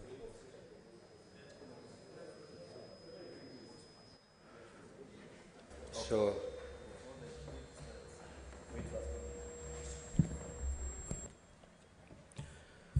Honourable Senators, I now proceed to propose the question. That are aware that Article 1.1 of the Constitution provides that all sovereign power belongs to the people of Kenya and shall be exercised only in accordance with the Constitution. Further aware that Article 1.2 of the Constitution provides that the people of Kenya may exercise their sovereign power either directly or through their democratically elected representatives. Conscious that Article 10 of the Constitution espouses the national values and principles of governance which include the rule of law, democracy and participation of the people. Further conscious that Article 94 of the Constitution provides the Parliament manifests the diversity of the nation, represent the will of the people and exercise their sovereignty. Recognizing that there is a need to embrace consultation, dialogue and consensus building as a way of resolving issues of concern to the people of Kenya. Cognizant that despite the constitutional and legal reforms on the electoral processes and the electoral laws after every election cycle, there has been mistrust of electoral outcomes, leaving the country divided. Further, cognizant that efforts to enhance constitutionalism, the rule of law and respect for human rights need to be promoted. Aware that there has been previous calls and attempts at building consensus on issues of concern to the people of Kenya through bipartisan engagements in Parliament, appreciating the need to establish an inclusive forum for dialogue, consultation and consensus building in seeking to promote the peace, stability and prosperity of the country, acknowledging that the majority party in Parliament and the minority party in Parliament have agreed to embrace dialogue through the establishment of a National Dialogue Committee to recommend a way forward on issues of concern to the people of Kenya. Now, therefore, the Houses of Parliament resolve as follows: that the two Houses of Parliament establish a National Dialogue Committee consisting of 10 members to represent the Kenya Kwanza Alliance, hereafter Kenya Kwanza, a coalition constituting the majority party of Parliament of Republic of Kenya, and Azimio la Umoja One Kenya coalition, hereafter Azimio, a coalition forming the minority party of Parliament of the Republic of Kenya. That each coalition shall appoint 5 members to the National Dialogue Committee. That the membership of the National Dialogue Committee shall be drawn from Parliament and outside Parliament. The National Dialogue Committee shall comprise the following members to represent Kenya Kwanza: the Honorable Kimani Ichung'wah, Delegation Leader; Governor Cicely Mbarire, Deputy Delegation Leader; Honorable Senator Aaron Chiriot; Honorable Hassan Omar; and Honorable Catherine Wabilianga. That the National Dialogue Committee shall comprise the following members to represent Azimio: His Excellency Stephen Kalonzo Musyoka, Delegation Leader; Honorable Opiyo Wandayi, Deputy Delegation Leader; Honorable Amina Munyazi; Honorable Eugene Wamalwa; and Honorable Senator Okongo Mogeni. That the mandate of the National Dialogue Committee shall be to facilitate dialogue and consensus building and recommend appropriate constitutional, legal and policy reforms on issues of concern to the people of Kenya to be framed by the National Dialogue Committee in line with the Constitution and the laws of the Republic of Kenya and respecting the functional and institutional integrity of state organs. The Houses of Parliament notes that the technical teams representing Kenya Kwanza and Azimio shall support the National Dialogue Committee. That the technical team representing Kenya Kwanza shall comprise the following persons: Dr. Muthomi Thionkolu, Dr. Linda Musumba, Dr. Duncan Ojwang, and Nikki Biketi. That the technical team representing Azimio shall comprise the following persons: the Honorable Jeremiah Kioni, Professor Adams Olo, Bakri Zen Abakri, and Lynn Ngugi. That further, the National Dialogue Committee shall be assisted by 2 officers designated as communication secretaries, one of whom shall be appointed by the leader of the majority party and the other by the leader of the minority party. The Houses of Parliament further resolve that the National Dialogue Committee shall formulate and adopt a framework agreement to guide the bipartisan talks, that the National Dialogue Committee shall report to the leadership of Kenya Kwanza and Azimio coalition within 60 days, and after that submit its report to Parliament, that in execution of its mandate, the National Dialogue Committee may invite, engage with, and consider submissions from stakeholders, collect views from the public, and engage experts, professionals, and other technical resource persons as necessary, that the National Dialogue Committee shall determine its own rules of procedure, that the speakers and clerks of both houses of Parliament shall provide secretariat and any other necessary support to facilitate the work of the National Dialogue Committee. I will therefore proceed to call upon honourable senators to make their contribution to this motion. However, before I do so, I will allow Senator Lelegwe. What is your point of order, Senator Lelegwe?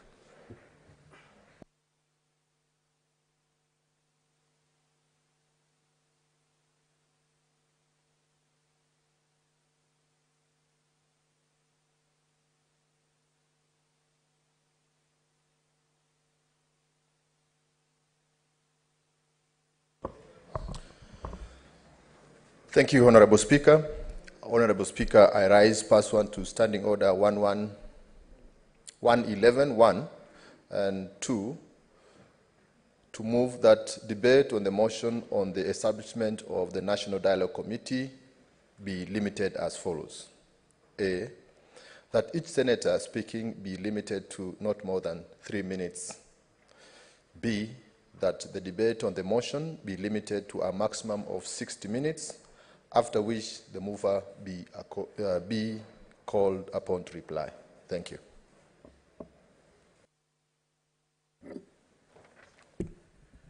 Now, Honourable Senator, pursuant to that motion, I'll proceed to put the question, which is, debate on the motion on the establishment of the National Dialogue Committee be limited as follows. A, that each senator speaking be limited to not more than 3 minutes, and B, the debate on the motion be limited to a maximum of 60 minutes, after which the mover shall be called upon to reply. As many 60 minutes, 1 hour. As many as of that opinion say aye. Aye. As many as of the contrary opinion say nay. So the ayes have it. 3 minutes to contribute, and we're going to take 1 hour to make our contributions to this motion. The Honourable Senator Maanzo.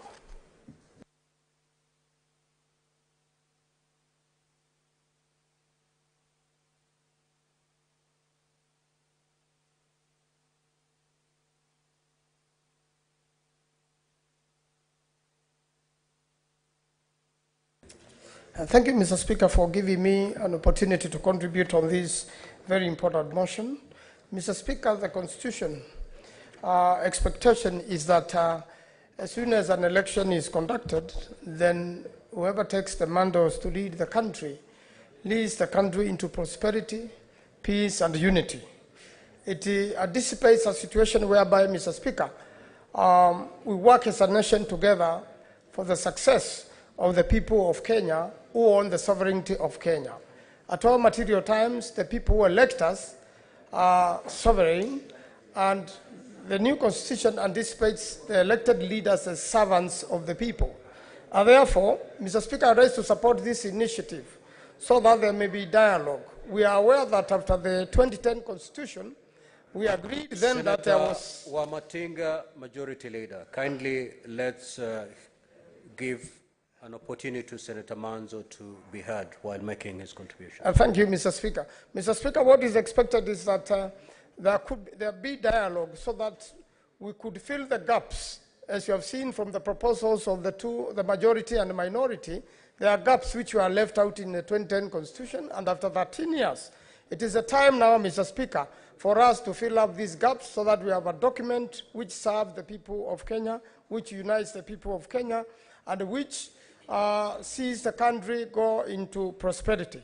Mr. Speaker, I'm aware from the debates which has been in the funerals, television shows, and among the public, some people feel that these bipartisan talks could be against their region or against their tribes or against themselves. Mr. Speaker, this is for the benefit of the country. It is not benefit of a region or a tribe.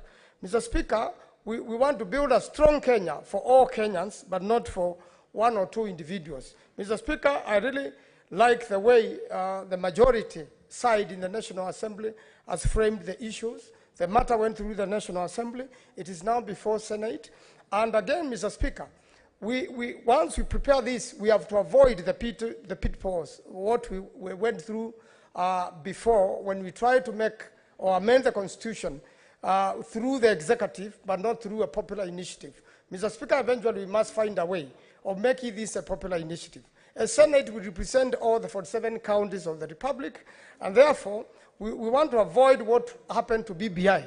Obviously, this is going the BBI way again, but we must make sure it is the people's driven changes, but not executive or elected leaders only driven changes. Eventually, it must go back to the people, and eventually most of the issues framed, some can be amended by Parliament, and others can only come through a referendum. I thank you, Mr. Speaker. I support.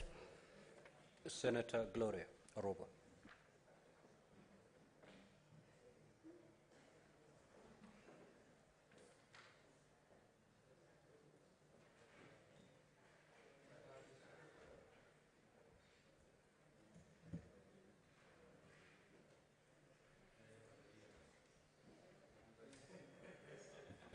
Oh, thanks. Thank you, Mr. Speaker. I rise to support the motion, Mr. Speaker. I believe it is time that this country actually has a national dialogue. It is long overdue, that I agree, Mr. Speaker, and I think that incorporating even the civil society is it is something that was needed, Mr. Speaker. However, Mr. Speaker, I have noted that it is written that the National Dialogue Committee will be there to facilitate dialogue, to build consensus, and to recommend appropriate constitutional, legal, and policy reforms, Mr. Speaker. When you look at the job description that this committee has been given, it is squarely the exact same job description that we have for the National Cohesion and Integration Commission, Mr. Speaker. So the only thing that I want to point out, so that we are also not lying to Kenyans, is that we have legal frameworks to have these national dialogues. We have the National Cohesion and Integration Commission. In this House of the Senate, we have a committee on national cohesion and equal opportunity. In the National Assembly, we have the same thing. So I think also, as much as I am supporting this motion, I have to say that we are being unfair to the president, because the president has set out to put out austerity measures to ensure that we are not spending money that should not be spent, and yet we are here creating yet another entity. And we could have used the National Cohesion Commission. We could have used our joint committee between the National Assembly and the Senate to actually have the framework and discussion. And both those platforms are equally opportunities that we could have, made effective. So, Mr. Speaker, I have to say that as legislators, as much as I support this motion, we are being unfair to the taxpayers, because I'm sure this committee is going to draw some sort of allowance. I'm sure we are going to incur expenses on the same. And it is not fair to keep telling taxpayers, we are going to pay the commission, we are going to pay the committees, and now we are coming together to have a national dialogue committee on top of all that, the legal frameworks that we have. But I support, we need a national dialogue, so I support this motion. Thank you. Senator Eddy.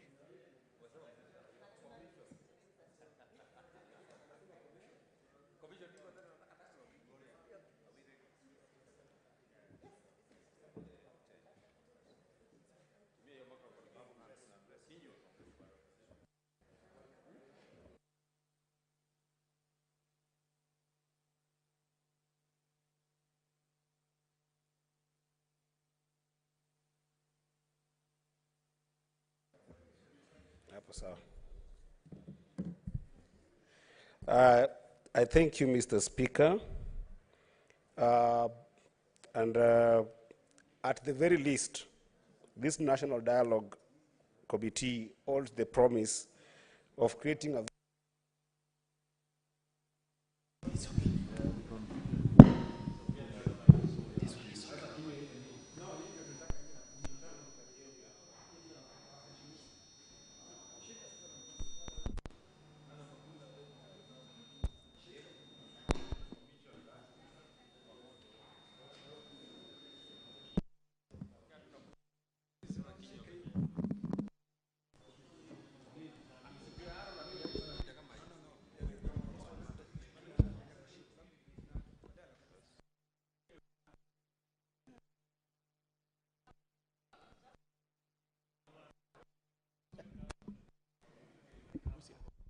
management of Kenya.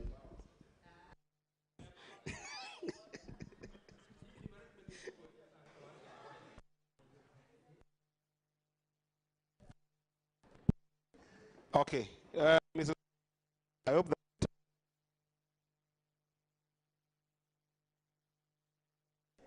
Mrs.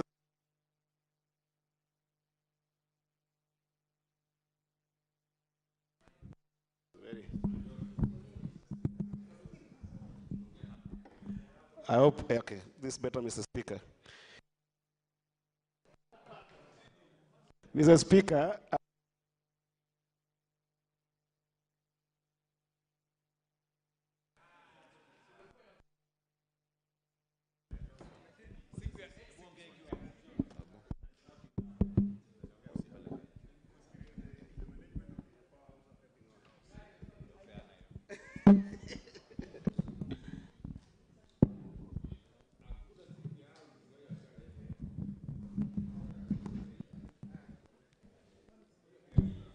wacha tujaribu tu. I think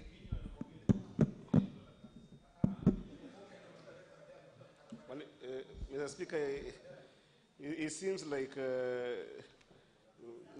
Senator Kinyua, Senator Just Joyce. proceed to make your contribution. Your 3 minutes are almost up. Proceed.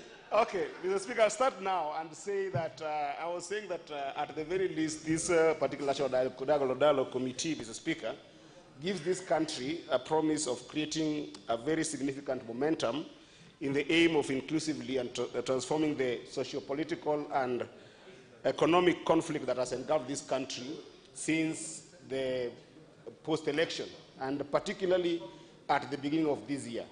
And therefore, Mr. Speaker, it will be extremely remiss of me to start commenting on this particular motion without sincerely thanking His Excellency President Ruto, together with the Right Honorable Prime Minister Raila Amolo Odinga, for the boldness they have exemplified to allow this country to have a dialogue and give dialogue a chance. Indeed, Mr. Speaker, dialogue in the context of the conflict that we have found ourselves in since the beginning of the year is the only useful way that we can be able to ensure that we not only achieve the idea of sustainable peace in this country, but also being able to make sure that as a country we can be able to mainstream some of the economic issues that we are facing. Indeed, I know that this has been an emotive issue, Mr. Speaker, in the past few months.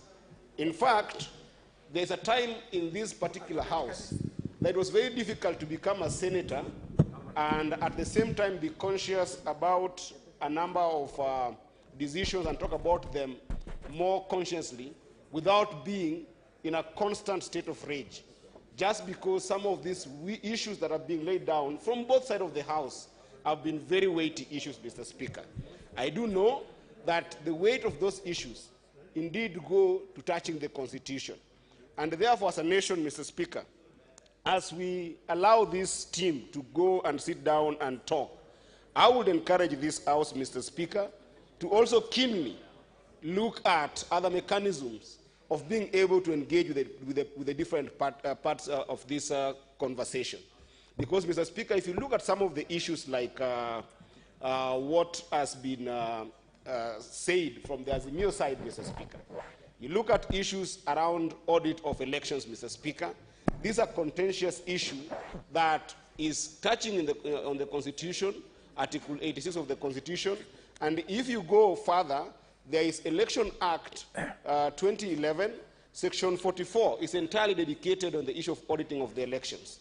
IBC Act, Section 11, Mr. Speaker, is equally embedded on this particular issue of audit of election, Mr. Speaker.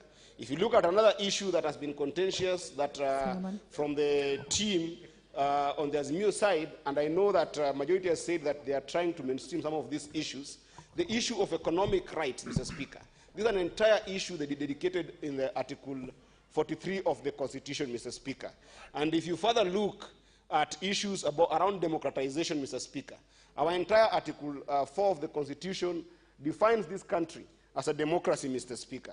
So these are not just issues that need some institutional understanding, but indeed they are at the core of the issues of national dialogue. So we thank our leaders, both Honorable Raila Amolo Odinga and President Ruto, for giving this country a chance to be able to sit and have a conversation with itself. Your time is up. Your time is up. I'm sorry we had to switch off manually. Senator Kathuri.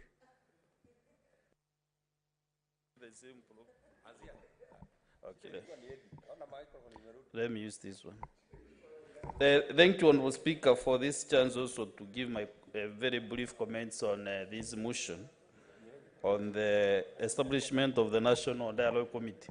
Mr. Speaker, on the onset, you know, dialogue is a conversation between two or more people.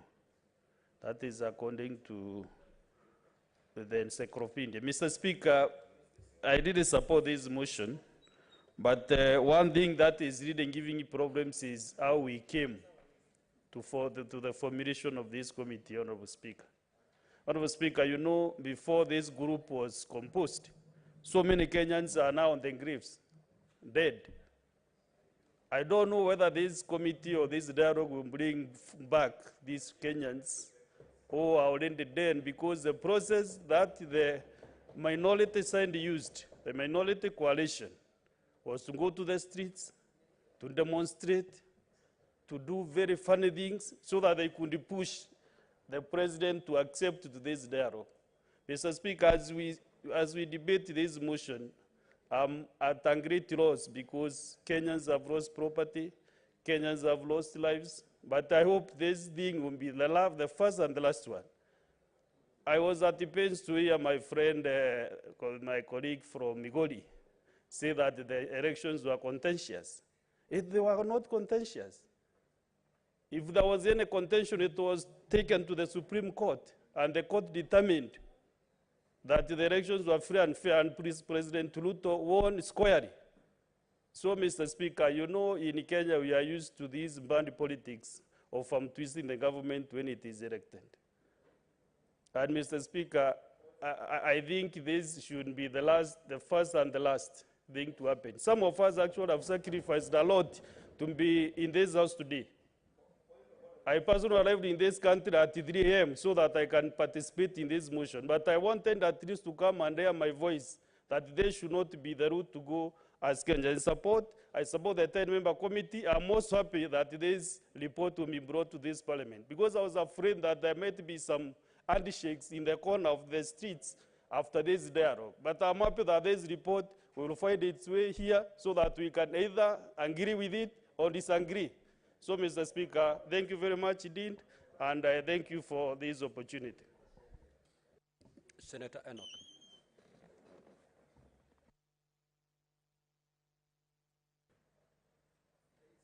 Can I use this? Thank you. Mr. Speaker, I thank you for this opportunity. I also want to join my colleagues in fully supporting the constitution of the National Dialogue Team. Speaker, I am happy that the National Dialogue Team is constituted along the lines of national values and principles of governance. And I pray that, Mr. Speaker, at the end of their term, then this team is going to come up with resolutions that bind us together as a nation. Mr. Speaker, people should not be afraid of talking. In fact, the minute you stop talking, then bad things begin to happen. There is nothing to fear with having a dialogue. And when there are disputes, whether those disputes arise from a contested election or they arise from issues of governance or cost of living, leaders have a duty of care to talk and find solutions to problems facing the people that they lead. Mr. Speaker, I personally take this initiative very, very seriously. As my friend, my neighbor, the Senator from Meru has said, he left his county very early in the morning to participate in this. The Speaker, I should be somewhere in school in Nakuru, taking my son back to school. But I'm here because this is important. This is important for this country. This is important for national healing. The Speaker, as I conclude, I want to say that this team that is meeting to have this dialogue is building on a foundation that was laid by the first initial team of the bipartisan team that yours truly was a member of. And in this one, Mr. Speaker, I am very happy that we have laid a firm foundation on which we will heal this country and move forward together as a nation.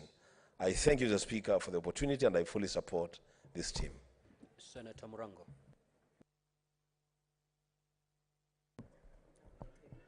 Asante sana mstahiki Spika kwa kunipa fursa hii niweze kuchangia.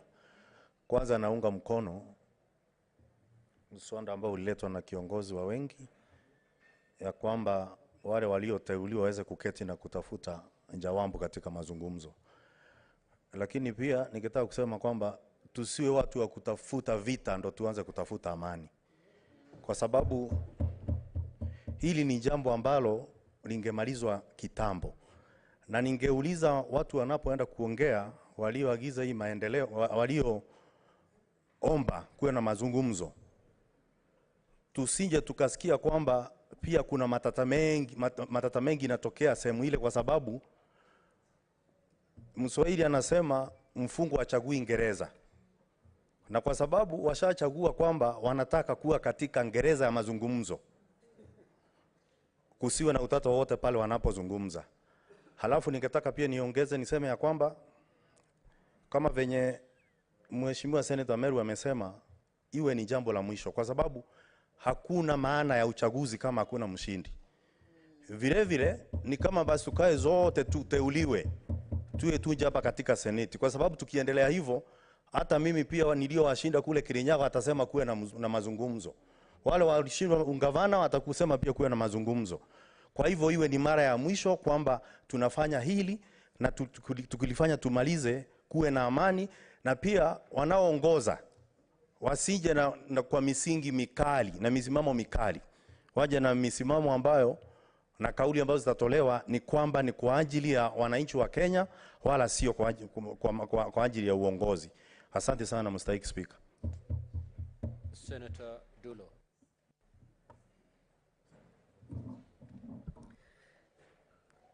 Thank you, Mr. Speaker.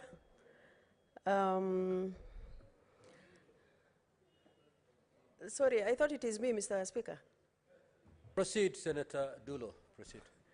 Thank you, Mr. Speaker. Mr. Speaker, I am supporting this motion, hoping that what is happening in this country is going to be resolved. Majority of us have been long in this country and also in leadership position. And after every 5 years, the same issues come up.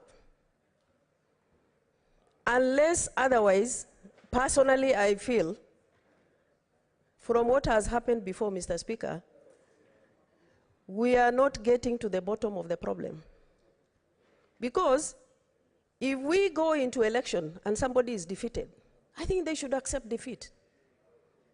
And these shenanigans of high cost of living, IEBC, we've been seeing these every year, year in and year out. What solutions are leaders bringing as far as cost of living is concerned? Mr. Speaker, I have seen what Majority Leader has enumerated as the agenda for this committee. But let me say here, and for the record, I don't see a solution to the underlying problem, because this is not one person issue. I know this is one person issue, and this is not the way that things should be resolved. If you have been defeated, you have been defeated. Go and wait for 5 years, and after that, go for another election and see whether you will go through. I hope for the last time, this matter will be resolved. But Kenyans are really suffering. There are some who have lost their lives. The high cost of living is actually going on, and solution is actually being made. So I hope this will be a solution, but at the bottom of my heart, there is no solution to this problem. And the same thing will be repeated next, even after 2027. And I hope I'll be alive to see that. Thank you, Mr. Speaker. Senator Nyamu.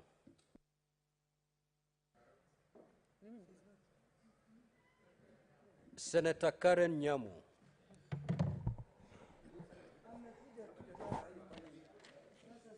Thank you, Mr. Speaker,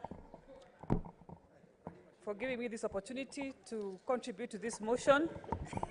First of all, Mr. Speaker, I did not know that there are people out there whose work is solely to count how many times we speak in this Senate. But since I'm aware, I will make sure I keep them very busy. So, Mr. Speaker,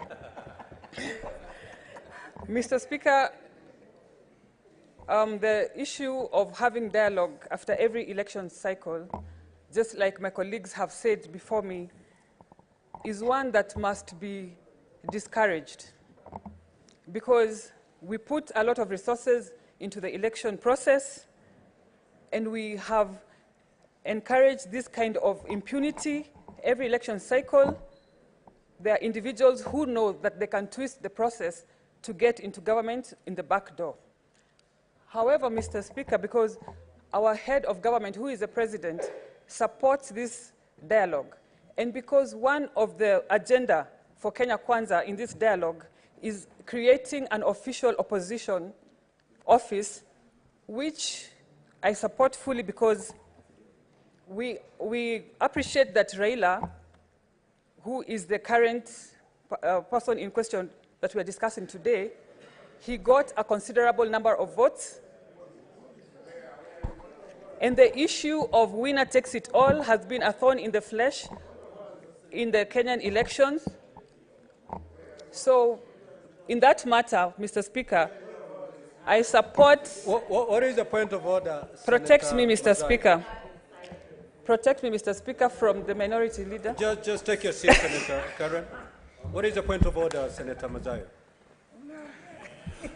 Bwana Spika, nafikiri ule mjadala ulioko hapa ni muhimu sana na ni wa kitaifa. Lakini ukisikiza matamshi aliyoongea dadangu Senator, kwa jina la heshima dadangu, na matamshi aliyosema ya kwamba hapa tunaongea juu ya baba Raila Amolo Odinga, vile alivyosema, je, ni sawa ama si sawa? Nataka kujua kutoka kwake, na kama Senator si sawa Karen, anaweza kuondoa maneno hayo. It's okay, Na kaomba msamaha. Mazzai. Senator Karen, the motion before the floor is the National Dialogue Committee. It's got nothing to do with Honorable Raila Odinga. We are not here to discuss the personality of Thank you, sir. Honorable Raila Odinga. Mr. Kindly- Speaker, I'm guided. Thank you. As I was saying in conclusion, the issue of winner takes it all in our election has been a thorn in the flesh, and if this dialogue is going to address this issue once and for all, I support the creation of the official opposition so that we can keep so that we can keep the election loser. Mr. Speaker, so that we can keep the election loser legitimate and accountable and busy. Thank you, Mr. Speaker. Senator Oburu.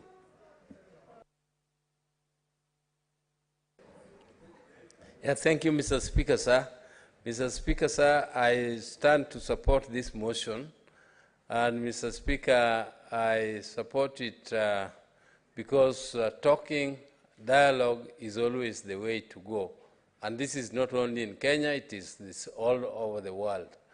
And, Mr. Speaker, those who are saying that there has been negotiations every election in Kenya, maybe were born yesterday. But I can tell them that since independence, which is more than 60 years, there have been always elections every 5 years, and I don't think there was a dialogue every 5 years. There was only dialogue when there was a problem. The dialogue only comes, Mr. Speaker, when there is a problem, and those who also don't know, it is through those dialogues that we have a new constitution. This constitution which you are saying you support came because of dialogue. And it is because of those negotiations and so on. Mr. Speaker, this new constitution, even some of the leadership of this country were opposing the new constitution. And they were opposing the new constitution, Mr. Speaker, because they said this constitution was good, but there were some provisions in the constitution Senator which Gloria? they didn't Senator like. Oburu, Mr. Speaker, what is the point of order, Senator Gloria? Point of order, Mr. Speaker. But you should have opposed I think Oroba, just as Senator Nyamu has been brought back to the topic of discussion, I think Senator Oburu should be brought back to the topic of discussion. Today we are talking about national dialogue. And I think if he continues with that line of talking about some of us who were born yesterday, today, we know that he's the youth representative, but we also are not talking about who's the youth representative and who's older than who. Let him stick to the national dialogue conversation. Senator Oburu, as you ooze with your wisdom, kindly do not belittle the ones who are younger. Kindly proceed to make your... Thank you, Mr. Speaker. Mr. Speaker, I'm just saying that there were people who opposed it because there were some few things which needed to be corrected, and this national dialogue is giving them an opportunity to correct what they did not want in this constitution. Mr. Speaker, I don't see how that is relevant because Madam Oruba, Senator Oruba, opposed this dialogue. And she was saying, I support it, but everything she said was opposing it. When you want to oppose, just oppose. And when you want to support, just support. Yes, there's no shame in supporting or opposing. So Mr. Speaker, I don't want to continue much more. I support this dialogue. Senator Mgatana.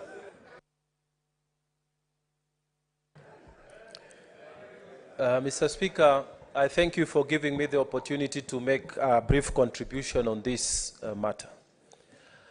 Mr. Speaker, those of us who are students of history will recall, Mr. Speaker, I want to be protected from Kenyua. Senator Kenyua, kindly have your seat. Thank you, Mr. Speaker. Kindly. Proceed, Senator Mgatana. Mr. Speaker, those of us who are students of history will remember that the 1861 elections in America were very controversial. Mr. Speaker, Abraham Lincoln was elected president with mainly the support of the North. The Southern states felt that they lost and they felt segregated. Mr. Speaker, then, before the president was sworn in, they went to hold a meeting in Montgomery, Alabama, where they swore a new president in 11 states. They formed the Confederacy. Mr. Speaker, that controversy around the election of the President of the United States at that time brought about a civil war that lasted for 4 years. Over 600 people, 1,000 people died. Mr. Speaker, we are happy that in Kenya, it hasn't gone that way. that people decided to speak before it deteriorated. So, Mr. Speaker, I want to stand here and tell people matters election are very critical for the stability of the nation. And we need to handle them with care. And the critical thing I want to quote here is what President Lincoln said. He said that we must agree that popular vote is not an absurdity. We must agree. And we must settle the question that a minority that loses an election cannot at will decide to break a government that is formed by the majority.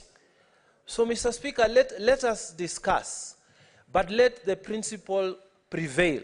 If you lose an election, please go home. You have no right to break a government because you lost an election. What Madam Senator Dulo has said is what has happened many years ago, and people are trying to reinvent what has happened. Please don't bring chaos because you lost an election. And this is the whole thing about this dialogue is about that election. It has happened in the US, and it's being repeated word for word, except we haven't gone to civil war. We are asking people to have good manners. When you go to an election, you lose an election, don't bring problems to the country. Go home.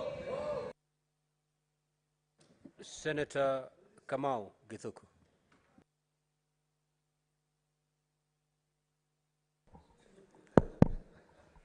Asante sana Mheshimiwa Spika. Nataka niweze kuunganika pamoja na wenzangu kusupport hoja hii ambayo imeletwa na kinara walio wengi katika bunge hili la Senate. Na niseme ya kwamba Mheshimiwa Spika, sisi ambao tunaosoma Biblia inasema kwamba katika kitabu cha Amos 3:3 ya kwamba wawili wasipo kubaliana hawawezi kutembea pamoja. Mheshimiwa Spika, nimesimama kuweza kuunga mkono hoja hii ya kuweza kuwa na mazungumzo ya kitaifa ambayo italete uwiano na kukomeza shida na matatizo ambayo imeweza kushuhudiwa katika Jamhuri yetu ya Kenya kwa muda wa siku ambazo zimeweza kutangulia makupita tangu tulipokuwa na uchaguzi wa mwaka 2022. Mheshimiwa Spika, tumeona vurugu zikishuhudia katika Jamhuri yetu ya Kenya. Tumeona umwagikaji wa damu. Tumeona pia vile vile uharibifu wa mali katika Jamhuri yetu ya Kenya. Mheshimiwa Spika, jambo hili ni jambo ambalo kama kiongozi lilaani kabisa, kwa sababu hili jambo limeweza kuleta hasara kubwa katika Jamhuri yetu ya Kenya, ikizingatiwa kwamba Mheshimiwa Spika, tulifanya kampeni na tukapatia Wakenya ahadi ambazo tutakazoweza kuzitimiza. Na Mheshimiwa Spika, ukiwa na mambo ambayo ni ya vurugu, umwagikaji wa damu na uharibifu wa mali, unakuta kwamba kiongozi ambaye aliyechaguliwa hawezi kuchukua fursa ya kuongoza nchi kwa njia inayostahili. Mheshimiwa Spika, mimi naunga jambo hili mkono kama ndilo jambo ambalo litakalolete uwiano, jambo ambalo litakalolete amani katika Jamhuri yetu ya Kenya, ili Wakenya waweze kufanyiwa kazi. Mheshimiwa Spika, mimi nimetoka katika kaunti ya Lamu ambayo saa hii imekumbwa na shida na matatizo mengi ya kiusalama. Na Mheshimiwa Spika, jambo hili ni jambo ambalo ningependa serikali iweze kuliangalia kwa kina. Ni kwa nini wananchi wangu wa kaunti ya Lamu wanauliwa kiholela? Ni kwa nini wananchi wangu wa Lamu wanachomewa manyumba kiholela? Ni kwa nini jamii fulani imekuwa targeted na watu ambao hawajulikani? Mheshimiwa Spika, hilo ni jambo ambalo linaleta huzuni katika nchi yetu ya Kenya na kaunti yangu ya Lamu. Mheshimiwa Spika, ningependa sana serikali iweze kuona kwamba tunapoingia katika mambo ya mazungumzo ya kutafuta amani katika Jamhuri yetu ya Kenya. Senator Tabitha Keroche.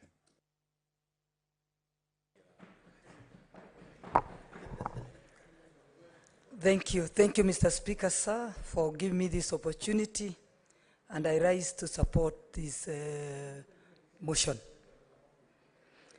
I need to take this opportunity and congratulate His Excellency Dr. William Ruto, our President, and the Right Honorable, the Opposition Leader, Raila Amolo Odinga, for agreeing to sit in this country to talk and unite and heal. I know our country is bleeding. We've gone through a 2-year COVID, a very long electioneering period, and we need to recover.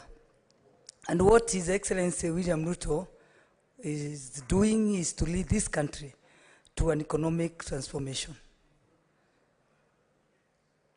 You could see the minute we mentioned about the dialogue, the relief that everybody had in this country.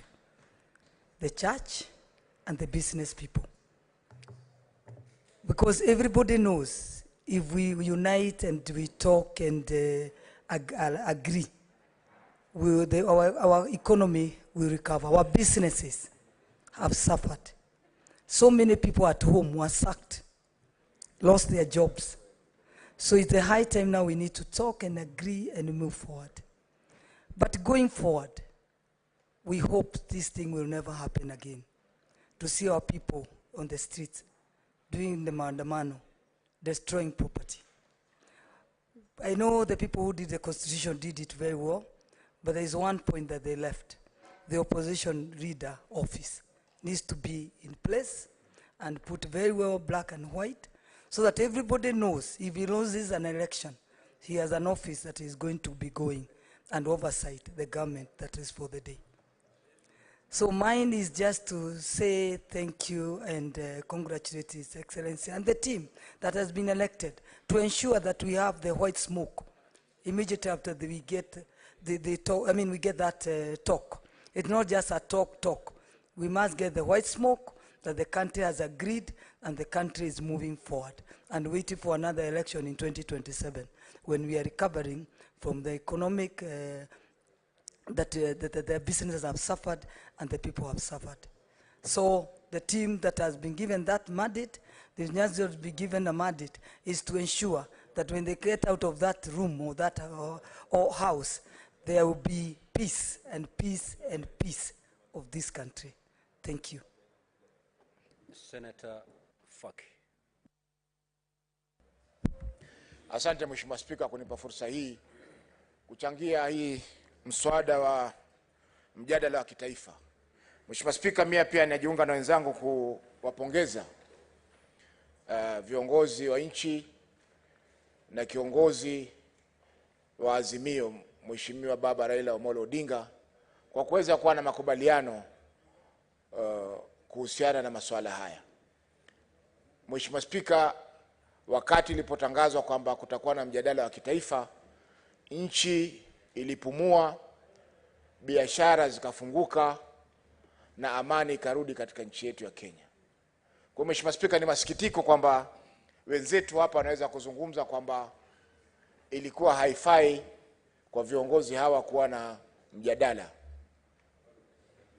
Mheshimiwa Spika, tukiangalia hata uhuru ambao ulipatikana katika nchi hii, baadhi ya ndugu zetu walikufa, lakini baada ya mazungumzo kukapatikana muafaka kule Lancaster na ikapatikana uhuru katika nchi yetu ya Kenya.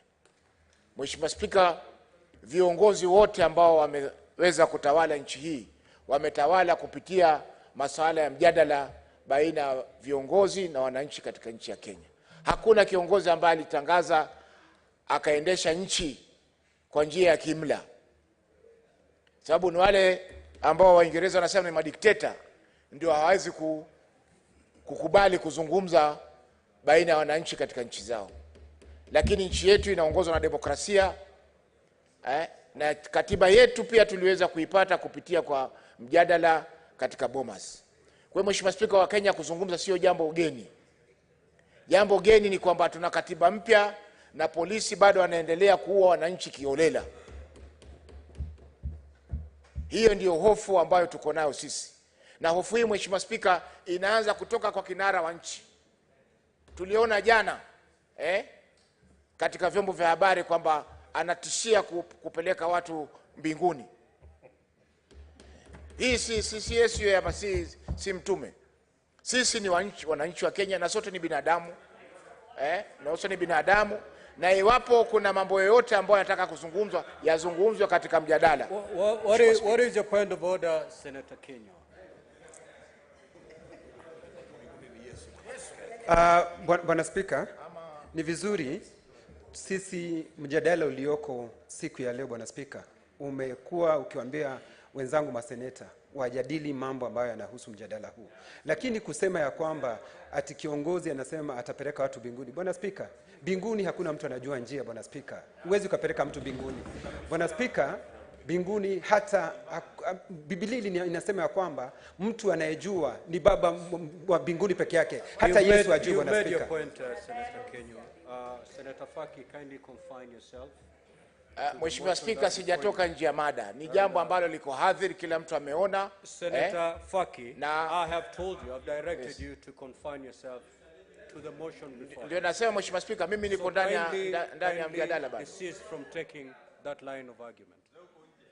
Mjadala, Mheshimiwa Spika, na nitaendelea kubaki katika mjadala. Mwisho nasema, Mheshimiwa Spika, kwamba hakuna soko lisilo na wazimu. Shasikia? Maendeleo, majadiliano yataendelea, na wale ambao wanasema kwamba hakuna, mwisho wataona kwamba yamekuwa. Haiwi mwisho huo, Mheshimiwa Spika, na mwisho ni kwamba amani haiji mpaka nchi ya upanga saa nyingine. Kwa hivyo, Mheshimiwa Spika, tunasema tunaunga mkono mjadala huu na tuko tayari kufanya lolote ambalo linatakana kama viongozi katika bunge hili kuhakikisha kwamba Thank you. I didn't know that some of us fear going to heaven. Senator Nduati.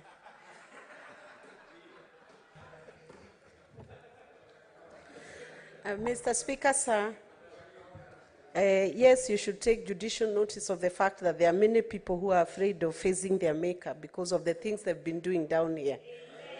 Mr. Speaker, sir, thank you for the opportunity to contribute to this important motion, and I do support the formation of the bipartisan committee that is going to commence a national conversation and a dialogue to discuss the issues, some of the issues that one side of the divide has felt that is ailing this nation. Mr. Speaker, disputes must have a progressive resolution. And Mr. Speaker, I hesitate to use a Kikuyu saying that insinuate that a case involving people who are not very wise, or what others would call fools, is never resolved easily. Because once a solution is arrived at, then one party keeps returning that same case for resolution of a dispute that has already been resolved.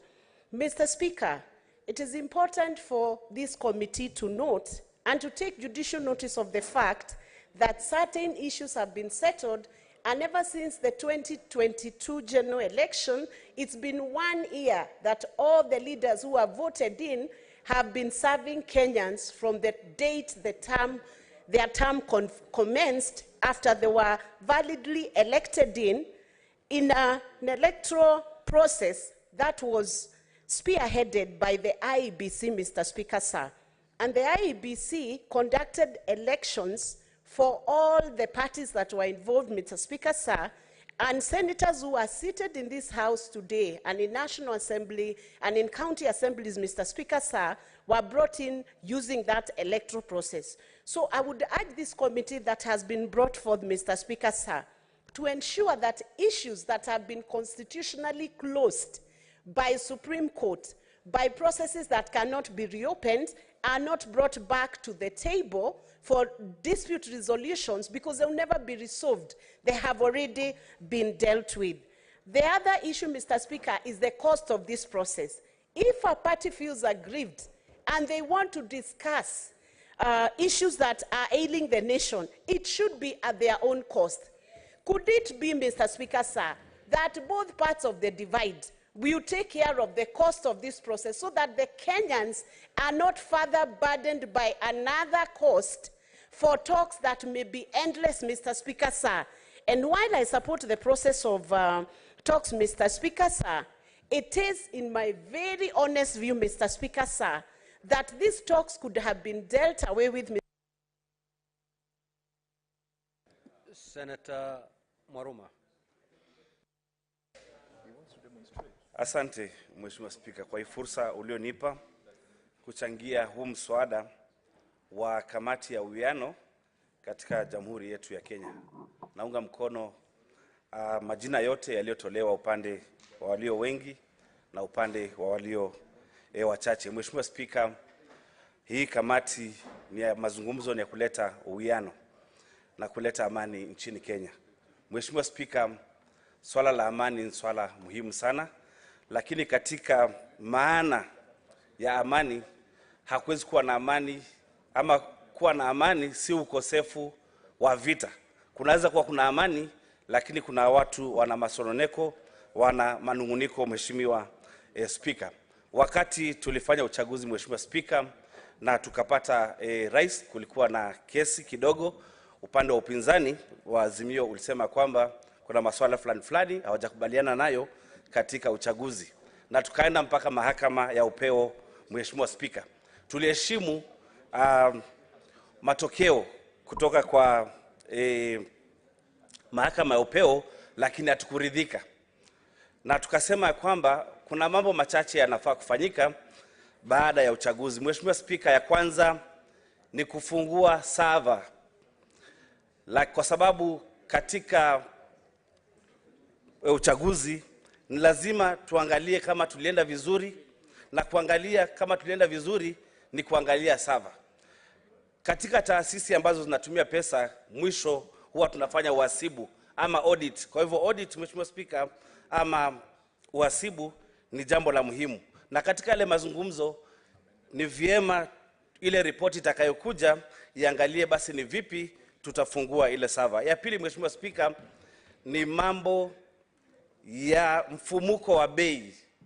Mheshimiwa Spika, baada tumechaguana na tukawa na serikali, tuliona ya kwamba hali ya maisha iko juu, lakini tuliona serikali iliyomo wanapandisha ushuru. Na Senator Mandago, what's your point of order? Mesikia Senator Mwaruma akisema kama tutapata nafasi ya kufungua saba. Nafikiri mjadala ambayo kwa hapa sio ya kufungua saba, kwa maana Mr. Speaker, wale waliokuwa na kifungu, wale wenye saba walikuwa watu wa Azimio, wale wenye walikuwa na kifungu ya saba ni watu wa Azimio, waende watafute mahali walikuwa wameiacha, Mr. Speaker, waende wakafungue saba. Senator Mwaruma, just confine yourself to the motion before us, please. Asante Mheshimiwa Spika kwa mwelekeo, lakini katika yale masuala ambayo yako katika meza kutoka kwa upande wa Azimio, moja lilikuwa ni kufanya uhasibu ama audit ya server. Kwa hivyo nikitaja server ni kwa sababu swala moja ambalo liko katika majadiliano litakuwa ni kufungua server. Mheshimiwa Spika, mambo ya maandamano ni haki yetu kama Wakenya katika ibara ya 37. Nimeona maandamano yakitokea hata kule Uasin Gishu kwa sababu watu wanataka pesa yao ya kwenda ambayo walilipa ya kwenda ng'ambo. Pia hiyo server pia ni lazima ifunguliwe, tujue nini ambacho kilikuwa kimetokea. Mheshimiwa Spika, Senator Methu. Order, Senator.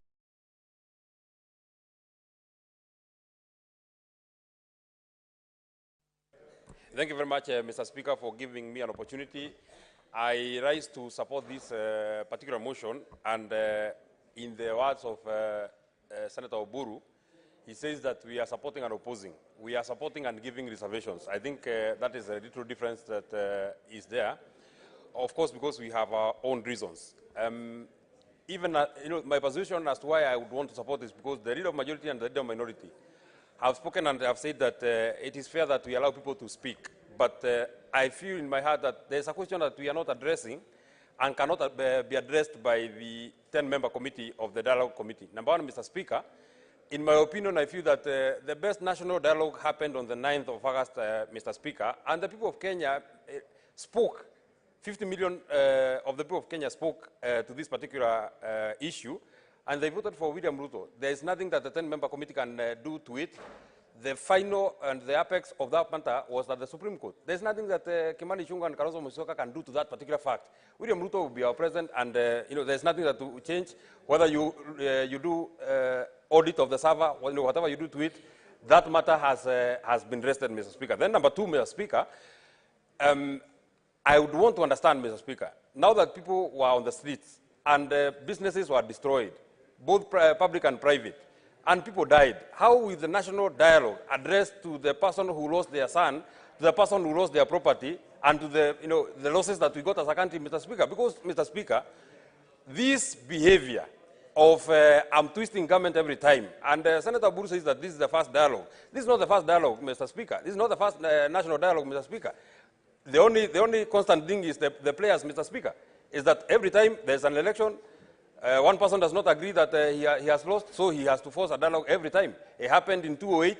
Maybe he says that we are young. Yes, we are young, but in 2008 we were alive, and we saw that there was a dialogue, there was a national dialogue in 2008, Mr. Speaker, and then there was another one, there's another one that is happening now, Mr. Speaker. If we do not put an end to this kind of sarcasm, Mr. Speaker, at every election, we have to do a national dialogue so that we accommodate some people, so that we incorporate some issues, then we shall have gotten it wrong, Mr. Speaker. Finally, Mr. Speaker, I also feel that we are taking the people of Kenya for a ride, Mr. Speaker.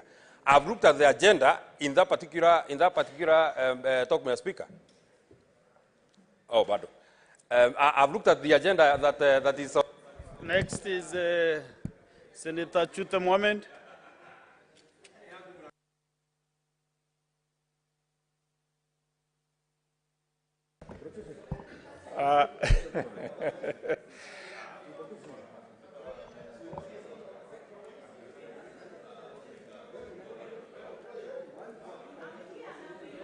Proceed. Asanti sana Uko kwa queue. Mheshimiwa Spika, ningependa kusikizwa. Proceed and conclude your 2 minutes remaining. Mheshimiwa Spika, Bwana Wamatinga, Senator Wamatinga anani distract kidogo tafadhali. Asante sana Mheshimiwa Spika. Mheshimiwa Spika, nataka sana kumshukuru kiongozi yetu hapa walio wengi na pia kiongozi ya walio wachache. Mheshimiwa Spika, hii mjadala ni kama inaenda sizikizwi. Mheshimiwa Spika, on the members, let Senator Chute be heard in silence. Mheshimiwa Spika, nataka sana kushukuru President wetu na baba Raila Odinga pia kwa kuwezesha hii mkutano iwe. Mheshimiwa Spika, Kenya hii iko na watu zaidi ya milioni 50 ambayo sisi tunaongoza. Wale watu wanaongoza, Mheshimiwa Spika, ni wale wamechaguliwa kutoka County Assembly,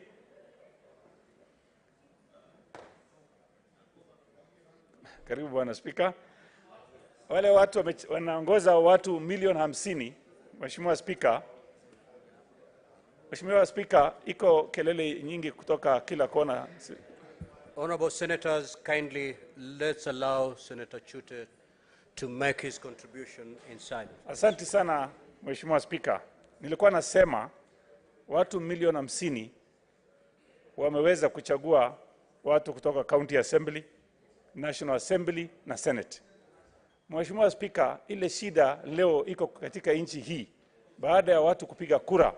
Mheshimiwa Spika, pande zote mbili, pande za opposition na yaani ya Kenya Kwanza kwetu na Azimio, wanapiga kelele nyingi sana. Mheshimiwa Spika, tumepiga kura tukamaliza kura. Ukisikia watu ya Kenya Kwanza wanaenda kwa mazishi, wanaenda kwa harusi, wanaenda mahali yote ya siasa, wanaongea siasa tupu. Oh, baba amekuwa hivi, oh, nani amekuwa hivi. Hiyo haiwezi kusaidia nchi hii. Na watu ya huko pande hiyo pia ya Azimio wakienda mahali wanasema sava ifunguliwe, wanaongea mambo ya ati chakula iko bei juu, na hawa pia walikuwa wanachangilia hiyo chakula kwa bei juu. Mheshimiwa Spika, nashukuru sana leo watu ambaye wamechaguliwa wako hapa ni waheshimiwa. Hawa watu Mwenyezi Mungu ndiye amepatia nafasi ya kuongoza watu Kenya. Tuwache kuongea mahali tunaongea kwa mazishi, kwa harusi na mahali ya kuna siasa yote. Kwa sababu ukiangalia saa hii Mheshimiwa Spika, kuna vijana katika Senate na hata National Assembly. Wakiamuka wanataja jina Uhuru Kenyatta. Wakilala jina Uhuru Kenyatta. Wakitembea jina Uhuru Kenyatta. Na pande ile pia wakisimama, wakifanya mahali yote wanaongea juu ya mambo ya Ruto. Mupatie nafasi Mheshimiwa Ruto ajenge nchi hii. Wacha achukue nafasi, tupatie nafasi ajenge nchi hii. Na ya mwisho Mheshimiwa Spika, nataka kusema hivi. Majadiliano Senator Siango. Thank you, Mr. Speaker, for giving me this opportunity. I stand to support this motion. One, it is very important because this country is bigger than any of us. And I want to thank the President and the Prime Minister for agreeing to have this dialogue. I want to remind those of us who are saying that the last election, who won and who lost, they were not IEBC. Unless you want to tell us there is no difference between UDA and IEBC. Mr. Speaker, sir, it is very important to know that in this country we need peace. What is your point of order, Senator Gloria?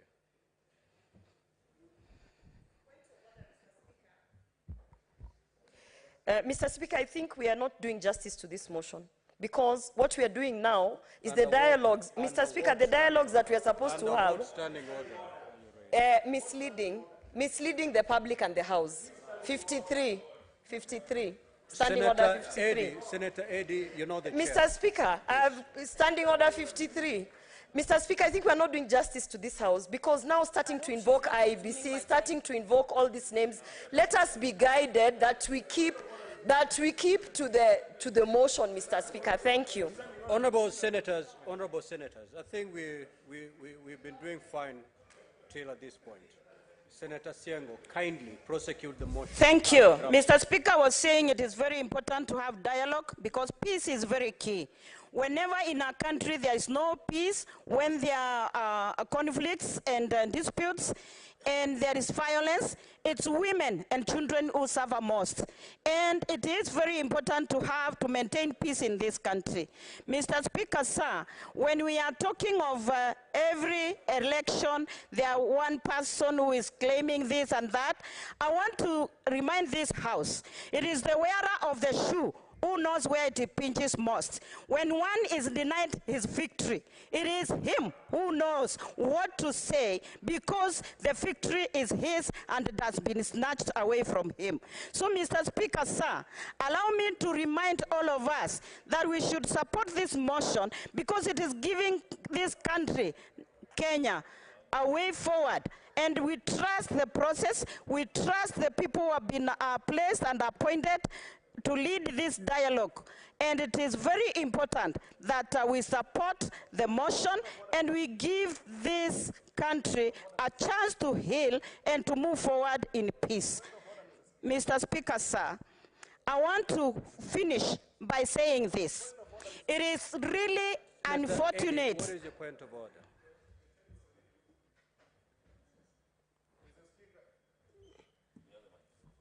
Awesome.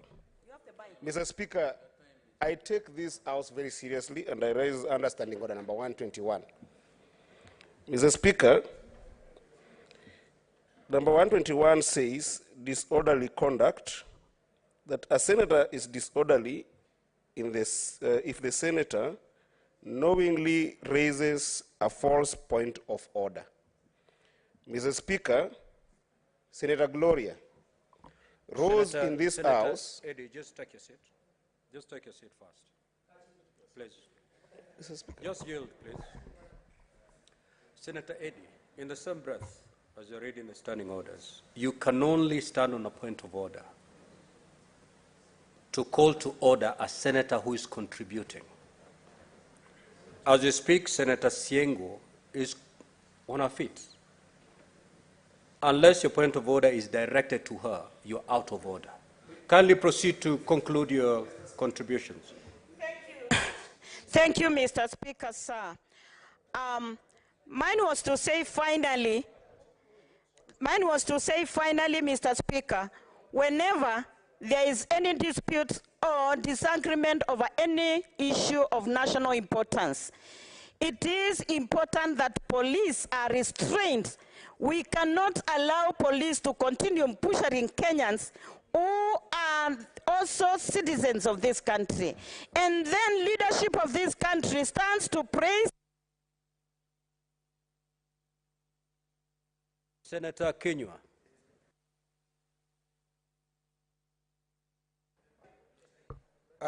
Asante Bwana Spika kunipa fursa hii. Bwana Spika,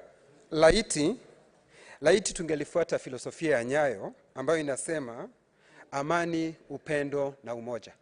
Bwana Spika, umoja ni nguvu, utengano ni udhaifu. Bwana Spika, mazungumzo ni mazuri kwa sababu sisi sote tuko katika nchi yetu ya Kenya, Bwana Spika. Na haya mazungumzo yalianzwa na maseneta werendi sana, Bwana Spika. Unakumbuka Seneta Enoch Wambua wa kutoka Kitui na Seneta Wakili ambao walianzisha haya mazungumzo. Na msingi walioweka, Bwana Spika, laiti ni msingi huo ungetumiwa kwa sababu waliangazia mambo ambayo seneti hii, shida zinazopitiwa na seneti hii. Nafikiri hayo mazungumzo, Bwana Spika, yangeendeleza hayo maneno, Bwana Spika. Kwa sababu, Bwana Spika, ukisoma kitabu kitakatifu cha Mungu kinasema watu wakitembea wakiwa wengi wanaweza kwenda mbali. Mtu akitembea peke yake ataenda haraka, Bwana Spika, na atasulubiwa akiwa peke yake. Kwa hivyo ni vizuri vile ambavyo kuna haya mazungumzo, watu wazungumze. Lakini, Bwana Spika, kwa sababu mimi ni mfugaji, Bwana Spika, na ninajua ya kwamba ng'ombe akishambuliwa na simba, Bwana Spika, ni vizuri kufuata simba, Bwana Spika, badala ya kuja kupambana na hawa inzi ambao wanafyonza damu ya yule ng'ombe aliyoachwa. Bwana Spika, sisi tunajua simba ni yupi, Bwana Spika, ambaye ameleta shida hizi, Bwana Spika. Na juzi tu mimi nimemsikia akisema ya akileta vitisho ya kuwa haya mazungumzo yakivurugwa watu watarudi katika maandamano, Bwana Spika. Sisi tunataka kukashifu hayo mambo, Bwana Spika, kwa sababu ikiwa watu wamekuja kwa mazungumzo, tunamheshimiwa Kalonzo Musyoka, Bwana Spika, tunamheshimiwa Ishongwa, Bwana Spika. Bwana Spika, tunamheshimiwa kiongozi walio wengi katika seneti hii ambaye tunamuenzi na tunajua kwamba atafanya mambo ya busara katika haya mazungumzo. Lakini, Bwana Spika, ikiwa baada ya sisi kusema tumekubaliana watu ende katika mazungumzo, vitisho vinaanza, tutaenda katika maandamano, Bwana Spika. Na kila mtu anajua, Bwana Spika, shida zilizoko katika nchi hii ya Kenya. Ni nani anayeleta hizi shida, Bwana Spika? Sisi tulikubaliana na watu tayari wakasonga mbele, Bwana Spika. Watu wakasonga mbele, uchaguzi ukafanywa, rais akatangazwa, lakini sasa, Bwana Spika, kuna vijisababu na vizigizio ya kwamba ati haya mazungumzo, Bwana Spika, yanaelekea kuanguka. Na Bwana Spika, mimi nikiangalia kwa ndani kabisa, nimemsikiza Mheshimiwa Mungatana, nikamsikiza Mheshimiwa Dulo, na hao ndio wamegonga dipo, Bwana Spika.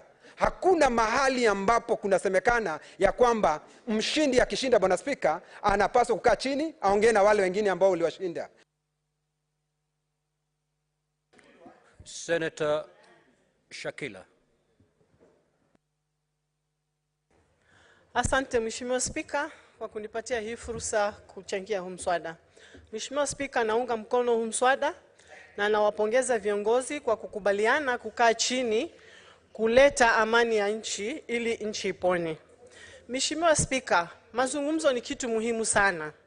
Lakini mazungumzo yanaweza kuharibiwa na wale ambao wako nje wanaochangia uchochezi. Mheshimiwa Spika, tunaomba hususan sisi viongozi tuache uchochezi, tuache ile kamati ambayo imechaguliwa ifanye kazi yao, ilete ripoti yao ili ipate kujadiliwa, nchi ipone. Lakini tukianza uchochezi kabla hata mazungumzo hayajaanza, Mheshimiwa Spika, sioni kama tutafika kokote juu ya mazungumzo kama haya. Na jambo lingine, Mheshimiwa Spika, tumeongelea sana hapo juu ya vitu kuharibiwa, watu kuuawa, lakini ukweli ni kwamba wale wanaoenda maandamano hawana silaha. Silaha zinakuwa na polisi.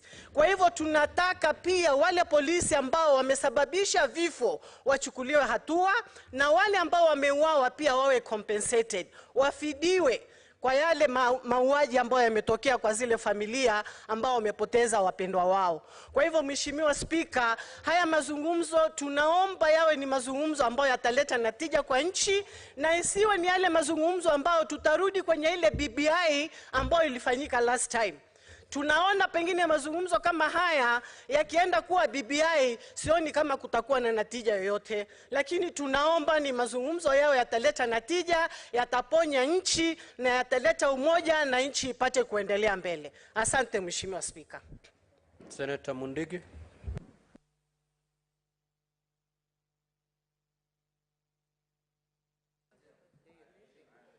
Asante Bwana Spika kwa kunipa nafasi kuchangia mazungumzo ambaye itakuwa ikiendelea kwa wale walichaguliwa watu 10, walio wengi na walio wachache. Yangu ni kidogo tu kusema itakuwa ni aibu kubwa sana kutoka miaka mingi, kila miaka 5 tukichaguana, walio wachache wakishindwa wanaenda kurusha mawe, wanaenda kuua watu, kufanya mambaya, halafu kila wakati yote wanakuja kusema tusemesane. Ingawa katika Biblia inasema watu wawili wawezi kutembea pamoja bila kuelewanwa, mimi naunga mkono, lakini nataka niseme mwaka wa 2027 tutaenda kwa uchaguzi. Nataka mjiandae, tukutane pale, hii itakuwa ni mambo ya mwisho. Nataka nimwambie pia, mnakumbuka katika Biblia Yesu alikuwa anatembea na Judas na kuridhika mpaka dakika ya mwisho. Kwa hivyo mkifikiria mtakuwa kila wakati yote mnajifanya kama Judas, mwaka wa 2027 mpaka tutawatimua mbio na mtarudia hivyo mpaka tutawatema. Ya pili, mnasema mambo ya kufungua sava. Ya tatu, mnasema mambo ya kuua. Mambo mingi mmesema na nyinyi mmeharibu. Hata mambo ya mvua, mngeulizwa hata mvua ingenyesha. Kwa hiyo niko na huzuni sana na nyinyi.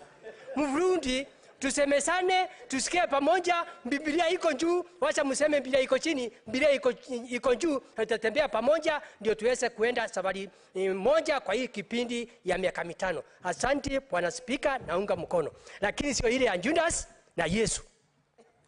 Honorable Senators, the 1 hour is long spent. I will therefore call upon the mover to reply.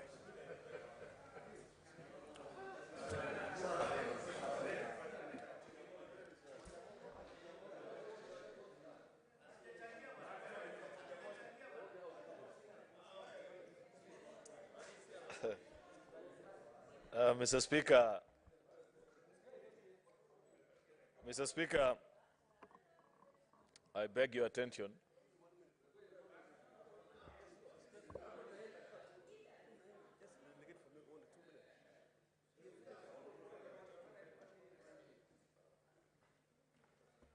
Mr. Speaker, I want to beg your indulgence because in replying, I know that I have 15 minutes to reply. Whether I'd been ordered to donate just 3 minutes to the 3. So, Senator Cheptumo. Just 1, 2, 2, 2. Thank you, Mr. Speaker, and thank you, Speaker, for donating those few minutes. Mr. Speaker, this motion intends to request the House to approve the dialogue committee. I want to support that motion, Mr. Speaker. But, Mr. Speaker, if you look at paragraph 6 of this motion, it talks about the mandate of this committee. Mr. Speaker, as we do all this, and I'm going to be very brief because of my time, as we approve the establishment of the dialogue committee and as establish the mandate, Mr. Speaker, I think one issue, Mr. Speaker, we need to agree as a country and as a House is, as Mr. Speaker, we should never justify violence, Mr. Speaker, as we discuss issues. It appears to me, Mr. Speaker, that what is happening in the country today is we want to use violence to justify conversation and dialogue. Mr. Speaker, 2007, this country almost collapsed, and we used dialogue, and there was the Nusumkate government. In 2017, Mr. Speaker, the same situation, and we got the handshake. Again, Mr. Speaker, today, through violence, we have a conversation. My appeal to the committee, Mr. Speaker, is that we should put in place rules, laws, that is going to make it clear that after election, Mr. Speaker, and you lose an election, you should not perpetuate violence, so that again you justify to come back to discuss and share government that is intended to be done in this process, Mr. Speaker. Mr. Speaker, I support. Senator Newton.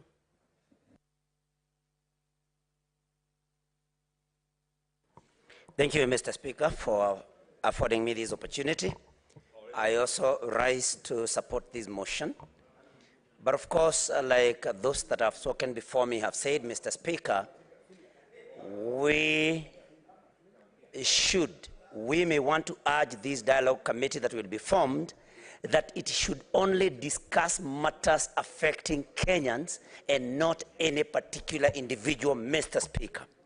And Mr. Speaker, though dialogue is a good thing, but we may want to beseech all of us that you should have dialogue not only after elections, that a dialogue should not be provoked through demonstrations and violence, Mr. Speaker, that we should be talking to one another as Kenyans, even when we do not have elections and even when we have not come out of elections. And Mr. Speaker, we must call out the hypocrisy from the Azimio side, that only one election out of 6 is problematic all the time.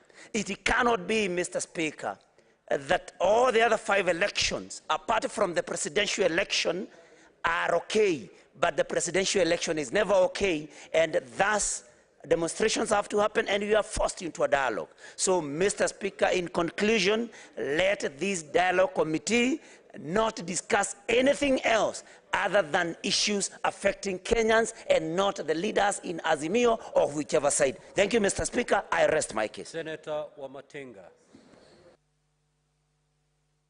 Thank you very much, Mr. Speaker. I was a bit worried, Mr. Speaker, when you called the mover to reply. Today in the morning, I set off from Nyeri very early to come and contribute to this debate. Mr. Speaker, sir, I would want to urge us sitting in this House, we were all elected. Mr. Speaker, sir, we know that it is important, yes, to have a conversation. But as important as it is to have a conversation, I would want to challenge ourselves, moving forward, now that we've agreed to embrace dialogue, we would want to see the minority side, when the CSs come here, sit down and listen and from their question. Mr. Speaker, sir, it is quite unfortunate, and I would want to urge the team that has been chosen to read this dialogue. In the last paragraph of their report, let us give us a formula that will ensure that Kenyans will no longer die on the streets because somebody has lost an election. Mr. Speaker, sir, it is indeed very deceptive. We know that the only genuine conversation is held every 5 years as envisaged by our Constitution. It is indeed very unfair to the Kenyans, to the taxpayers, in a country that is really struggling to make economic recovery, that we have subjected the taxpayers again into paying additional costs for making 10 people sit down, and some of the name. I wish so much, Mr. Speaker, sir. In the other list that I saw, Senator Wambua, who is a good debater, who is a committed Christian, other than having somebody like Eunice Wamarwa, who you know that does not even qualify. And I would recommend in this House that we expunge the name of Eunice Wamarwa and replace that name with Senator Wambua, who we know is committed to delivering this country. Mr. Speaker, as I sit down, I would want to say that it is important that we have the right people in the right table so that we can move forward. Mr. Speaker, I support. Senator Kamar.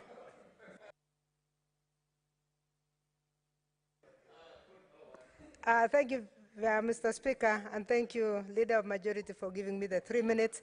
I want to join my colleagues in supporting the formation of the dialogue team. Mr. Speaker, this is not the first time this has happened in this country. I think we are a country that is created for dialogue. Mr. Speaker, there was IBBG during the Moi days, after 2007 elections, where I and you were elected. There was a session that had to bring the country together. We know very well, Mr. Speaker, that after the years of one-party system, Kenyans have not become a majority win. And it is very important that we recognize that so that we know that we are a country in diversity. It is therefore very important that we embrace something called dialogue always. Mr. Speaker, I support this, knowing also that we have a committee that should be proactive always. This committee called the Committee on National Cohesion, Equal Opportunity, and Regional Integration.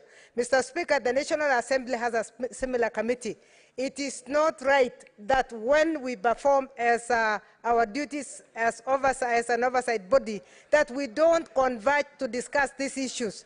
I think the reason we are now seeking another dialogue session, which is in Parliament and outside Parliament, is partly because our committees are not being proactive. And I want to challenge the committees that they must be proactive, and when an issue arises, they should converge and they should even allow public participation on an issue on a continuous basis. I'm happy personally that Parliament has been involved in this one. For this reason, I would like to encourage Mr. Speaker, yourself and the other speaker, that we become an oversight arm even of the current dialogue, so that we don't lose track, and whenever we find the committee is trying to lose track, we must discuss in this House and try to pull them together so that we complete in a better way. Thank you, Mr. Speaker. I support. Senator Mandago. Thank you very much, Mr. Speaker. Mr. Speaker, I rise to support the motion of the formation of a dialogue committee and adoption of the names that have been given. But however, Mr. Speaker, with a rider on the discussions that are going to happen. Number one, Mr. Speaker, I think in this country, one of the things we must acknowledge and accept is that once elections have been done and there is a dispute and Supreme Court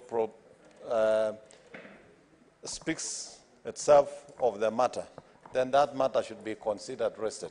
Mr. Speaker, I think as a nation, one of the most important things this committee should not do is to accept and set a precedence that when you lose election, you can actually use violence to get back to discussion and be accommodated within government.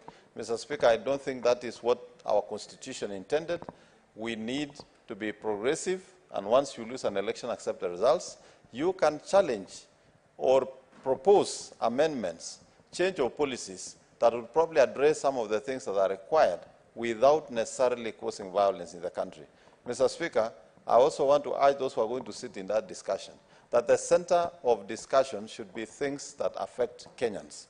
We in Kenya Kwanza, Mr. Speaker, had already proposed, and I wish the Azimio side would have just graciously accepted our proposal, that we create an official opposition leader position within Parliament, Mr. Speaker, and that was within our plan as Kenya Kwanza. Mr. Speaker, after all this suffering and violence, after the loss of property by Kenyans, after loss of lives, finally the chicken have come home to roost, and Azimio now have accepted that we need to create the position of official opposition, which we proposed, and we thought it is extremely important, Mr. Speaker, that those in the opposition can also be heard in Parliament, Mr. Speaker.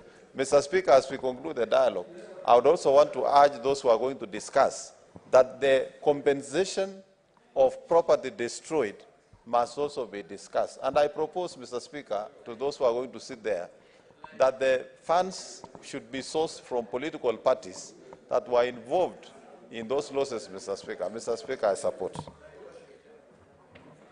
Senator Abbas. Speaker, I am actually disappointed. You have been doing very selective, giving the members when to talk. Actually, I'm really disappointed. Senator Abbas, there's a dashboard. My friend, it is not the first time or second time. It's actually happening in this place. That's very selective. Proceed to make your contribution. Of course, I select who speaks. We need dialogue in this house, actually, before we even go to other places. Okay, Honorable Speaker, I haven't said my issues. Senator Cherangay, have a seat, please. Senator Bass, it is the duty of the Speaker to pick who to speak. Mr. And Speaker, that cannot be questioned. Proceed. Okay, Mr. Honorable Speaker, I support the motion on the formation of the dialogue committee. I think this is the most appropriate time. This country has actually had a lot of problems in the past and even today. As we proceed with the dialogue, I want to ask the committee members to be very focused, and they should not be listening to other people outside the committee. And the committee must take the interest of Kenyans first. And one thing I want to tell the country is that actually leaders should allow the dialogue to continue without any interruption. Because you hear always a story that the dialogue meeting, this bipartisan meeting is exercise in futility from top leaders, which is a very unfortunate situation. It should not happen. You hear that if it does not succeed, that we are going back to the street. That should not happen. Therefore, I think this country needs to heal. This country needs to come together. This country needs to move forward. We have had enough. Many Kenyans have died. Many Kenyans have lost their properties. And therefore, it is a time that we come back together and we focus together. And we don't want to any time, because this country has a rule of law. The Constitution has allowed elections to take place. And then every cycle of, every year of the cycle of elections, we have problems. This should not happen. The winner must also accommodate. The loser must accept to have lost. Thank you, Mr. Speaker. Senator Sige, Wakili.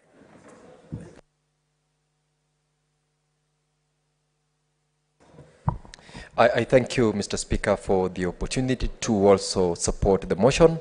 And indeed, I rise to support the motion that has been moved by the leader of majority and seconded by the leader of minority. Speaker, speaking about dialogue, we hear peace, we hear reconciliation, we hear peacemaking, we hear conflict resolution. But, Mr. Speaker, far from the fact that we have got existing conflict, we are all aware of the fact that this country is also ruled by law, and it's a democratic state, that people went into elections sometimes in 2022, and a government was put in place. We, however, when we listen to the motion that has been placed before us, and also the framework that is being set by the team that is expected to continue the dialogue, we expect that the mandate of this particular committee is confined to the issues which are within that particular mandate. Mr. Speaker, I would like to support the motion in terms of institutionalizing the committee that will speak to the issues that have been raised prior by Kenyans. Remember, we previously had a committee that sat and engaged for a couple of weeks, leading to the current committee.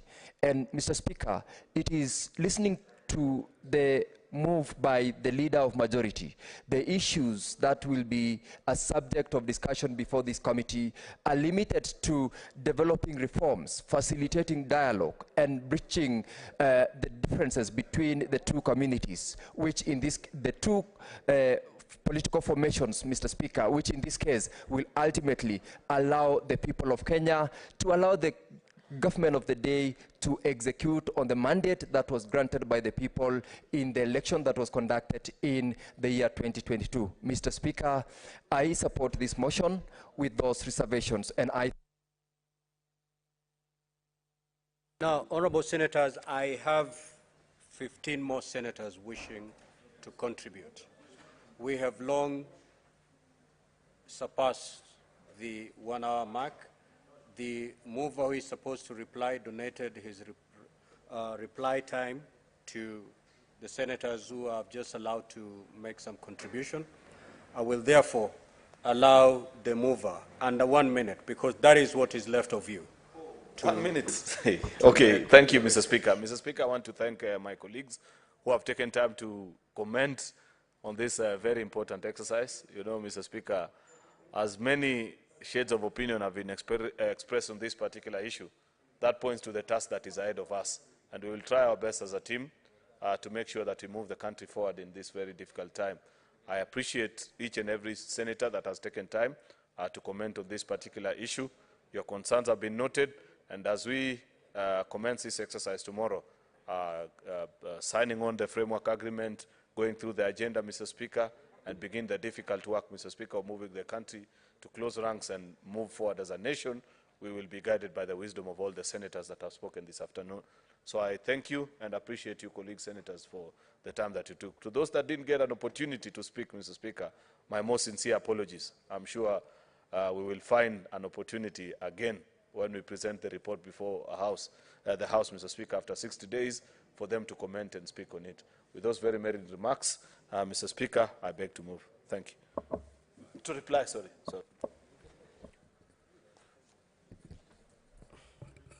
Honorable Senators, and I proceed to put the question. Senator Cherengei, I call you to order, please.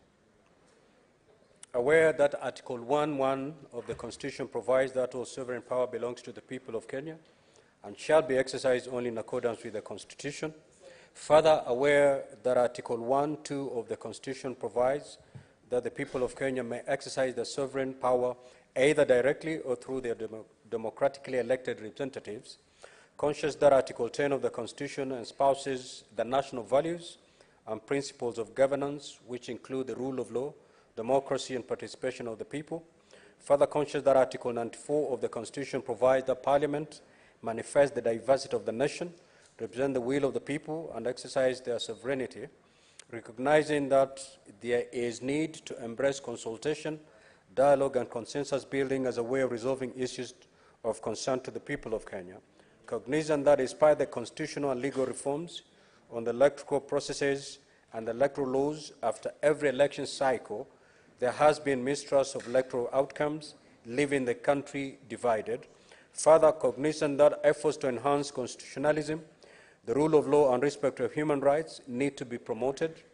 Aware that there have been previous calls and attempts at building consensus on issues of concern to the people of Kenya through bipartisan engagement in Parliament, appreciating the need to establish an inclusive forum for dialogue, consultation, and consensus building, and seeking to promote the peace, stability, and prosperity of the country, acknowledging that the majority party in Parliament and the minority party in Parliament have agreed to embrace dialogue through the establishment of a National Dialogue Committee to recommend a way forward on issues of concern to the people of Kenya. Now, therefore, the Houses of Parliament resolve as follows: that the two Houses of Parliament establish a National Dialogue Committee consisting of 10 members to represent the Kenya Kwanza Alliance hereinafter Kenya Kwanza, a coalition constituting the majority part of Parliament of the Republic of Kenya, and Azimio la Umoja One Kenya coalition hereafter Azimio, a coalition forming the minority part of Parliament of the Republic of Kenya. That each coalition shall appoint 5 members to the National Dialogue Committee, that the membership of the National Dialogue Committee shall be drawn from Parliament and outside Parliament, that the National Dialogue Committee shall comprise the following members to represent Kenya Kwanza: the Honorable Kimani Ichung'wah, Delegation Leader; Governor Cecily Mbarire, Deputy Delegation Leader; Honorable Senator Aaron Cheriot, Honorable Hassan Omar Hassan, and Honorable Catherine Wabilianga. That the National Dialogue Committee shall comprise the following members to represent Azimio: the Honorable His Excellency Stephen Kalonzo Musyoka, Delegation Leader; the Honorable Opiyo Wandayi, Deputy Delegation Leader; Honorable Amina Munyazi, Honorable Eugene Wamalwa, and Honorable Senator Okongo Mogeni.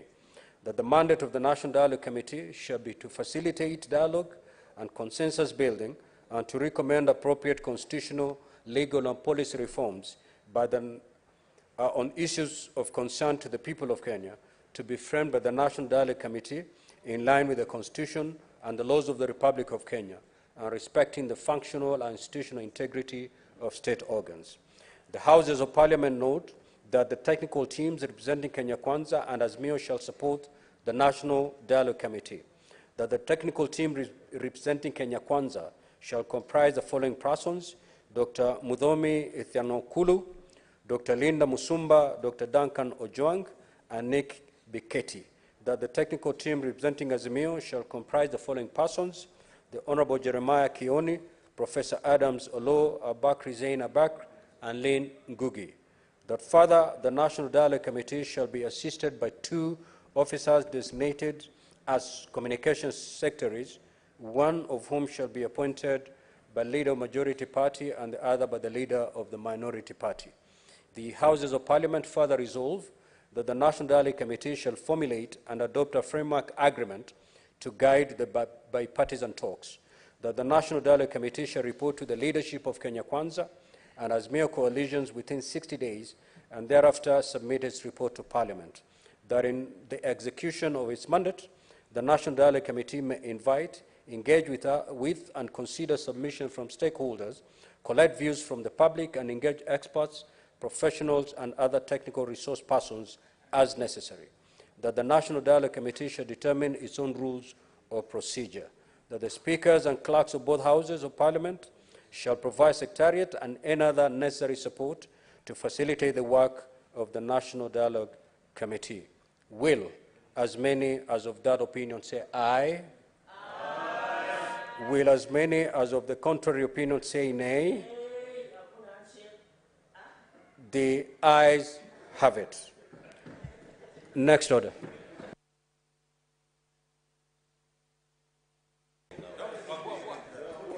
Order number 9, the Public Finance Management Amendment Bill, National Assembly Bills number 16 of 2023, second reading division. Order, Senator Cherangei. Order, Senator Cherangei. Order. Senator Cherangei. Senator Cherangei, kindly, I call you to order.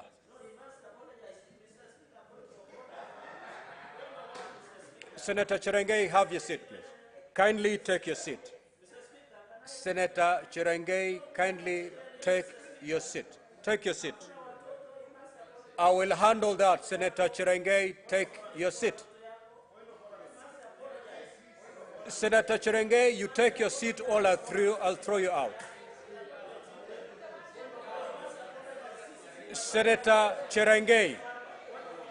Senator Cherangei, take your seat. Take your seat. I'll handle that. I will handle that. Take your seat.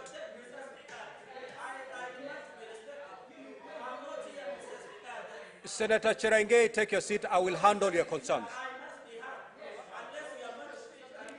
Take your seat. I will handle your concerns. Just take your seat.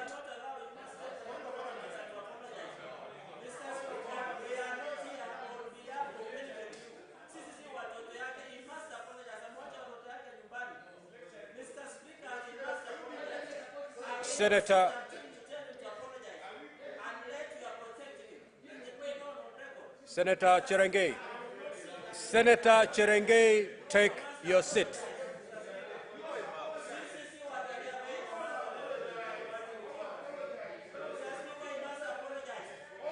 Take your seat. Sergeant at arms. Sergeant at arms. Sergeant at arms. Senator Eddy, take your seat.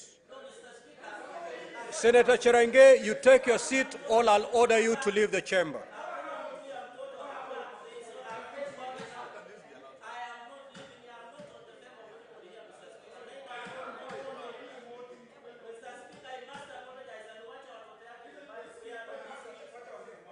Senator Cherangei.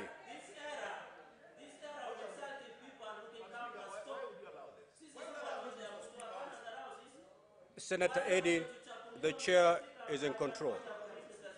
Senator Eddy, kindly keep your cool.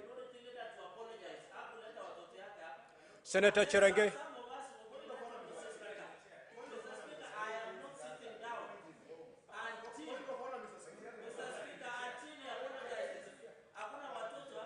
Senator Cherangay, having prosecuted your concern, kindly take your seat.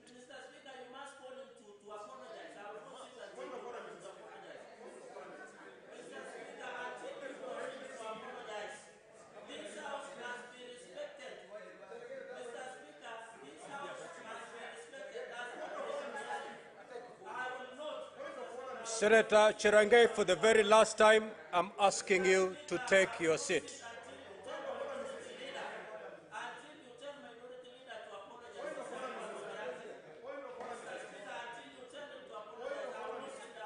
Senator Cherangay, you're out of order. Kindly proceed to leave the chamber. Sergeant at Arms, escort the member out of the chamber. Pardon? I order you to leave the chamber for the remainder of this session, for the remainder of today's sitting.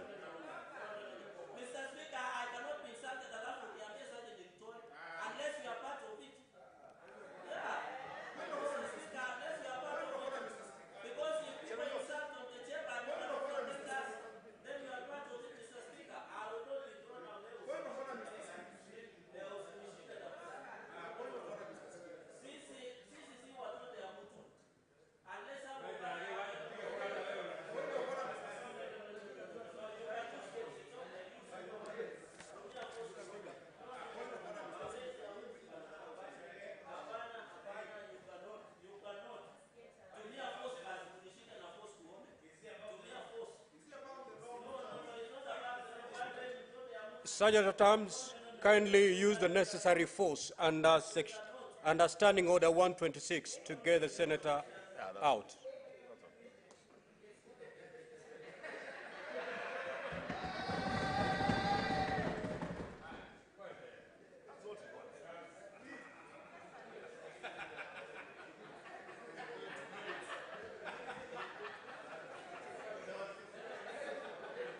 Order, honorable senators. Order, honorable senators. Senator Mazayo, your utterances are totally out of order. You cannot call a colleague a kid. All the senators seated here are honorable senators. Kindly proceed to withdraw that statement, failure to which I will ask you to leave the chamber. Withdraw and apologize.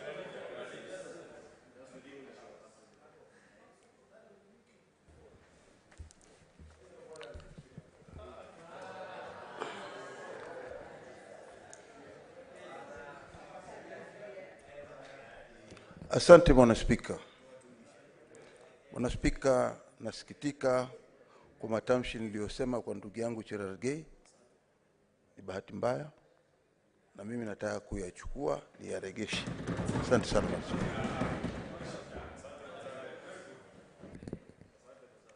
Sergeant at Arms, kindly ring the division bell for 5 minutes. For just 2 minutes.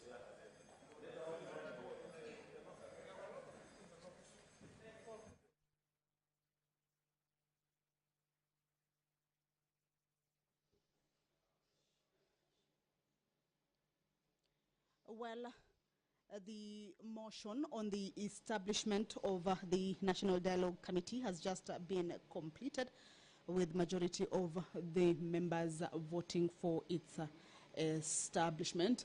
Currently is a division bell for 2 minutes as directed by the Speaker, Honorable Amason Kingi.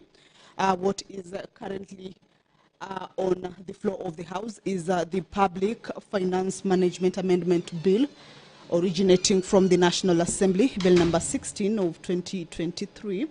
It is a bill that has been tabled by the Senate Majority Leader, Honorable Aaron Cheriot, and it's a bill that is at its second stage. Debate on this particular bill already took place in the floor of the House, and what will be happening now is that the members will be going into division to vote on this particular bill. and we understand the bill is also lined up to be considered at the committee of the whole house stage once the division stage has been done. A look at what exactly this bill entails is that this bill seeks to amend the Public Finance Management Act number 18 of 2012 to operationalize the public debt and borrowing with regard to the framework for monitoring the level of public debt to align it with the provisions of Article 214(2) of the Constitution, which defines public debt to mean all financial obligations attendant to loans raised or guaranteed and securities issued or guaranteed by the national government.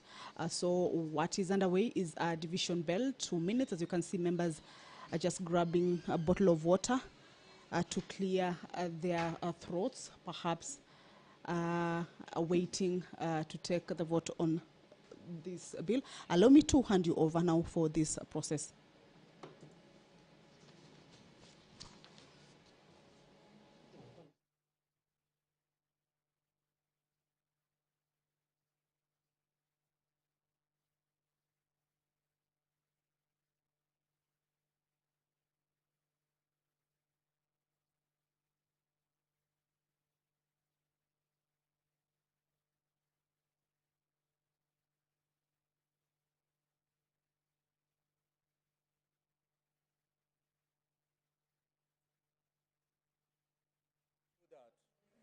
Kindly remove your delegate's card from the unit. Just remove your card from the unit. Such at times, go around and pick the cards that are still in the delegate's unit.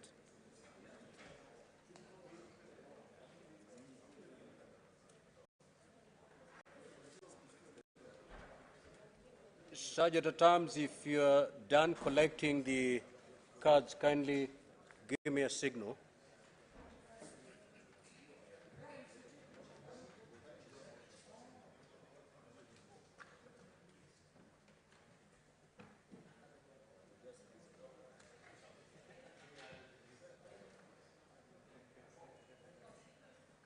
Such times, are we ready?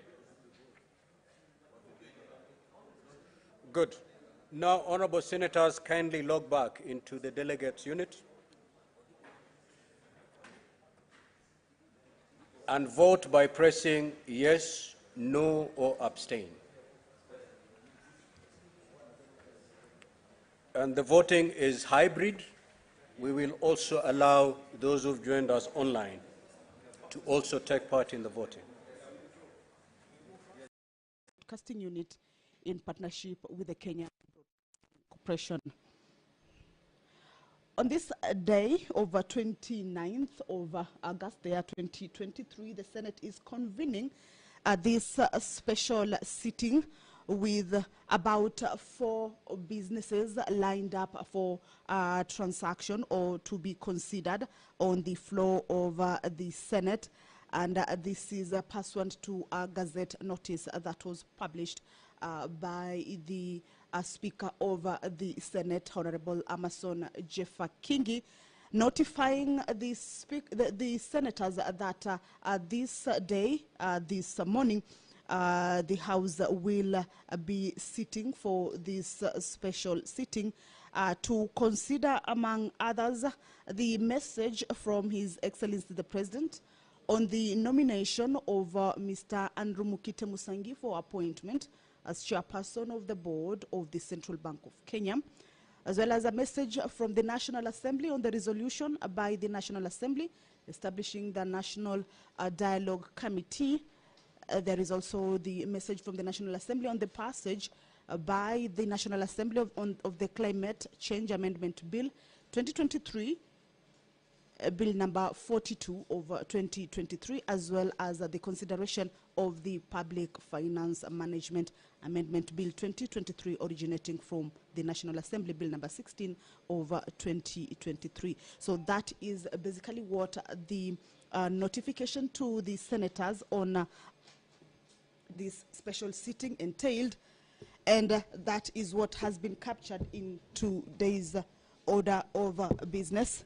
In the order of business for this special sitting is that the Climate Change Amendment Bill, National Assembly, Bill number 42 of 2023, will be tabled for first reading. This will be done by the Senate Majority Leader, Honorable Aaron Cheruiyot. This bill will be read for the first time. Before I take a look at what this bill entails, let me go to the standing order number 33 that entrenches this particular sitting. It's an order that speaks over the special sittings at the Senate, and it indicates that whenever during a session the Senate stands adjourned, whether or not a day has been appointed for the next meeting, the Speaker may, on the request of the Senate Majority Leader or the Senate Minority Leader, and in each case with the support of at least 15 senators, appoint a day for a special sitting of the Senate. Remember, currently the senators are on a 3-week recess that is supposed to end on the 4th of September. They will be resuming on the 5th, but following these particular businesses that are urgent and need urgent consideration by the senators. Therefore, it has prompted the senators to convene this special sitting. And in the standing order, it indicates that on the request of the Senate Majority Leader or the Senate Minority Leader, and in each case with the support of at least 15 senators, will appoint a day for a special sitting of the Senate. So this is the day that the senators, with the House leadership as well as 15 senators, this being the House quorum number that is usually considered, the House is the number that has agreed to appoint today to hold this particular special sitting. Standing Order 33.2 indicates that the Speaker may allow a request under paragraph 1 if the Speaker is satisfied that the business proposed to be transacted relates to the matters specified under Standing Order 74. And this is a definition of a special motion or other urgent and exceptional business as the Speaker may allow. 33 Part 3 indicates that the Speaker shall, by notice in the Gazette, notify the senators of the place, date, and time appointed for a special sitting of the Senate. And that is exactly what the Gazette notice entailed: the business to be transacted, the time, the place, as well as that particular date. Standing Order 33 Part 4 indicates that despite paragraph 1, where the proposed business to be transacted by the Senate requires the action of the National Assembly, the Speaker shall in writing notify the Speaker of the National Assembly of the date appointed for the special sitting. And 33.5 indicates that whenever the Senate meets for a special sitting, under paragraph 1, the Speaker shall specify the business to be transacted on the day or days appointed by the business so specified shall be the only business before the Senate during the special sitting, following which the Senate shall stand adjourned until the day appointed in the Senate calendar. And as you can see at the entrance of the Senate chambers, the Speaker of the Senate, Honorable Amason Jeffa Kingi, is in the chambers. He will be presiding over this special sitting. Allow me to hand you over to this live broadcast brought to you by PBU in partnership with KBC. Good morning. Almighty God, we beseech you to behold with abundant favor and blessings us, your servants, whom you've been pleased to call to leadership positions in this republic. We seek guidance to treat and consider all matters that shall come under deliberation in so just and faithful a manner as to advance the peace, prosperity, and welfare of our country and of those whose interests you've committed to our charge. Amen.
Clerk, do we have quorum?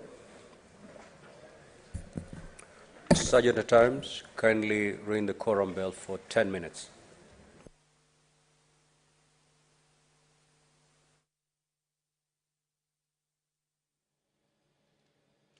Well, the Speaker of the Senate, Honorable Lamason Kingi, has directed that the quorum bell be rung. Of course, this is pursuant to the House Standing Order number 40, that at the commencement of a sitting of the Senate, if the quorum is not achieved, then a bell will be rung for 10 minutes.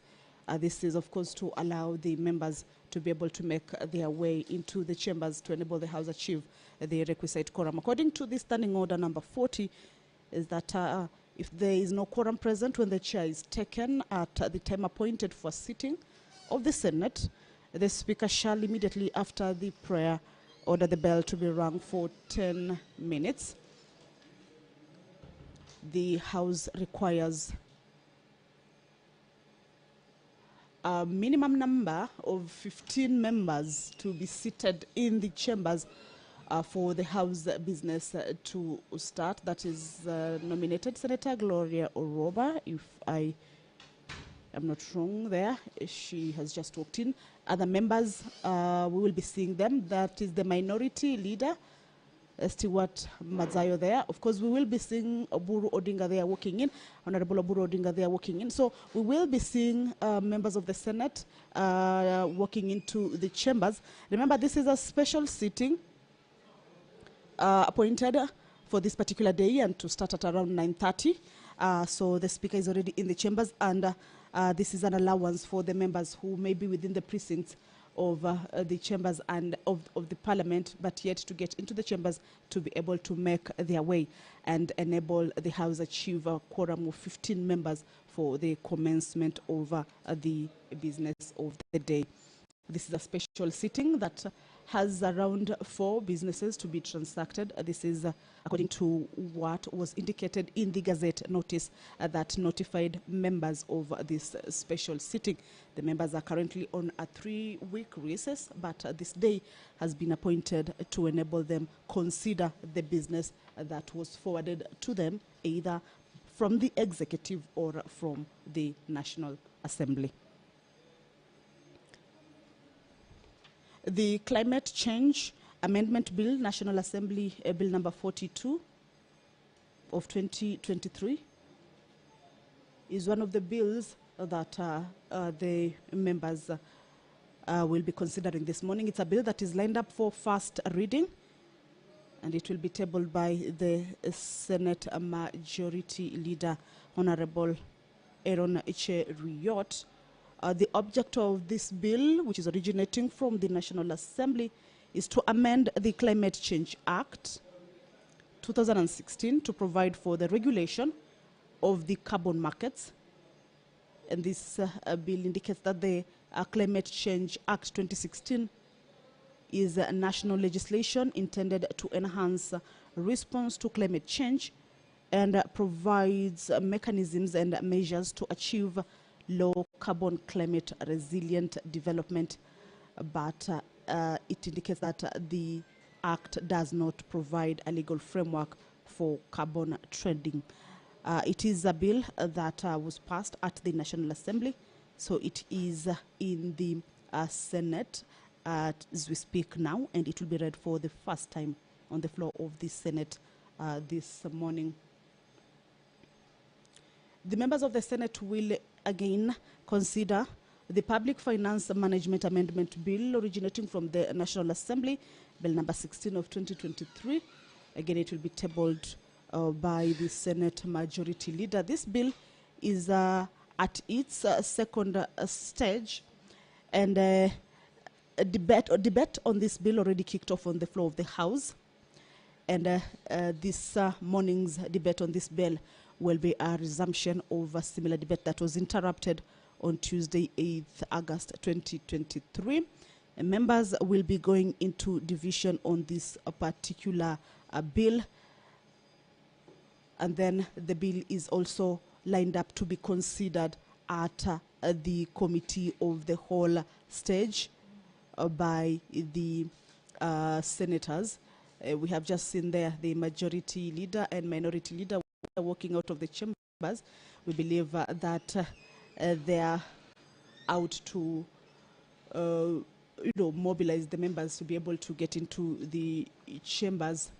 Remember, the sitting was scheduled to start at 9:30 and currently is a 10-minute quorum bell that gives room for the members who are yet to walk into the chambers to be able to get into the chambers. And this is a special sitting that was purposely or solely convened to enable the House consider a number of businesses. So definitely we'll be expecting the members to be working. That is the Deputy Speaker of the Senate, of course, accompanied by other members, Nyeri Senator, Kitui Senator, also walking in. So in a short time, once the quorum of 15 members is achieved, the Sergeant at Arms will alert the Speaker that the quorum has been achieved, and the Speaker will call the House to order for the business of the day to start. Members of the Senate will also be considering a motion.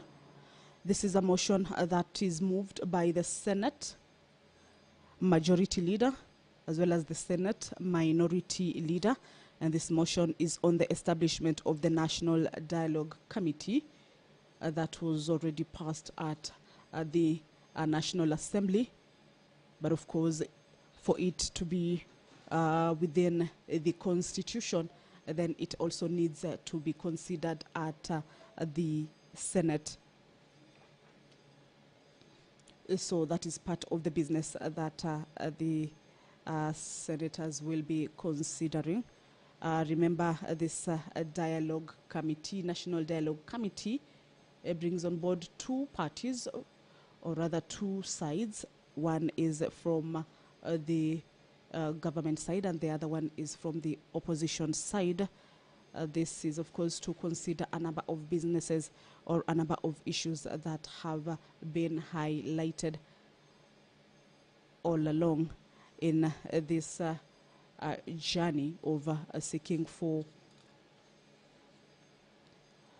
consensus on a number of issues that are affecting the country. So the National Dialogue Committee is already in place and has already been passed by the National Assembly.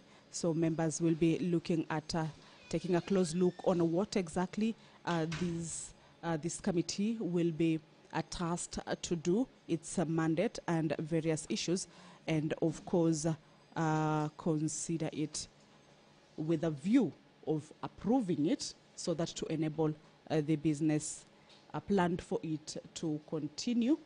Allow me to hand you over. We can see the Speaker talking. Have a good morning.